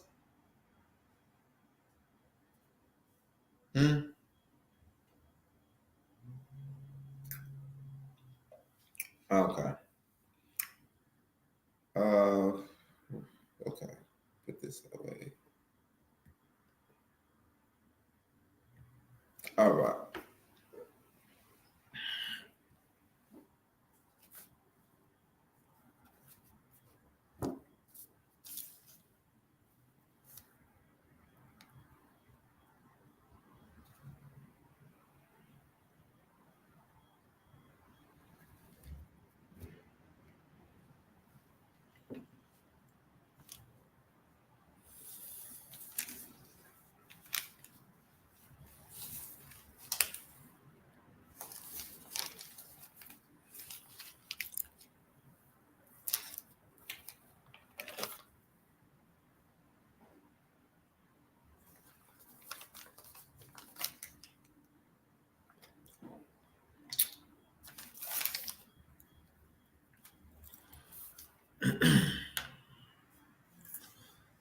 So That was our Sabbath class. All right. That was our Sabbath class. Oh, if any more questions?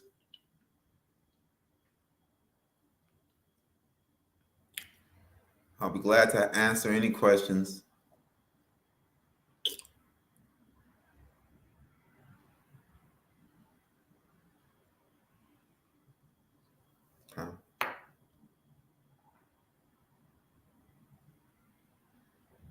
Okay.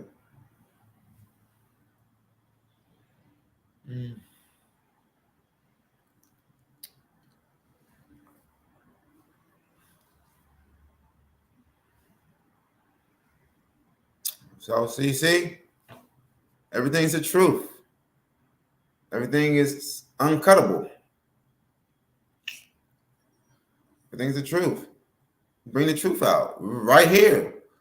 Someone can come up here and challenge it, right? Someone can come up here and be like, man, this dude been speaking falsehood this whole time, putting out all them damn video lessons, teaching against JC, never going live, can't talk to him, can't reach out to him, you know.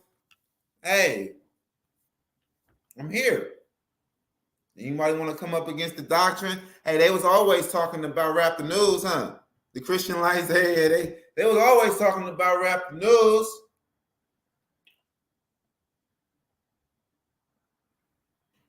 They was okay with debating him all the time, huh?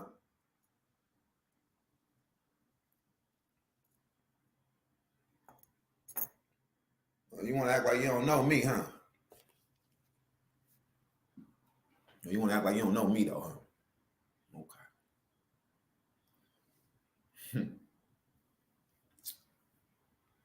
Rap the News didn't know what he was talking about. Rap the News, he put on like an illusion. He put on the idea that he was serving Yahweh only because he was like, he was a double-minded man. He spoke out of both sides of his mouth. He taught that it was two JCs, a real one and a fake one. And the Most High God took his life. The Most High God took him out. He was fairly young. He was still fairly young.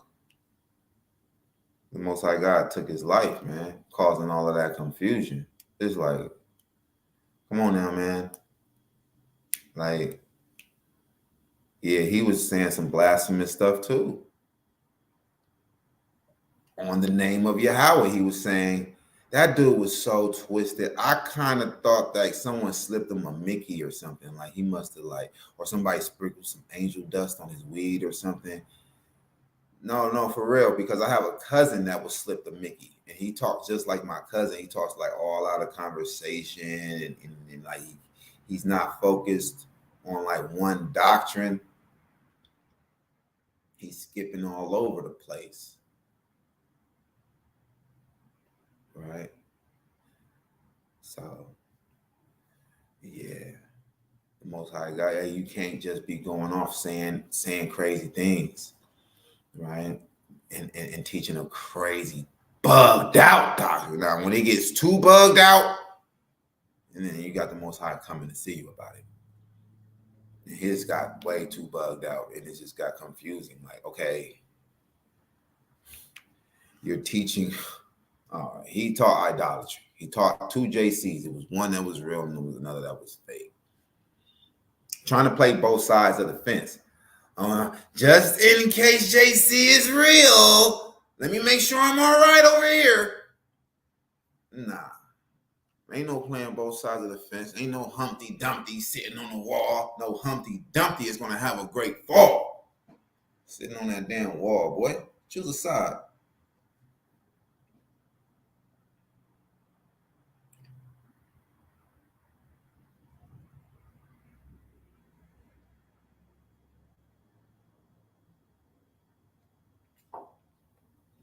The Most High God took him out by COVID.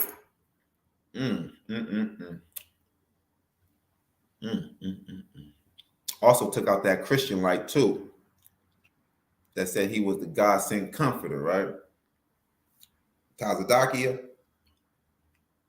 took his ass out. He was fairly young. Oh, man. Took him out. Now, that's how you know when the Most High God take you out. Everybody dies. It's just a cycle of life, right? But if you die young, it could be that the Most High God is saving you for the destruction to come. He's saving you from the destruction to come. Or it was just judgment on you. Like, for real. Like, it can get you about the way, man. You feel me? You had enough time here, and you did what you did. You feel me? Get about the way now. Gave you a chance to prove to yourself who you were. That's what the Most High God is doing, giving you a chance to prove to yourself who you are. Because anybody can say anything, man. Like, right? Oh, you say you the high priest. The high priest serves for life, man. Like a supreme judge. Where you at, boy? You the high priest? The Most High God is going to give you a chance to prove who you are in this life. You just proving who you are in this life.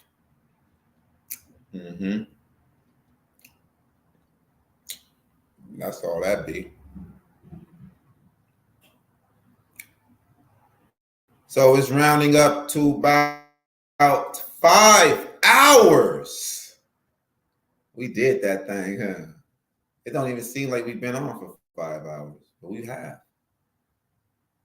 Because it's so enjoyable to us. We delight in this. This is a delight for us. Right? All praises be to the Most High God.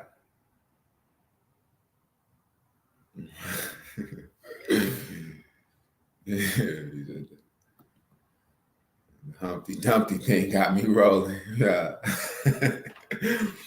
For real, huh? Choose a side, though. It's funny, but it's real, though. Choose a side. Yeah. You know. So, wicked high priest Ariah that got everybody believing in this false 12 tribes chart. Wicked high priest Ariah. He's a false shepherd. It's a false shepherd, man. It was proven. Time will tell. The Most High is going to reveal it sooner or later. What the Most High say? Sooner or later, his foot will slip. It'll be revealed. His foot will slip in due time. He slipped. Saw the sodomite slip and bust his face. We ran him off into hiding. Now he only going to teach on Facebook where he can block out everybody. He can block me out. He can say things about me. He tried to say something about me on Facebook, and the chief priest caught his ass. No. One of the YOZ soldiers caught him. Anthony caught him. Anthony caught him and brought it to my attention like, hey, yo, bro, talking about you. Hey, got on him again. He got on him, see? You ain't hide. The ministry is not on Facebook. The ministry is on YouTube. Kick them off. Kick them off of YouTube. Yeah, you gotta go hide and teach. Hey, yo. He got an Instagram. He under somebody else now. Yeah, Instagram, nobody know who he is. He just dropped little posts and everything. You don't even know he saw the sodomite. You don't even know he's Mazataza. You think he's just hiding now. You know what I'm saying? This little secret servant. He's a secret servant thinking he's the servant of the Most High God. Right? Look what the Most High God do to you, man. All that falsehood. You can't get to speaking lies and all of that. You feel me? Look, bro, you can never destroy this, bro. You can't fold this. This is of the Most High God, Yahweh. Right? YOZ to the saints are free. Stand tall in the law. Right?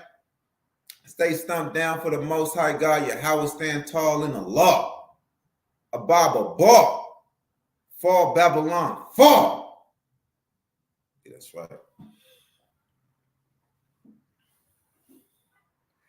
And we giving all praises honor, power, glory, dominion, majesty, reverence, blessings, worship, love, and admiration to the Most High, Yahweh, and Yahweh only. Double honors, triple honors to Yahweh and Yahweh only. No Bahashim. Understand that? Yeah. All right, so we're gonna be back tomorrow. But tomorrow, I think I'm just going to drop a video lesson. It's not going to be a live because tomorrow is Christian Easter Sunday. Christian Easter Sunday. Gotta interrupt their little holiday. Gotta crash it. We gotta crash it with some cuts on JC. Yeah. That's what we might do. We might do that. Yeah, how we're willing. We might go ahead and drop Fear Tactics of the New Testament right there on Easter Sunday. Yeah, let's do that. You know, we got to do that, right? So we'll be back, man. Yeah, we on fire for the highest. That's right. Everybody serving the Most High God, Yahweh, will get the kingdom. We're going to get the kingdom together. This is what we're going to be doing. We're always going to be meeting up here together, supporting each other, you feel me, until the kingdom comes. How are we not going to get the kingdom? Unless you in your personal life, you going off. You know? Hey, man, always strive for greatness, strive for righteousness, okay? All right? That's right. We here, man. That's right. That's right. All right. Shalom. Kram Yashala.